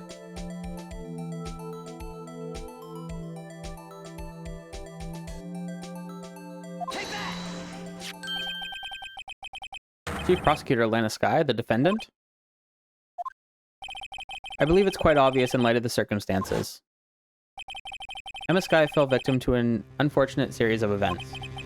Who would want to help her more than her own sister, Lana? And as for Chief Gant, he would also have a reason to help Lana if she asked him to. That reason, of course, is self-profit. Self-profit? What do you mean? After the SL9 incident was resolved, Lana Skye was appointed Chief Prosecutor at the Prosecutor's Office. The person who arranged this job change was you, Chief Gant. But how would he profit from all of this? He would be able to use the Chief Prosecutor as his puppet. Essentially, he would acquire unchecked authority over all investigations. Do you mean to tell me that despite the Chief's formidable appearance, he plays with puppets? Oh wait, you must mean puppet, as in someone forced to do his bidding. Never mind. God. Admit it, Chief. You assisted Lana Skye in forging evidence. Your motive to appoint her as Chief Prosecutor so you can control her. Righto, my boy. You have quite an imagination. Let me ask you something. What? Do you have any proof of this? That I controlled Lana? For example, is Lana testifying that I've done such a thing? Lana? There's no way that she testify against Gant. I'm afraid without any proof, this all amounts to nothing more than conjecture. Unless... that is also what happened in this incident. This incident? Which one would that be? Of course I'm talking about the murder of Detective Bruce Goodman. Chief Prosecutor has been acting strange throughout this entire trial. Almost as if someone has been controlling her. Worthy, you'd better watch your tongue. I wouldn't want you to get hurt. Just what do you mean? What he means, Your Honor, is that Chief Gant is involved in the murder of Detective Goodman.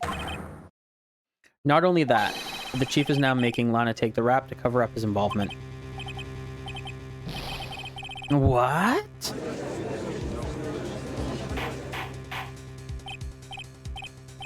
Order, order, order. I said order. Mr. Wright, you can't be serious. Hmm? This is an affront to the highest ranking officer in our law enforcement agency. To accuse the chief of police of blackmail and murder. That's impossible.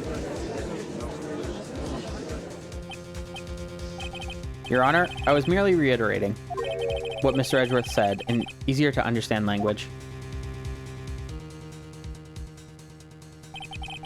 Too late, Mr. Wright. There's no turning back for us now. It looks like he's the one who's decided to go through with this. Can you prove this, Mr. Wright? that the chief, a high-ranking officer of the law, is involved in this murder?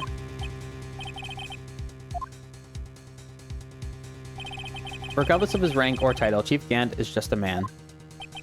The question is he a criminal? I believe the evidence will tell. I see. All right, then. Let's see what Mr. Wright's got, and it better be good. Oh my gosh.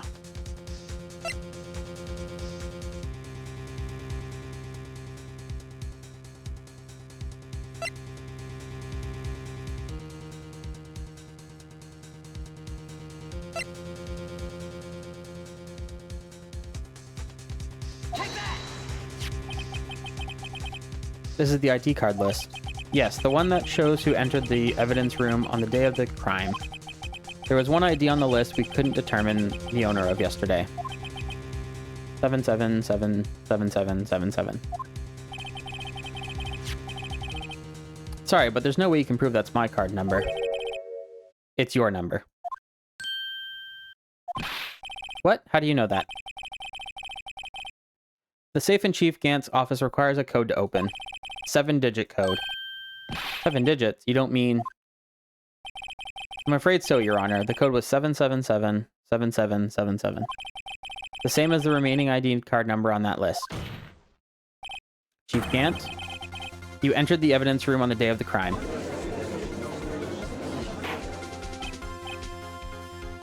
Order, order! Chief Gant, what do you have to say?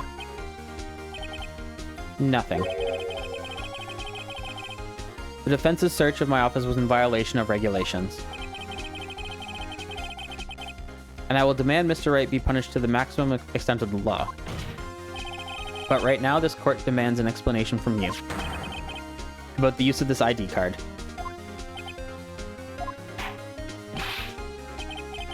Chief Gant, so you admit it? You entered the evidence room on the day of the crime? What about it? I'm chief of police, whether it's the evidence room or the bathroom. What's the difference? I can go anywhere I want. Tell me, when you entered the room, were you alone?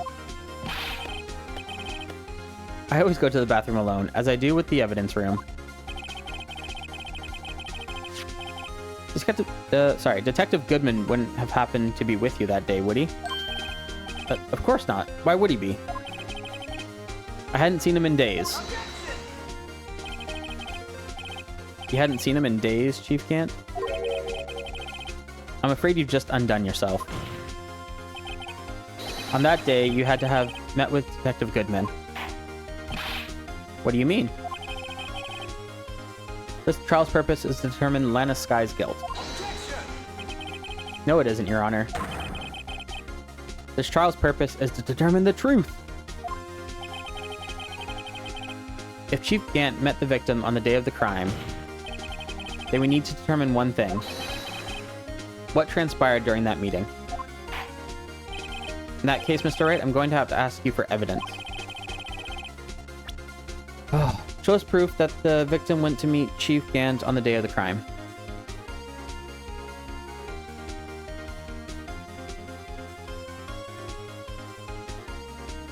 Like, is it the same thing?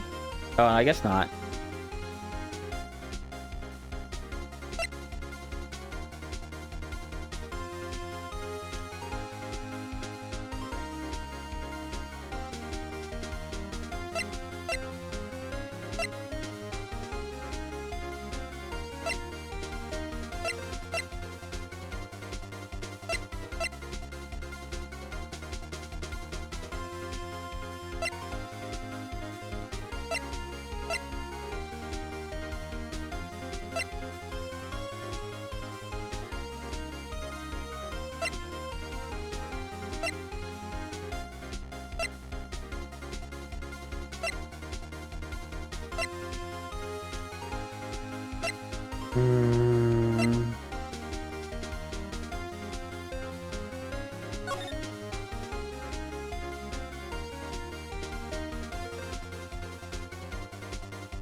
Detective Goodman lost his ID card on the day of the crime.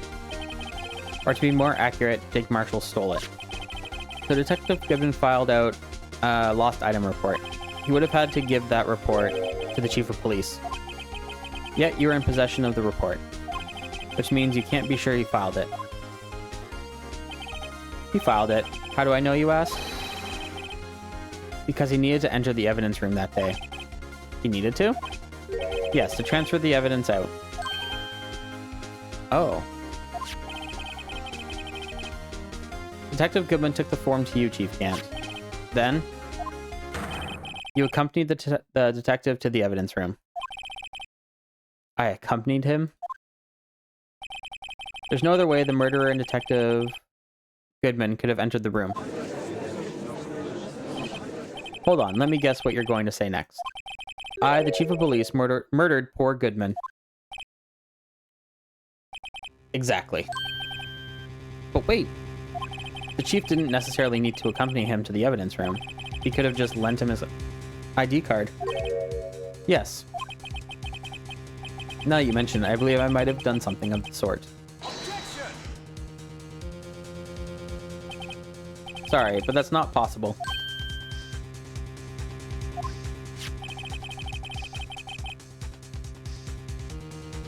According to the record, your card was only used once. Yet you showed us your ID card earlier. If you had really lent it to Detective Goodman, it would have been found on his body. No!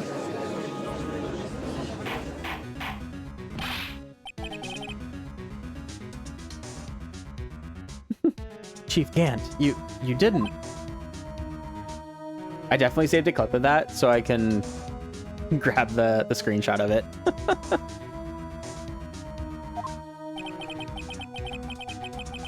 The murder was most likely a spur-of-the-moment crime, for no one in their right mind would choose the police department as a place to commit murder. After the murder, you contacted Lana at the prosecutor's office.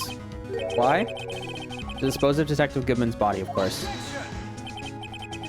You're forgetting, Mr. Wright, that the victim's body was discovered in the prosecutor's office's parking lot. How did he manage to move it there? I was at the police department the entire day, you know. And everyone's aware that Lana stayed at the prosecutor's office after the ceremony. Everyone except me, it seems. Still, you're the chief of police. You have an entire police force at your disposal. Oh, so you think I just ordered an officer to do it? Hey you, take this here dead body over to the prosecutor's office. I don't think so. Chief Gant, you left all the evidence we need to prove how you moved the body to the prosecutor's office. And all this time, I thought it was just a useless clue taking up space. Oh no. How could the chief have moved the body? Mr. Wright, show us this evidence.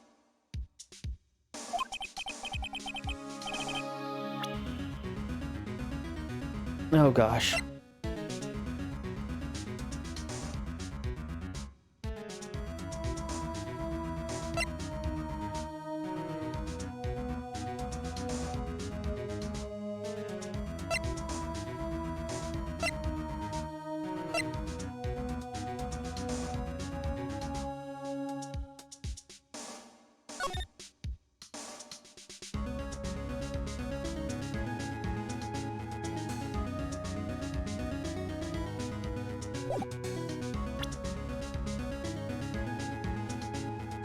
Is this a dumb answer?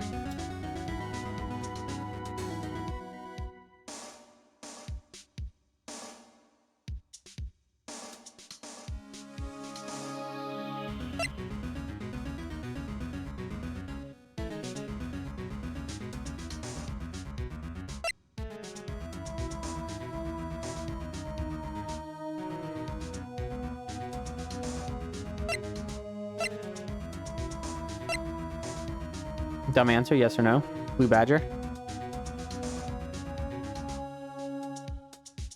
They sort of gave a clue that it's something that hasn't really been brought up or something to that effect.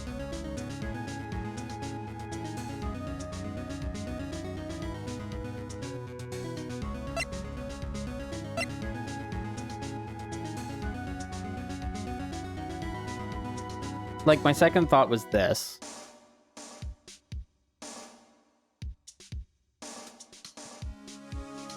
But it's not really moving the victim's body with that.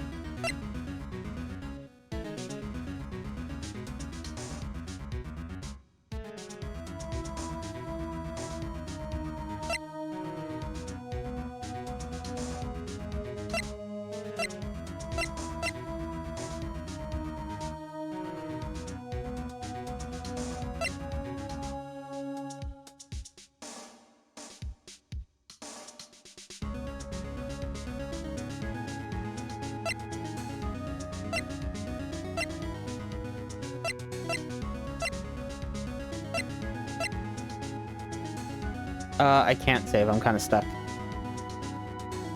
I can only present.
Like, Edgeworth would have grabbed that, right?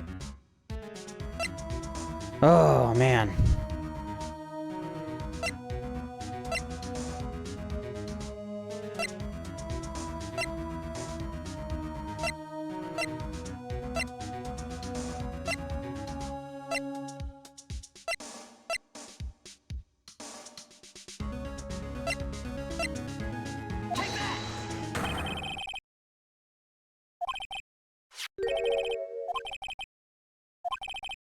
Mr. Edgeworth, think back to the day of the crime.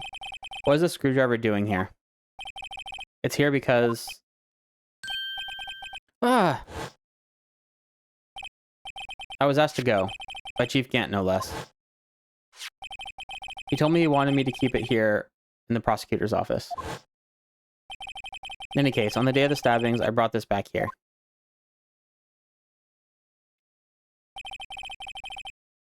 After the ceremony ended that day, I didn't plan to return to the prosecutor's office. But you did, because Chief Gant asked you to. You mean The body was found in the trunk of Mr. Edgeworth's car. I think it's obvious what happened. So, like, I feel like if I got that wrong and did the Blue Badger, that'd be, like, a syntax thing of, like, how did the chief of police move the body? In my head, it's, like, move the body to the car, not, like, move the body back to the prosecutor's office. I guess not syntax, but circumstance. Like, what circumstance are they trying to discuss there? The body was moved by that car. Detective Goodman's body was carried in the trunk of Mr. Edgeworth's car. That wasn't a question. That should have been an exclamation. Yes, unless, of course, you have another explanation, Chief. Why else would you have asked Mr. Edgeworth to transport evidence from a closed case? There's only one plausible explanation. Transport the body to your accomplice, Miss Lana Skye. Order, order, order! What's going on here? Is there no room for rebuttal to the defense's outrageous accusations? Think back to the photograph Miss Starr took at the prosecutor's office. This is not a photo of the body being stuffed in the trunk to be taken away. It was exactly the opposite. It's a photo of the body being taken from the trunk. Chief Gant, please say something. I believe your time's up. My time's up? Sorry, Righto, but I'm having lunch with the District Attorney General after this. We have to get going if we're to make it in time for the early bird special. Okay. But the cross-examination isn't finished yet. Remember what I told you earlier? A police chief has all kinds of weapons at his disposal. Like the right to refuse to testify. I'm invoking that right now. What? That is not a right to be casually invoked. There are certain risks to be considered. So you're just gonna run away after all this? Run away? Don't make me laugh, Worthy. I stabbed old Goodman. That's what you're saying, right? But if you had any conclusive evidence, you would have presented it by now. You think I had Lana dispose of the body? If so, then show your proof and get it over with. Mr. Wright, Damon Gant is the current police chief. This court will not tolerate any accusations against him without concrete proof. Well, Mr. Wright? Your Honor? Do you have any concrete proof? Proof that Chief Gant murdered Detective Goodman and made Miss Skye dispose of his body?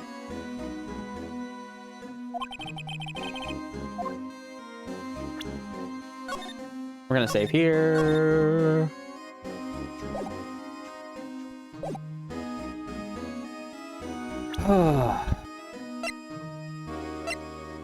Like, I think this is one of those I don't have any proof yet situations. Water tribe. Tim, thank you.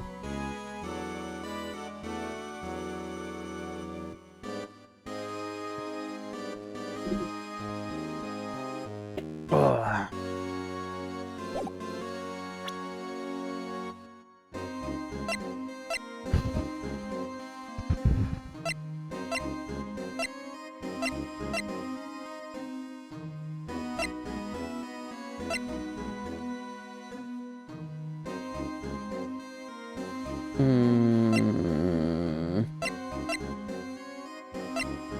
Like, we don't have anything, right?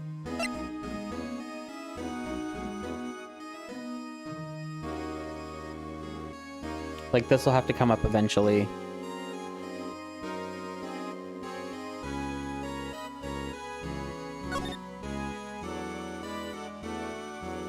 Right?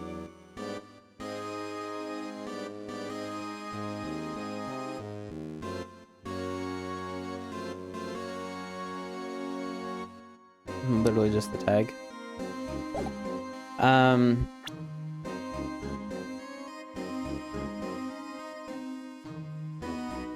Like, I don't think I have anything right now, do I? Nothing concrete?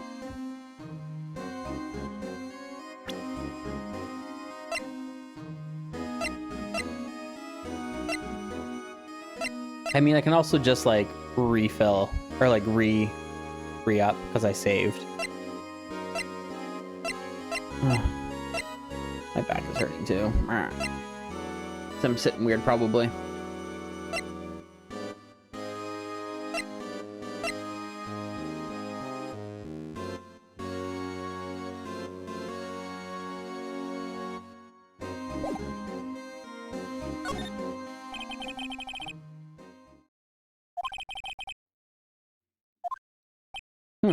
See, Edgy? In that case, this court is forced to penalize you for your allegations against the chief. No!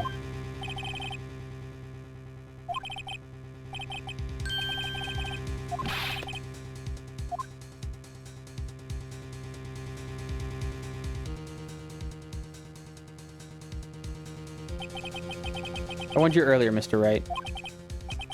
This is an affront to the senior officer in our nation's law enforcement agency.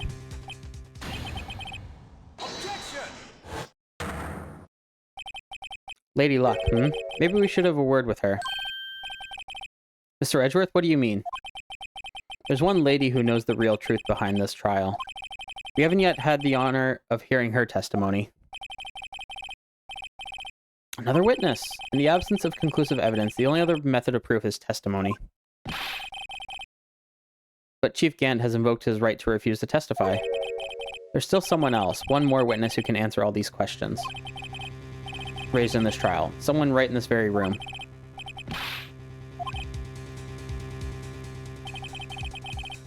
Why are you asking me, Your Honor? Have you forgotten? The defense is one calling witnesses today. Mr. Wright, does such a witness exist? She may not be willing to tell the truth, but we can't just stop now.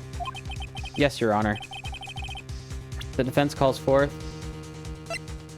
Lana Sky. The defendant, Miss Lana Sky. She was in the underground parking lot at 5:15 p.m. on February 21st. Her task to dispose of the victim's body. In accordance with a certain someone's orders. Mr. Edgeworth? Prosecution has no objections, Your Honor. Very well. The court will now take its final recess for the day. In 15 minutes, we will reconvene to hear the defendant's testimony. This court is now in Hold on. Huh?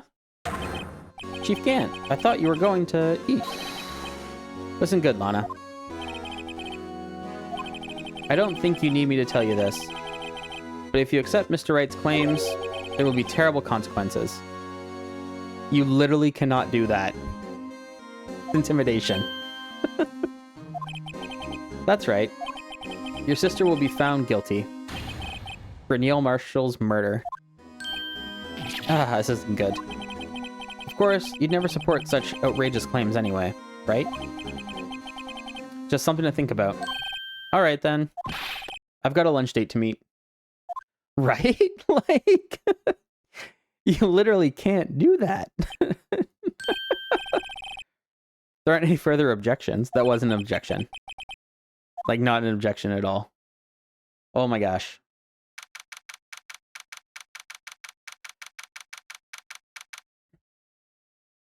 Do I get a save before the next one? Because I've been drinking a lot of water. Looks like we managed to stay in the game. Thanks to your help, Edgeworth. That chief. He's something else, eh, pals? Detective Gumshoe. I'm not a detective anymore. Oh yeah, sorry about that. Don't worry, I've already decided where to work now. At your office. My office? Sure. I'll take the place of that top-knotted girl you used to work with. You mean Maya? Still, looks like we're all out of moves now. Chief Gant's done it again. How is it he always gets the upper hand? It's not right. It's not fair he has the right to refuse to testify. Settle down, Wright. Remember what the judge said? That is not a right to be casually invoked. Certain risks to be considered. Risks? What do you mean? What did he mean by that? It's simple. If the chief refuses to testify, the opposite also holds true. You mean he forfeits his right to say anything too? Emma, are you okay? Yeah, when I came to, I was in the medical office. I've been listening to the trial from the gallery. Emma, I'm sorry for what I said before. No, don't be. It was the truth. You know what's funny? I almost feel somehow relieved. Relieved? Yeah, now I finally know what really happened. To think that all this time, my sister was being blackmailed by that terrible man. And she did it all, just to protect me. Ever since her appointment as chief prosecutor, everyone who knew her said she changed. Perhaps it was easier that way for her. What do you mean? What do you think I mean? To follow Chief Gant's orders. She must have shut herself up deep inside. Forced herself to do anything and everything the chief told her to do. That must be why she became so cold. It was all my fault. It's all because I murdered Mr. Marshall. Hey, don't go blaming yourself now. If you want to blame anyone, blame society, pal. Chief Gant may be able to fool everyone else with his forgery, but he can't fool my memory. I remember now. I knocked Mr. Marshall into that armor. I see. Well, we better get back. It's time for the final act. Emma, why don't you wait? No. I'm going with you. I want to be there. When Lana tells the truth. Let's go, right? It's time to end this.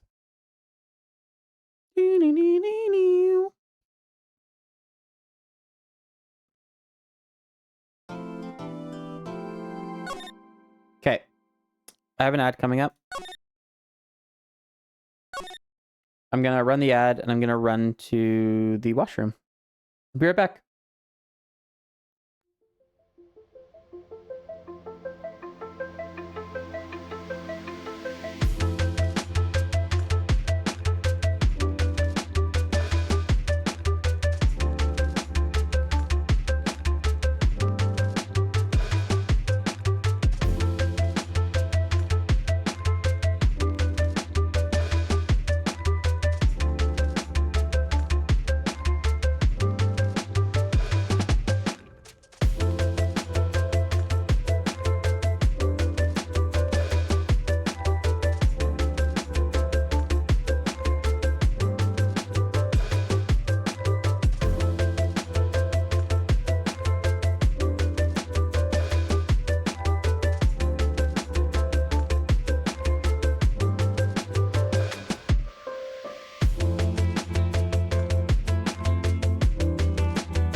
Okay, we're back. Final stretch here.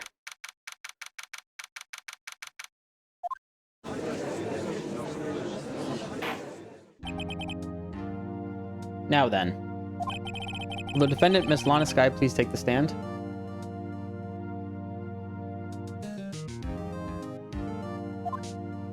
Asher, go lay down.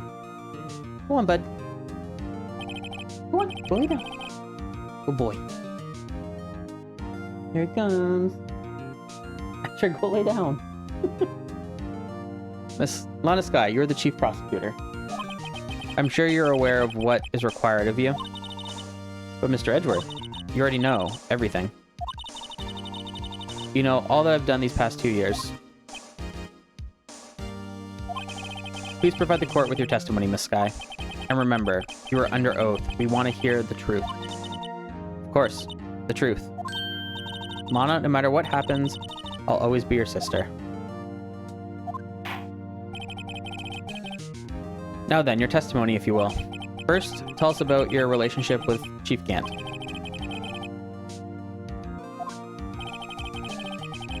Everything hinges on your testimony. You're the only chance we have to get Gant.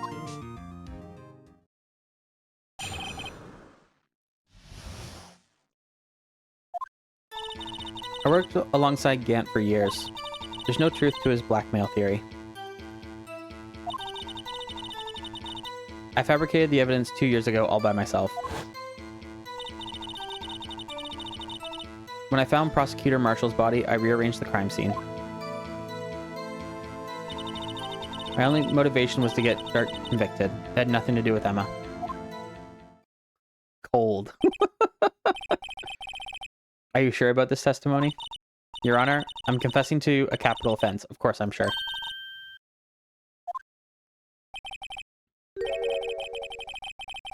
If this is true, then that means Chief Gant has nothing to do with this. That's what I've been telling you from the beginning. Please, Mr. Wright, you've got to help her. She's sacrificing herself because of me. But what if she's telling the truth?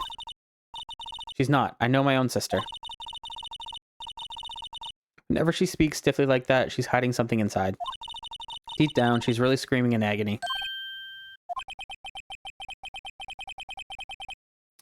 Yeah, no time to start second-guessing myself. The defense may now begin its cross-examination.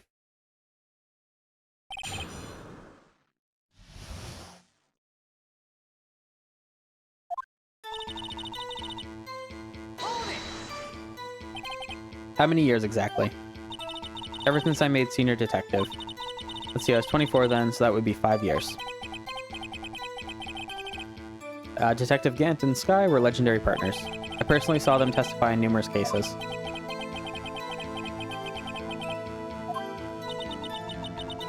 Damon Gant was a respectable detective. That's why there's no truth to this blackmail theory.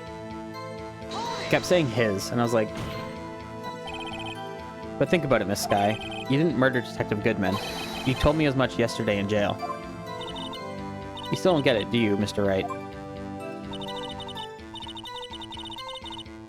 Any testimony you cannot present in court is as useless as idle gossip.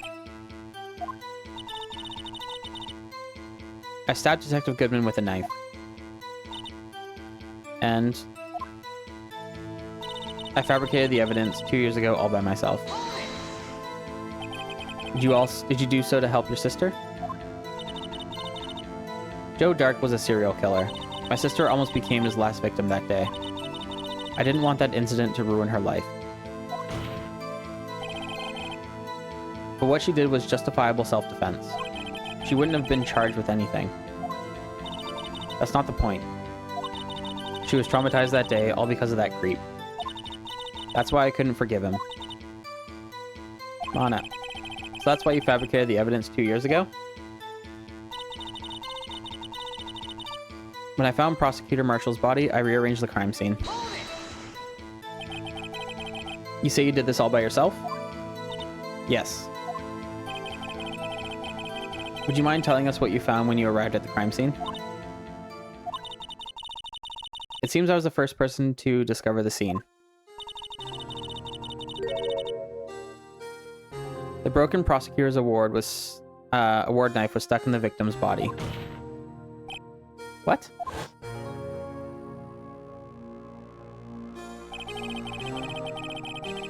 But Prosecutor Marshall died from an unfortunate accident. That's a situation you only dreamed was possible. The reality is, it wasn't my sister who took the prosecutor's life. Fantasize all you want, Mr. Wright, but I'll never change this statement. You mean Prosecutor Marshall wound up being killed by Dark? Something like that. That is so. What happened to the other murder weapon? Dark was carrying a switchblade knife.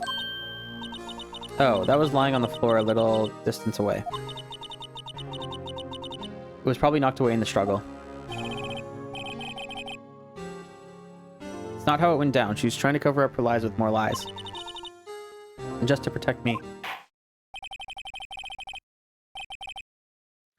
So when you found the scene like this, what did you do? After all, this is what everything boils down to.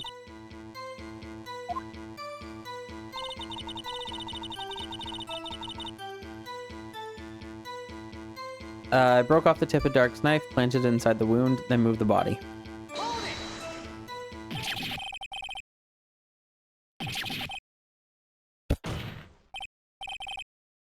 But why would you do that? You of all people should know, Edgeworth. You've always had a good head on your shoulders. My head isn't that bad, but maybe I ought to ask for the sake of others.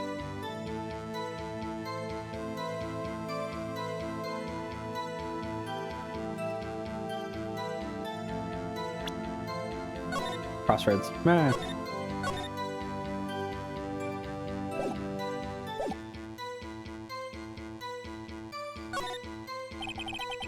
When you showed up on the scene, where exactly was the victim's body? It was where you deduced it was, by Chief Gant's desk. But the body was found by your desk. Why did you move it there? The reason for that is simple. Let's have the witness explain this in more detail.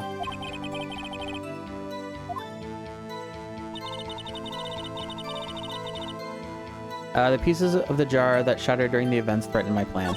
My only motivation was to get Drake convicted. It had nothing to do with Emma.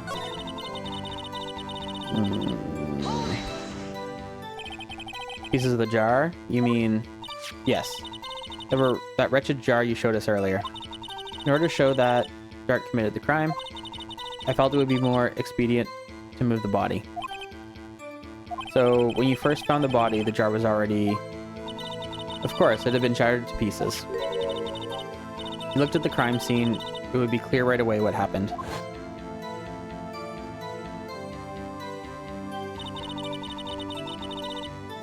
Neil Marsh was dead, and Dark was lying unconscious. In other words, the jar must have been broken during their struggle. I see.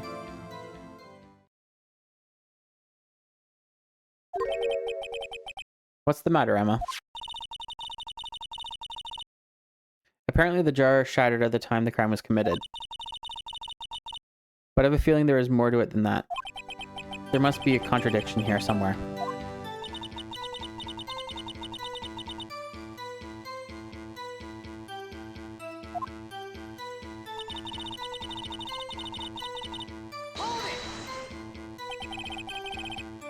So you rearranged the crime scene. Are you sure you didn't do this to keep Emma from looking like the murderer? How many times do I have to tell you, Mr. Wright? Emma didn't do it. Period. Are you so desperate to hide that fact? You're willing to risk the death sentence? She's lying. She did it so I wouldn't be blamed for what happened. In any case, as a prosecutor, what I've done is unpardonable. There's nothing I can do to make up for my actions. Mr. Wright, my sister's lying. Looks like she's determined to protect you to the end. She insists she fabricated the evidence by herself. There's no way she could have done it alone.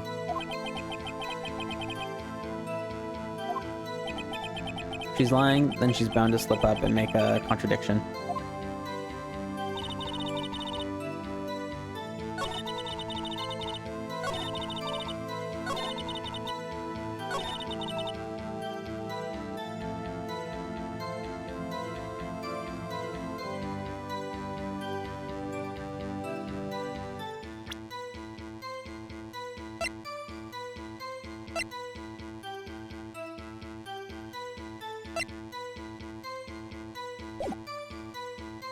Did I just save? I don't remember. Fine. I'd rather oversave than undersave.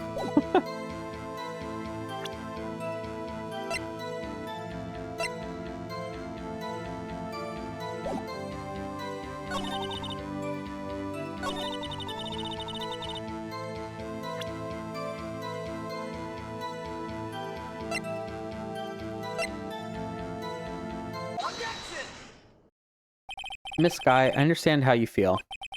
You committed that crime 2 years ago to protect your sister. You mean the forgery at the scene where Neil Marshall was murdered? If that truth were to be exposed now, the past 2 years of your life will have been in vain. Even so, I am compelled to bring to everyone's attention a significant contradiction with your testimony. A contradiction in my testimony? You testified, and I quote, "The pieces of the jar that shattered during the events threatened my plan." That's right. Do you have a problem with that? It's a simple oversight, really. You see, a message was written on this jar with the victim's blood. Yes, the prosecutor must have written it in his final moments. Exactly so. And this is where the contradiction lies. In order for the victim to be able to write his message on the jar, it must not yet have been broken before he died. He couldn't have written Emma's name on a shattered jar. We're doing it. Your Honor, it would appear more information is needed in regard to this jar and its bloody message. We may be missing something critical here. Chief Prosecutor, it seems you're as in the dark as we are about the truth towards which we're headed. What? Just tell us exactly what you saw. We'll piece together the information to arrive at the truth. Very well. The witness may now continue her testimony.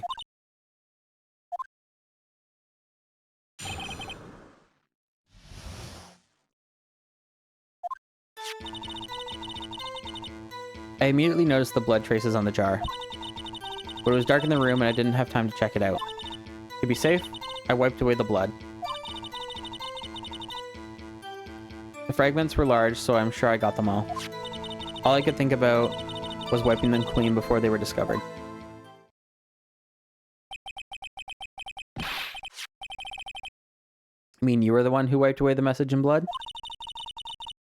I wasn't chief prosecutor at the time. She didn't think Dark was the real murderer. That's why she tried to erase the real evidence. Very well, the defense may now begin its cross-examination.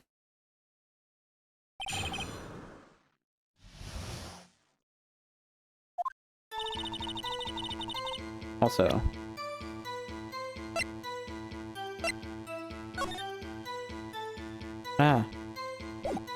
Sorry, it's Emma's prince, right? Emma's, okay. Oh, booey. What's up, bud?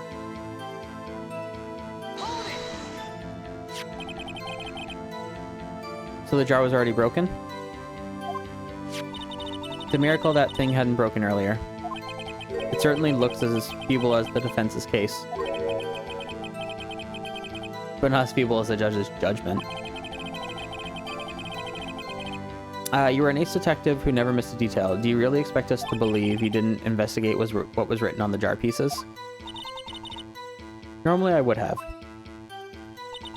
But it was dark in the room and I didn't have time to check it out. So you didn't know your sister's name was written on the jar? No. If I had known, I would have gathered all the pieces and ground them to dust.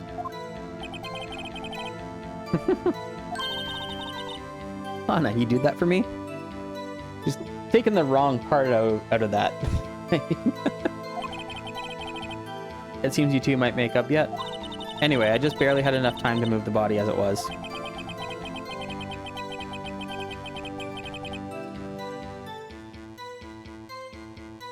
If someone happened upon the scene, you lose your chance to erase the evidence.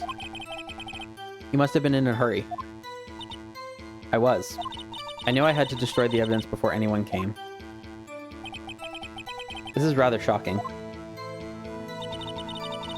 To be safe, I wiped away all the blood.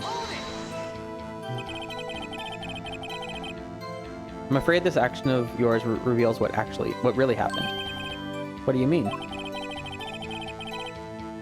If you really thought Dark killed Prosecutor Marshall, you wouldn't have wiped away the blood. What else could I have done in that situation? Mana. I only had a few moments. There wasn't enough time for me to do anything else but gather up the pieces. The fragments were large, so I'm sure I got them all. But how could you see with the power out? It should have been pitch black in that office. A detective is always prepared, Mr. Wright. Even now, I always carry a pocket light and a camera with me. Even I carry a bottle of emergency luminol wherever I go. I never miss anything. I got every last piece. All I could think about was wiping them clean before they were discovered. So you illegally rearranged the crime scene? Yes, I don't have any excuse for my actions. I've treated you so badly all this time. It's not too late. There's still plenty of time to make up.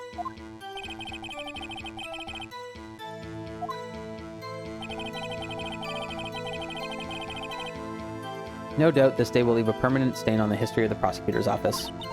More contradictions have surfaced in her testimony. Your sister's really putting up a fight. She must really care about you. Still, she's not doing this the right way. I think I finally figured out the contradictions in her testimony. There's one final possibility that might turn everything around. Ugh. What do I have?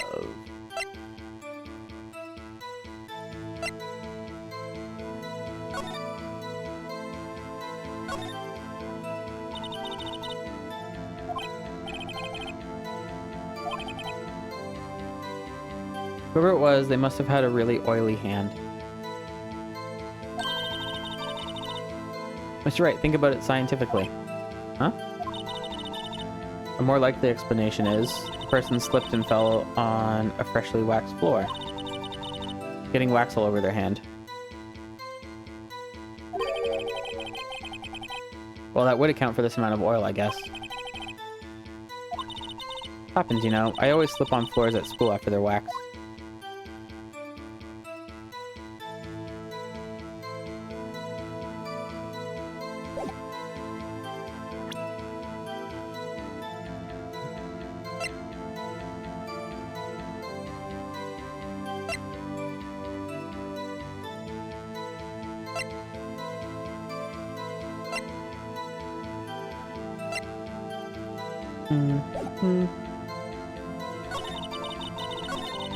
Yeah.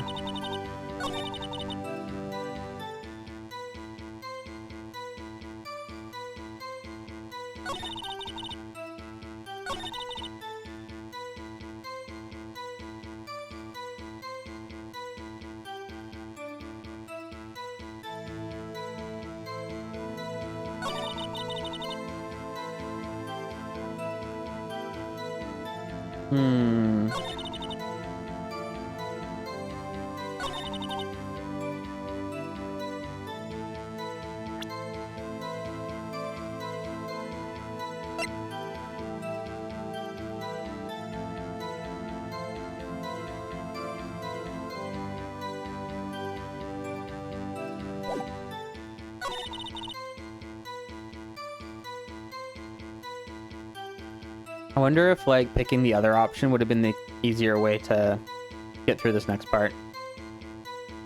Or if it's, like, no matter what, you have to do both.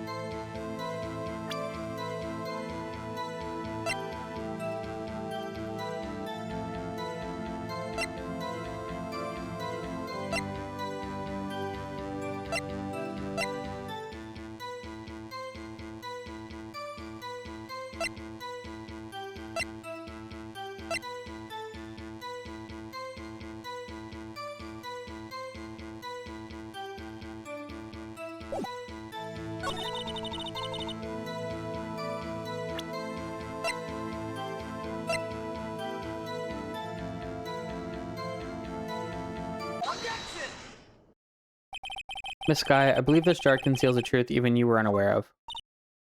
What? We found the final piece of this jar in Chief Gant's safe. In the Chief's safe? But how? I knew it. She really didn't know. There's something even more disturbing about that final piece. There was still blood on it. But the witness just testified that she gathered every last piece and wiped the blood off of them. Yes, which leaves us with only one explanation. On the night Prosecutor Marshall was murdered, you were not the first one to show up on the scene. Chief Gant got there before you.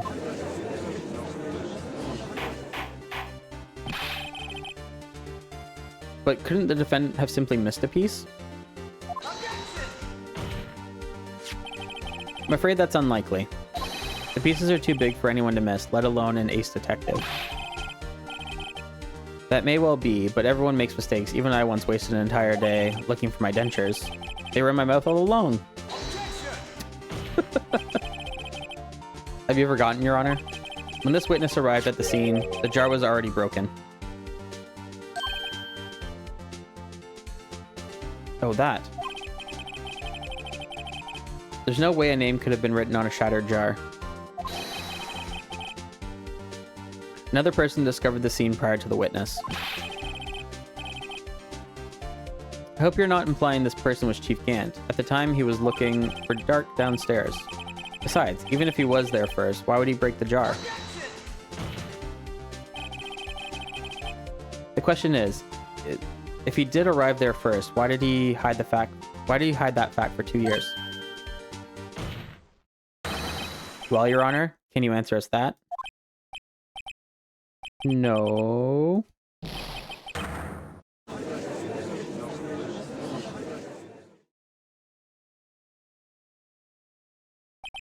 Wait, I'm not the one on trial here. Damon Gant arrived at the crime scene prior to the witness. He proceeded to break the jar and purposely hid one of the broken pieces. Question. What is this action called? Fabrication of evidence. But why would Chief Gant do that? In light of what happened afterwards, isn't it clear? What happened afterwards? Discovering the scene, Lana Skye believed her sister Emma killed the victim. Determined to help her sister, she sought Gant's aid. Lending her his aid, Gant helped her create evidence that incriminated Dark, sparing Emma. And therein lies the reason. The reason why Miss Skye became the Chief's puppet. No, I did it on my own. Lisa, stop trying to protect the Chief. I can't watch you suffer anymore, for my sake. No, you didn't. It wasn't you, Emma. You didn't kill anyone. Don't believe anything Mr. Wright says. Defense attorneys make up the most foul lies to defend their clients. Foul lies? Imagine that coming from my own client. I guess you do seem the type who likes to twist the truth. Wait a minute. What if we're still smack dab in the middle of Gant's trap? Something wrong, Mr. Wright? Lana may be right after all. What do you mean, right? So you do tell foul lies then, Mr. Wright? Miss Skye, please testify once more. But if evidence was fabricated behind your back, then Emma's accidental killing of Prosecutor Marshall might also be a lie. But I do remember knocking over Mr. Marshall. Miss Skye, if you will. I can't. There's nothing to be afraid of anymore. This cross-examination may not change a thing. Ah, itchy. However, there is a possibility that it will if you tell the truth. Very well. I'll testify about what I really saw. We're getting the truth! We're reaching the end! Alright, the witness may testify once more for the final time. Actual crime scene. When I arrived, I found Mr. Marshall's body impaled on that suit of armor's sword. Emma and Dark were lying unconscious on the floor nearby. When I saw what had happened, I thought, she did it. That's why I erased all the evidence that linked her to the murder. I had Chief Gant help me remove the body from the sword and carry it. But if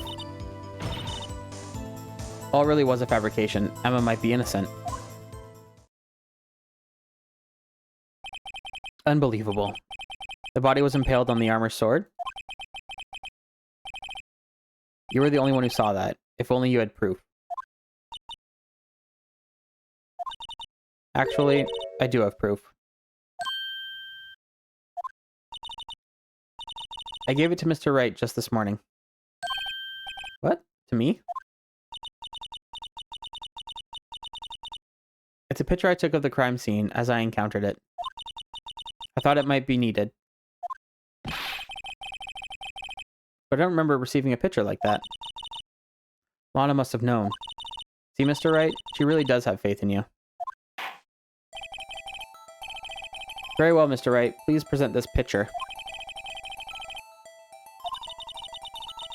Lana said she gave it to you this morning, right? I seem to remember getting something from her then. Let's check that evidence again. There must be a picture in there somewhere.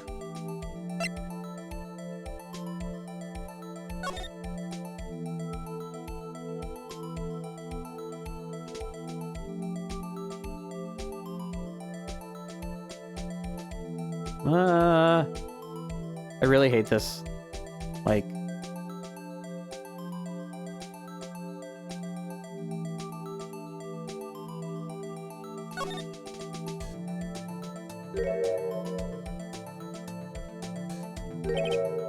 Hey, there's a picture here.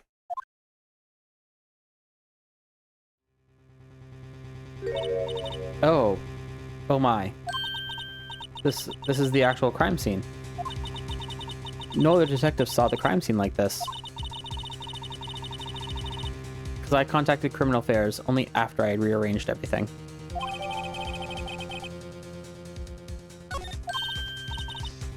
Mr. Wright, that piece cut out from his vest. That could be the cloth we found inside Chief Gant's safe.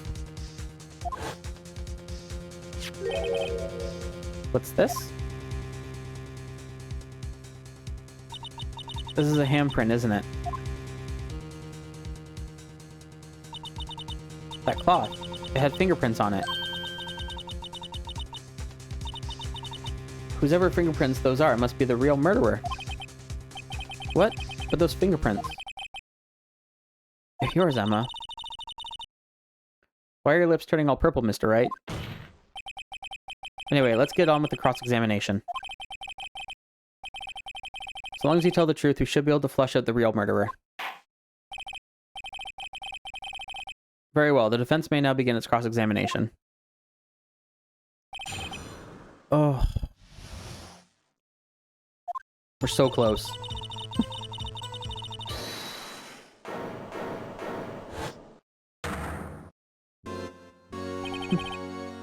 Come now, Edgy. This is the poorest excuse for a trial I've ever seen. Chief Gant. What, now you want to make me out as the bad guy too? If so, I'd like to put in a word or two in my defense. I'm afraid it's too late for that. What? You already declined to testify. That means you forfeited your right to make statements of any sort.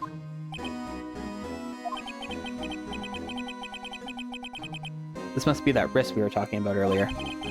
Just sit back, relax, and enjoy the sound of the noose tightening around your own neck.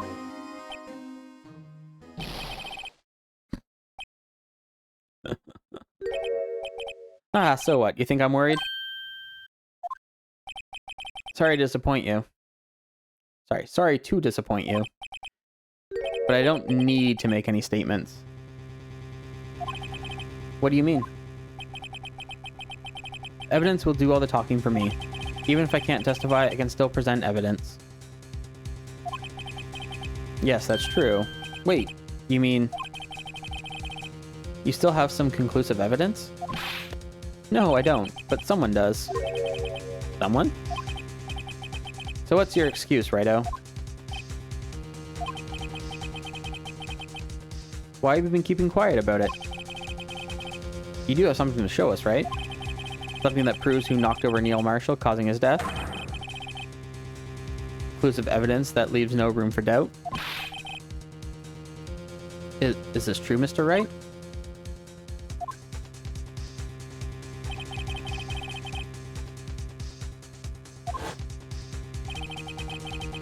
If I show that piece of evidence now, Emma's sure to be made out as the murderer. Mr. Wright, if you have any more evidence, present it now. And if you try to conceal anything, you will be the one appearing before the Board of Inquiries.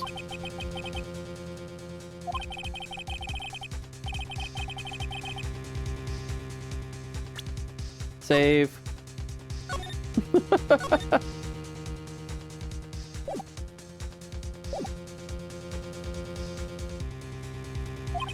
Should I present that piece of evidence? The one that shows who really killed Prosecutor Marshall?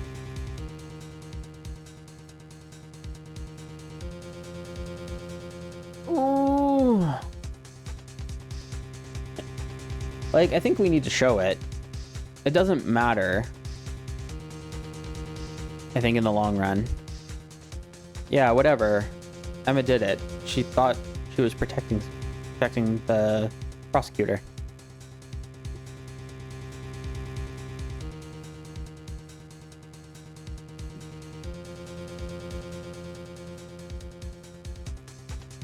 I mean, I've also saved, so it doesn't really matter. We can see what happens. If I don't like it, I can restart. Alright, the time's finally come to show it to them. Those prints have got to be the chief's. Now then, let's see this conclusive evidence. Ugh. Ah. It's a piece of leather cloth.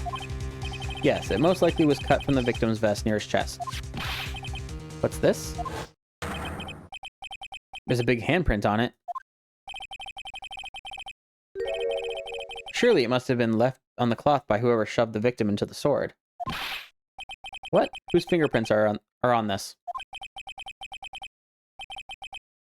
I'm sure Righto has checked, haven't you? Well, whose are they?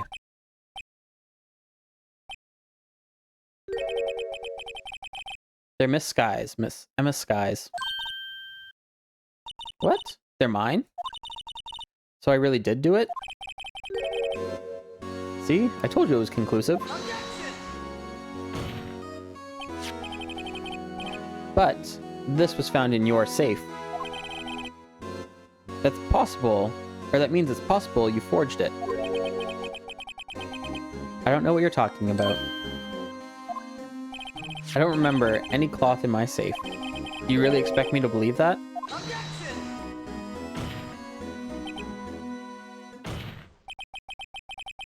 Give it up, Mr. Wright. It's over. You shouldn't have presented that. By presenting that evidence, you tied Emma Sky to Neil Marshall's death. No. It appears we have our killer.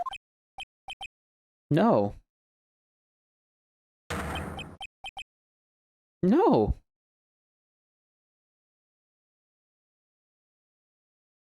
In the end, Leno alone was found guilty on all counts.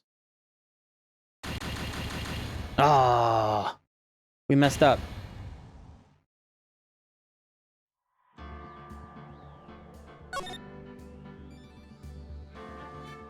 I'm glad I saved there, though.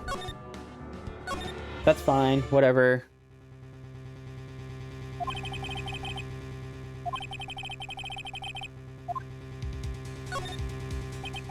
Your Honor, I don't have any evidence I can present at this point in time.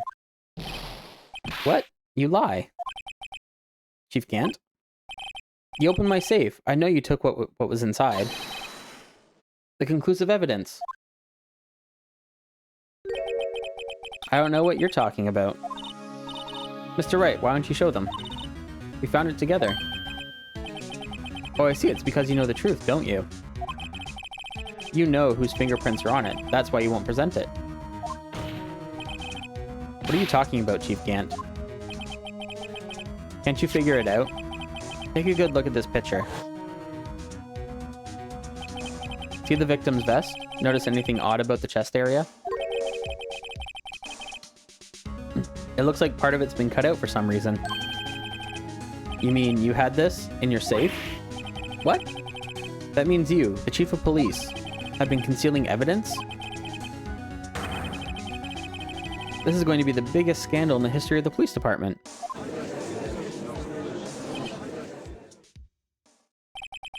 Impressive. Be honest, I didn't think you had the gall, Righto. Well, I can't just let you pin me up as the murderer. I'll tell you what really happened. What? You mean you admit to it?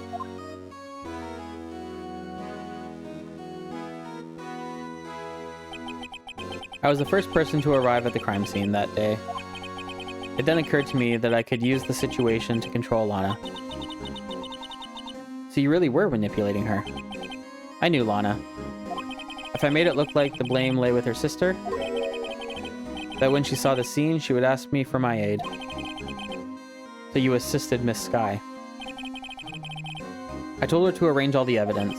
I had her plant the knife tip in the victim's body and move the body across the room. And I ended up using that evidence to get Joe Dark convicted. When I tampered with the crime scene, I had 2 pieces of evidence. This was before Lana arrived at the scene, mind you. 2 pieces? You mean those items in your safe? But why? For insurance, of course. Insurance? I was sure my plan would work, but it's always best to be prepared for the worst. I wasn't about to let anyone blame me for a murder that girl committed. You mean you were calculating that far ahead while forging the evidence? And what do you take me for, a fool? I didn't make police chief by dumb luck. See this jar fragment? I hid the most legible part of Emma's name. I didn't expect Lana to go and wipe the blood off all the pieces. But if you fabricated all the evidence, what's to say you didn't fabricate the message on this jar too?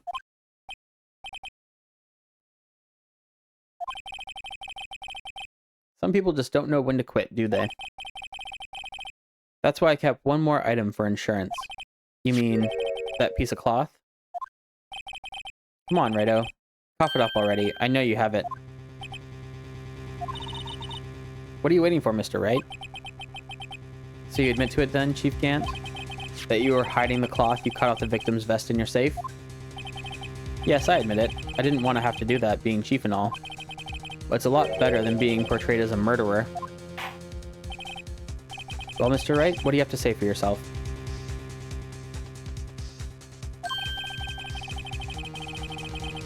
Just a moment ago, you said you didn't have any evidence you could present. Foolish move, Righto. You should have shown it then before it was too late. It's been a long battle. But the moment of truth has finally arrived. As long as I don't mess up here, victory is mine.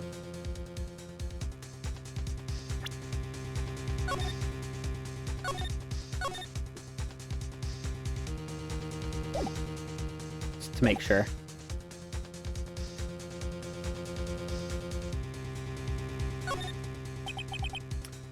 Your Honor, I do have evidence to present now. Alright then, let's see this conclusive evidence.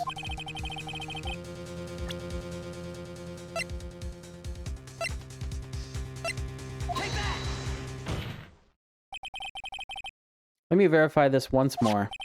On the day of the crime, you personally cut out this piece of the victim's vest? Oh yes, at last you finally brought it out into the open. There's a handprint on this piece of cloth. Your Honor, the prosecution requests that be immediately sent to the lab for analysis. It's handprint on the leather. There must have been a strong impact for it to be left so clearly. You mean, it could not have been forged. It must be authentic, conclusive evidence.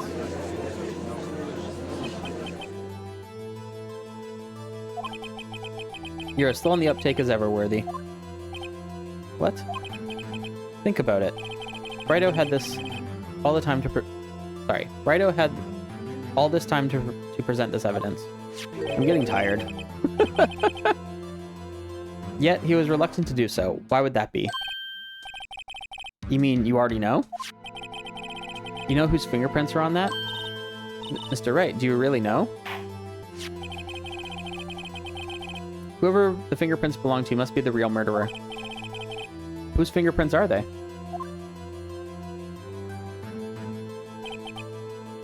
Very well, I'll tell you.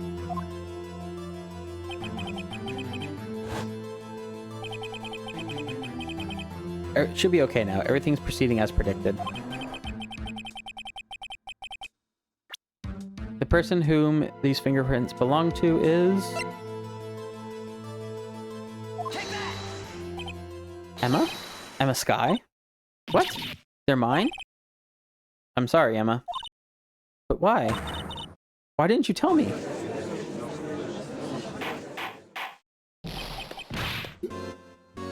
Ho ho ho ho.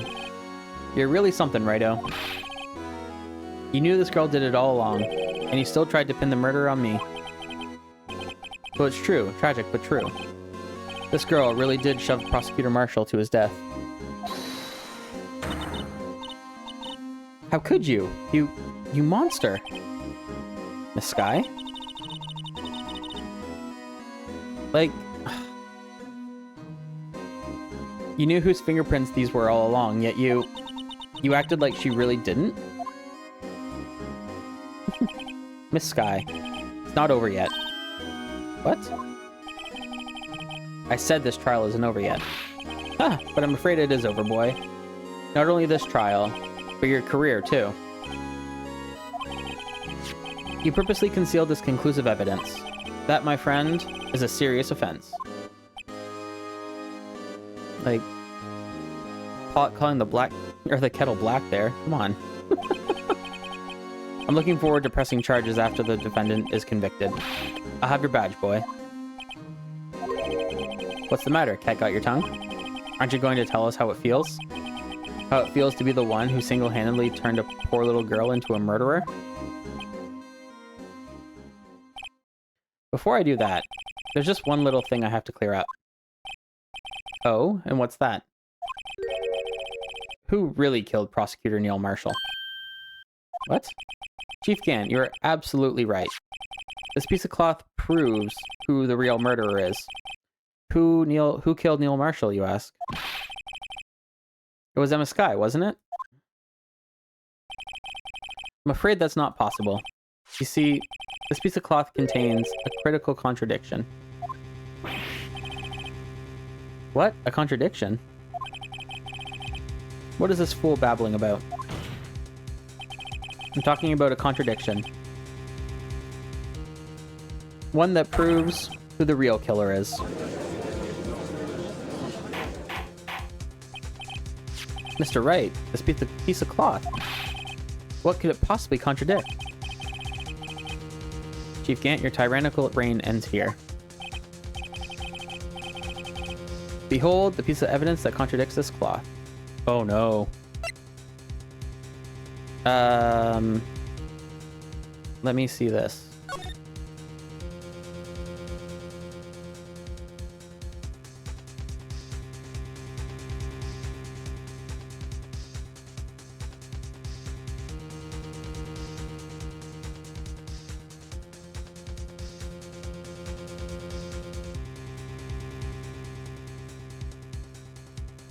Water tribe. Oh, thanks, Tim.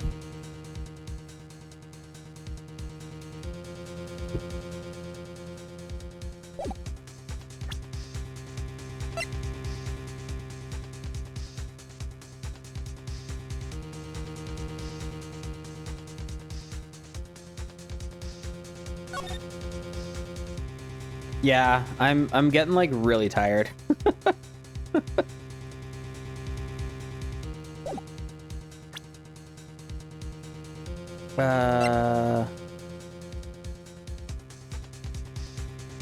Stabbed in the back, died from a punctured heart and lung. A knife tip was in the wound.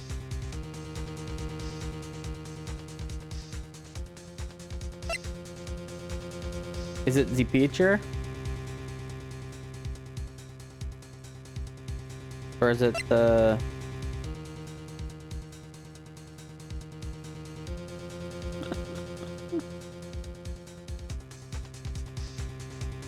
I know, I just... I'm tired, I'm having doubts. We're so close. So close.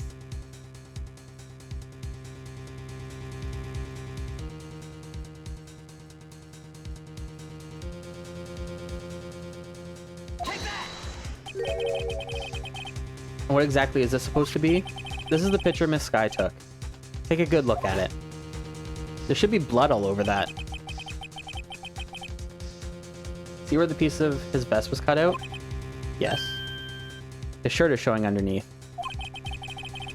It's hard to make out with all the blood on his vest, though. Exactly my point. His chest is soaked with blood. That's only natural.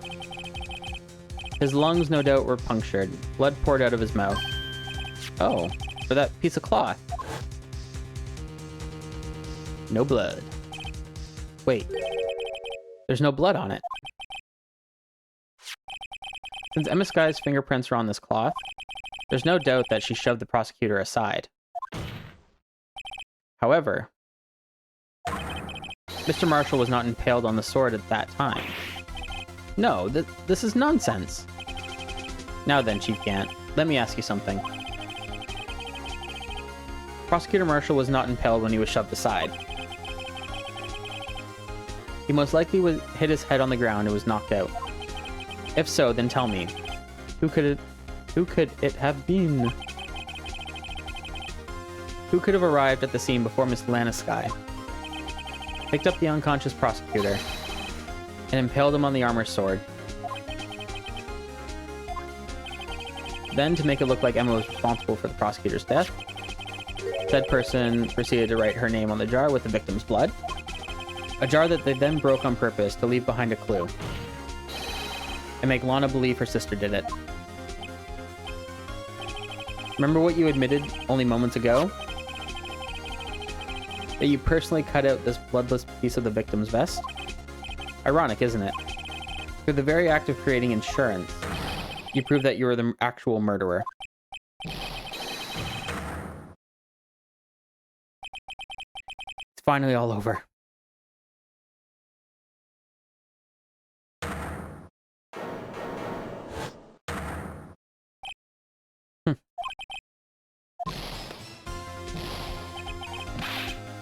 Yeah, right? That was close, Righto. You almost had me. Sorry, but you'll have to do better than that. I refute your allegations. What do you mean you refute his allegations? You see that piece of cloth? Is illegal evidence.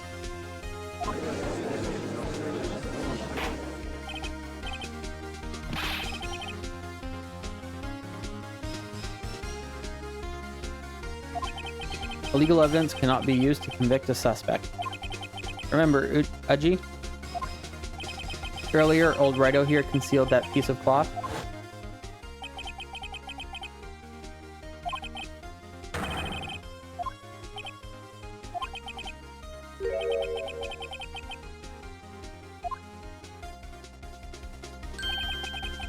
Well, that's true. The defense did refuse to present evidence. At that moment, that piece of cloth ceased to be legal evidence. That's not fair. Did you actually think you could best me in court? Looks like the last laugh's on you, son.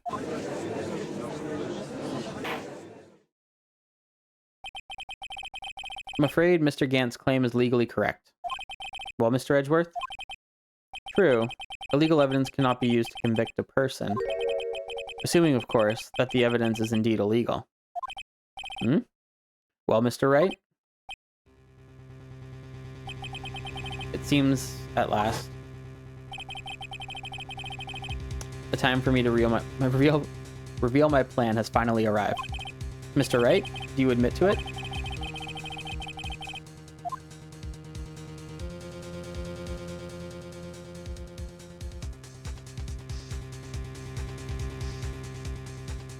I did not.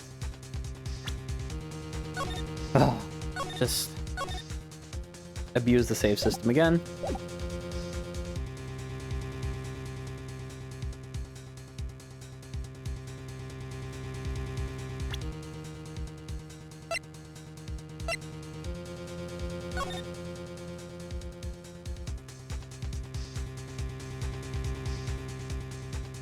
Just rule 2, right?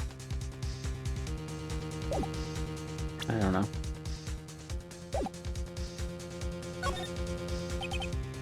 I admit I refused to present it at one point. Haha, so the evidence is illegal. No, it isn't, Mr. Gant. Huh? It's not that I didn't present evidence then. It's that I couldn't. What do you mean you couldn't? There are certain procedures involved when presenting evidence. No, Uchi, don't listen to his lies. He's nothing but a coward. You can't really believe... There's only one issue left to be resolved in this trial. Is this evidence legal or not? Very well, let us settle this once and for all. Earlier, you refused to present evidence. If you can prove your conduct was not in violation of the law, then do so now. I'm just gonna present this. This is my proof, Your Honor. Evidence law. What's this? I've done my homework too, Chief. Indeed, Emma Sky's fingerprints were on this piece of cloth. However, at that point in time, this was merely a piece of cloth, nothing more. What? You see, it's written right here in this book. The second rule of evidence law. Rule number 1. No evidence shall be shown without the approval of the police department. I found this piece of evidence inside your safe. It goes without saying, I did not have approval from the police department. Rule number 2. Unregistered evidence presented must be relevant to the case on trial. And here's the crux of the matter. You see, at the time it was impossible for me to prove the relevance between the cloth and the SL9 incident. But what kind of nonsense is this? You want relevancy? Just take one look at this picture and... Sorry, but can you recall? When was that picture presented? That was shown only a few moments ago. No. He's right. At the beginning of today's trial, that piece of cloth was still meaningless. The person who gave it value as evidence was you, Damon Gant. You yourself confessed to a certain truth. Let me verify this once more. On the day of the crime, you personally cut out this piece of the victim's vest? Oh, yes. No! It was then that you approved this cloth as conclusive evidence. Yes, you, the chief of police, personally approved this cloth. The only person who could have cut this from the victim's vest is the one who stood before Prosecutor Marshall in his final moments. In other words, the real murderer. And there's only one person who that could be. Damon Gant. The killer was you.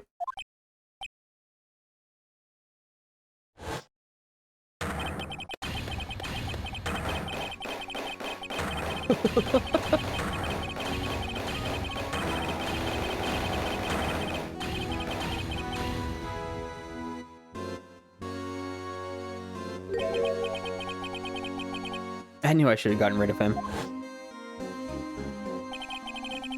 That good-for-nothing scum. For 2 years, he's been snooping around the department, trying to get something on me. Crimes are being committed every day, yet he insists on hounding me. Well, your crime wasn't exactly petty. He wanted to reinvestigate the case. He recruited Angel Starr, then convinced Bruce Goodman. Detective Goodman? Yeah, that's right. If the evidence is transferred, I'll lose my only chance to find out the truth. Please, you've got to help me. Goodman turned him down, as he ought to. Still, Jake Marshall didn't know when to quit. He stole Goodman's ID card and tried to take the evidence. Goodman came to me that day. He wanted to file a lost item report. I went with him to the evidence room. Then all of a sudden, he decided to speak out.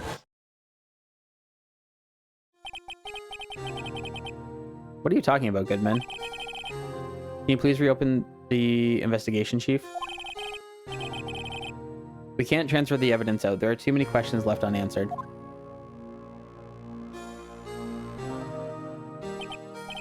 He opened his evidence locker, and as he was taking the evidence out, he said, "It's not too late. I'm going to hand all this over to Marshall." Well, to be honest, I was a bit taken back by his words. I had a bad feeling when he came to see me. But I never thought he'd bring up SL9. That's when I saw it. That accursed knife.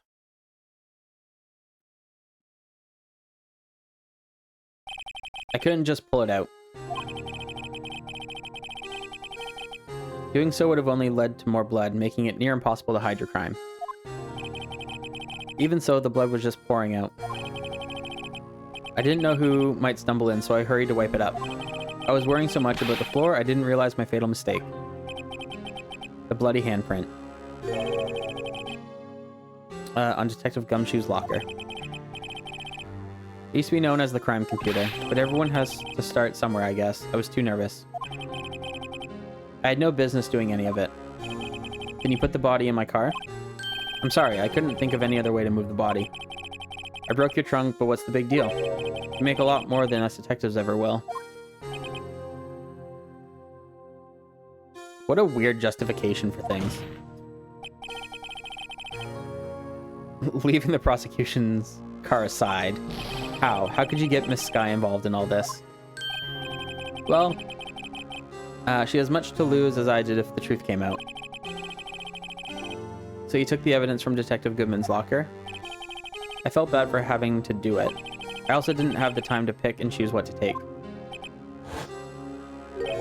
So you left the jar fragments in the glove. Yeah. Looks like I was better off being an investigator of crimes than a committer. This guy's so casual about it. Oh my gosh. They all did their best to get in my way. I've got to hand it to them. They do their jobs well, much to my dismay. Fake evidence doesn't hold up well upon close examination. You must have known that. Tell me, Worthy. Why do you stand in court? Me? You despise criminals. I can feel it. You and me. We're the same. One day you'll understand. Oh, believe me, you will. You're just one man. You'll see what it really takes to bring them down once you try to go at it. Once you try to go it alone.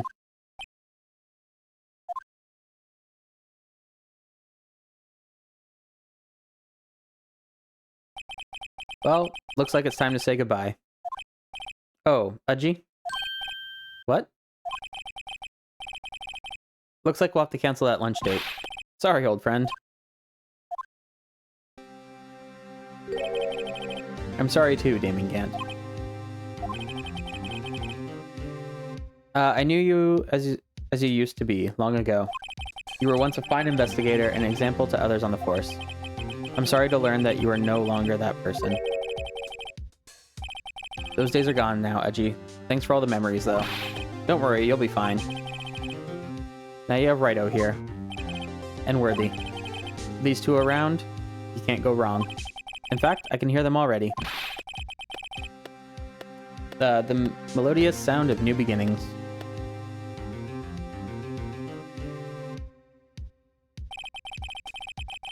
There are two things I want you to understand. Yes? First, your sister never hurt anyone. Second, Damon Gant betrayed you from the beginning. You see, Miss Sky, you no longer have any reason to keep silent. You're right. When this trial is over, I'll tell everything. All that I've done these past 2 years. From the time I had Gant help me forge evidence up until today.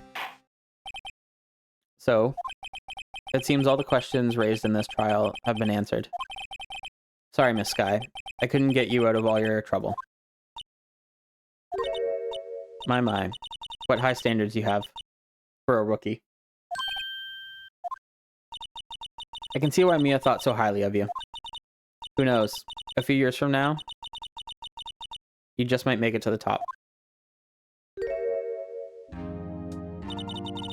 I owe you my thanks, Mr. Wright. Miss Sky. And to you, you too, Mr. Edgeworth. You suffered every bit as much as I have over these past few years. Believe me, I know how much of an ordeal it's been for you. It was nothing. I was worried the pressure might break you. And yet, you rose above it all and guided Mr. Wright to victory. You've done well, Mr. Edgeworth. Stop it. I only did my job. In light of this case, it seems a good self-examining is in order for all of us. Miss Sky. Yes, Your Honor? You are innocent of murder. However, although the chief blackmailed you, the fact is you still acted as his accomplice. A trial will be scheduled for these crimes at a later date. Yes, I understand, Your Honor. Is there something amusing about all this? Why are you smiling? It's been a long time, Your Honor. A long time since I felt free of these heavy chains.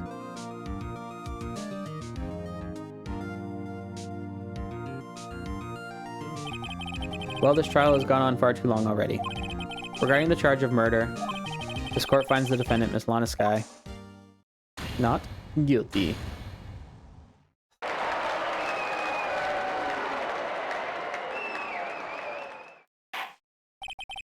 That is all. This court is adjourned.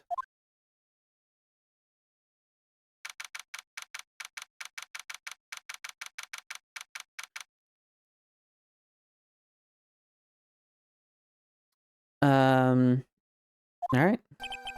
At long last, it's finally over. Emma? Why the long face? I'm sorry your sister didn't get completely off the hook, but at least she wasn't convicted for a murder she didn't commit. No, that's not it. Just now, after the trial ended.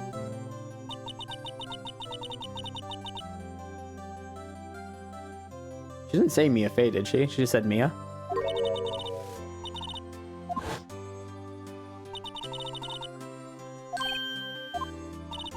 And suffered every bit as much as I have over these past few days. You know, I did my best too, but Lana didn't say a single word to me. Gumshoe. Hope I'm not interrupting anything, pals. Oh, guess I am. I'll come back later. Wait, Detective Gumshoe, what is it? Doing this on purpose, aren't you? Making a detective run all around while on duty. To top it all off, you call me here. I've seen happier people at funerals. Hey, lighten up, pals. I'm only kidding. Oh? Are you here because of my sister again? Nope.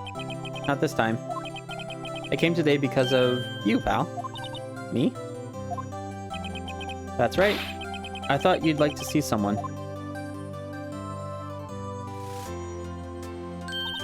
Lana.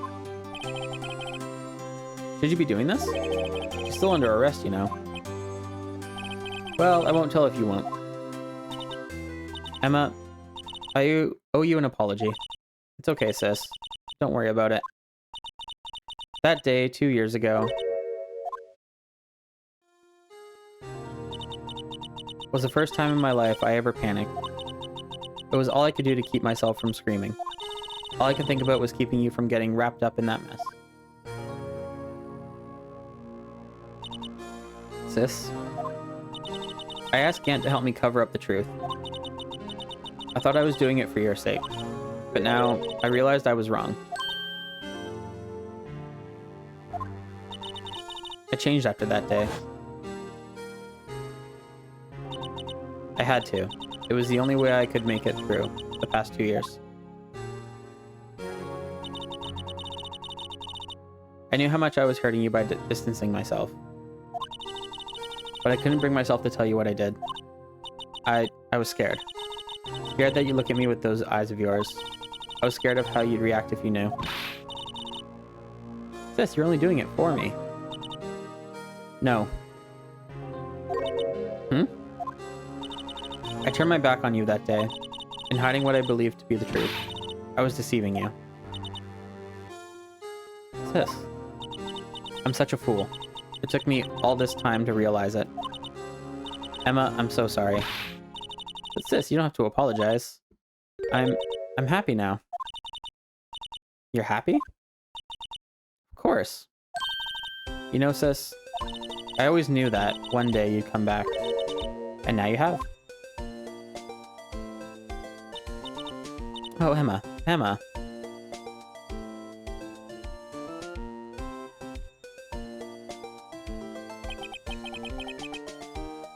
No one can change the past. The only thing we can do is strive to make up for our mistakes. Why must we make up for our mistakes, you ask? Because in so doing, we can find the way back to our rightful path. And it's from there that we can move on toward a brighter future. At least that's what I felt watching the two sisters make up.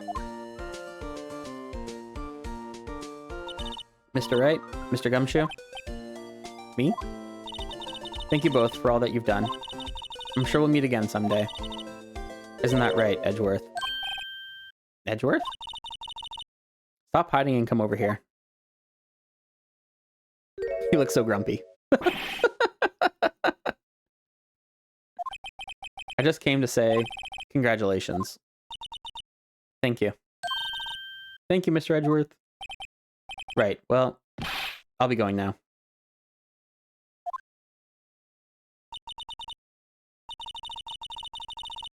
Mr. Edgeworth, I hope you don't blame yourself for what happened. We were the ones who acted corruptly, not you. Corruptly. It's too late for me. No matter what anyone may say, I realized today that I can't correct my mistakes.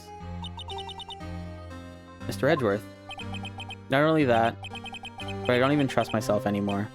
Chief Gant was right.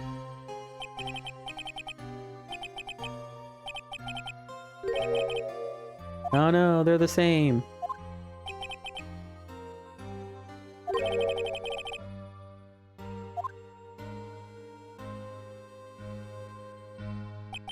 I do despise criminals. I plan to dedicate my entire life to fighting them. But in order to fight crime on my own, I'd need a weapon. It's scary, but I've known that to be true for quite some time now. But Edgeworth. Who knows, given enough time, I might have tried to pull something like Chief Gant did. That thought terrifies me. That's why I can't continue on as a prosecutor. Edgeworth, don't you understand? Damon Gant and your mentor, Manfred von Karma, were both the best of the best when it comes to fighting crime. But they both made the same mistake. You said in order to fight crime on my own, I'd need a weapon. That may be true, but think back to today's trial. You weren't alone. You were working together with Mr. Wright, and because of that partnership, you were able to present evidence that otherwise would have gone undiscovered. Isn't that right, Mr. Wright?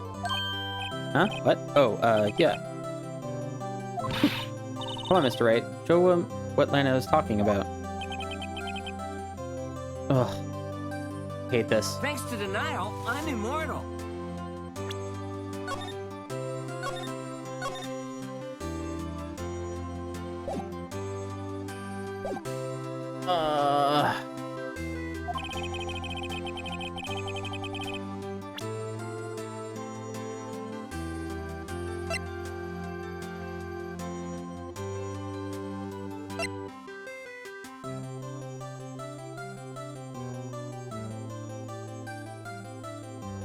This?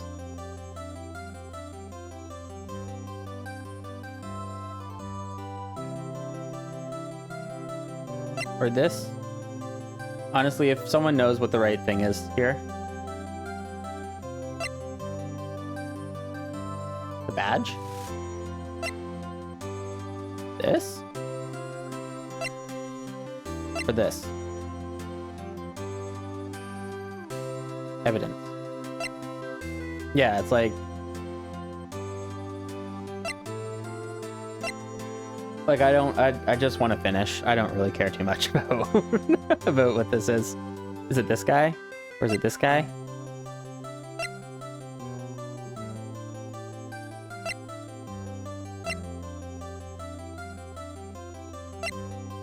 Evidence list?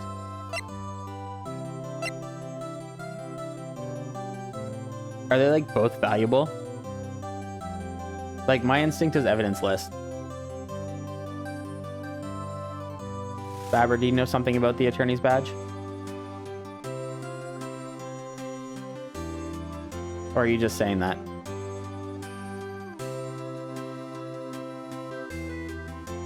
I'm gonna do this. That's the picture I drew. You're looking at a walkthrough? Oh.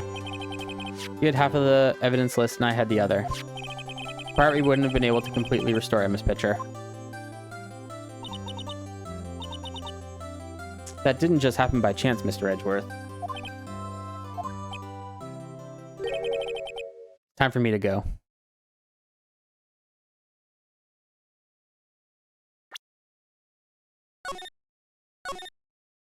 Okay, let's see the other ending.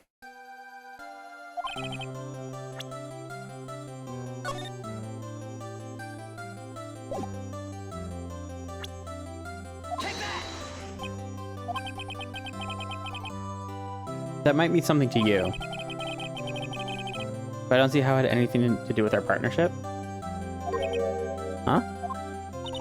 Mr. Wright, it seems you still have a lot to learn as well. What? Faber.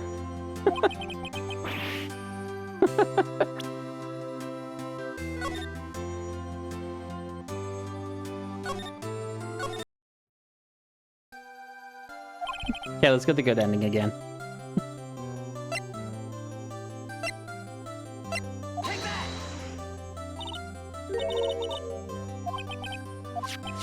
Okay, yeah.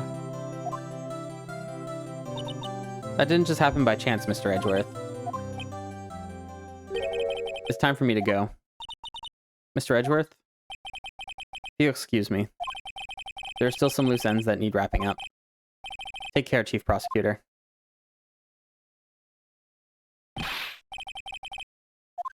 Edgeworth, what will you do now? Well, whatever you do, just remember. You can let what happened kill the prosecutor in you, or you can let it help you grow. In the end, it's up to you. I know. It seems I owe you my thanks too, right?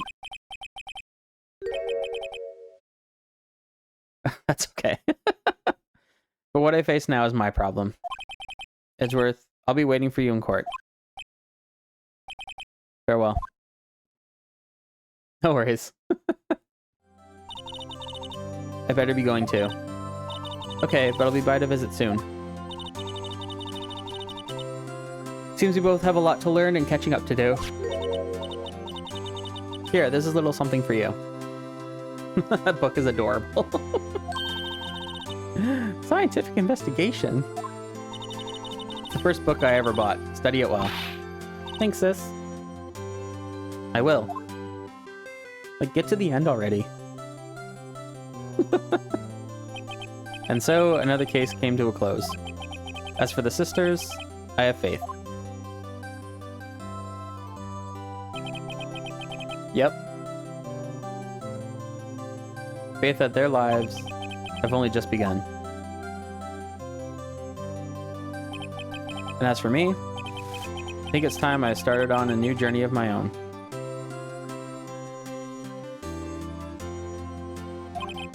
A journey to rediscover myself. Well, don't go trekking off just yet, pal. Huh? What is it, detective? There's just a little matter to be resolved about the chief prosecutor. You see, she isn't supposed to be at a jail like this. But you said it was okay. Yeah, well, it may be okay with me, but the folks at the prison are a different story.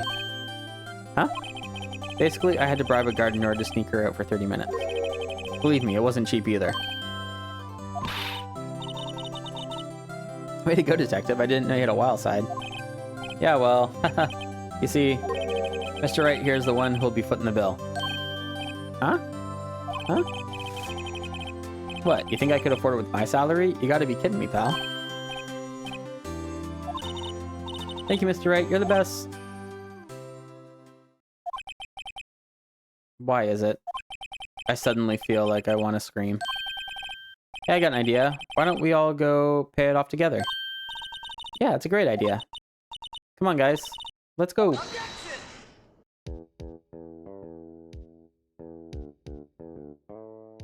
Oh. That was like... Oh my gosh, there's more.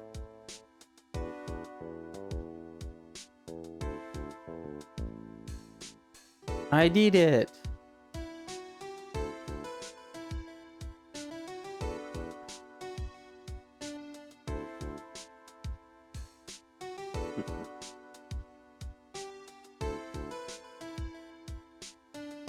Like, as much as I want to sit through all this, I'm also tired.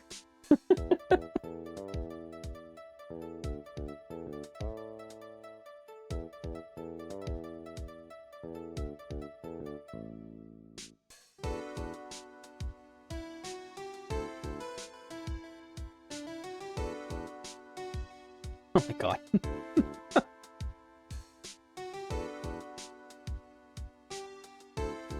Maybe I'm gonna jump over here. I do want to sit through this at some point, but maybe that can be at the start of the next stream. I can just get to this part, maybe see all like the stuff that happens. But oh, we did it. We finished it. I have an ad coming up in a minute and a half. So I am going to say thank you very much, everyone. First of all, Gizmo, thank you for the raid. Thank you everyone who hung around afterwards. War, thanks for the follow. Kim, thank you for the follow. Crispy, thank you for the resub. I appreciate it. And Gizmo, you're still here. Man, go to bed, buddy. But we did it. And Big T, thank you so much for the raid as well. And then yeah, everyone who stuck it out, thank you. I appreciate it. Moira's gonna yell at the blue badger in a second. All right, she's gone. Blue badger on the screen. Part of me wants to raid out. Part of me also just wants to go to bed. I might just raid and run over to Daz, who's playing some Stardew. We'll just let him know that we finished and that it'll be up on the screen, or it'll be up on YouTube soon. But yeah, so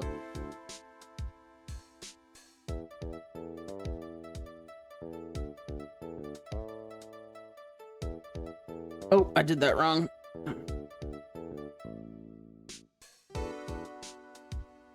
There we go, figured it out.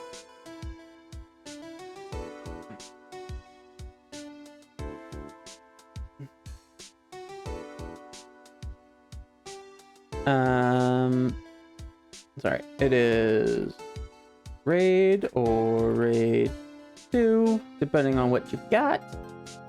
But either way, we are gonna go and start that raid to Stream and Daz. I really should just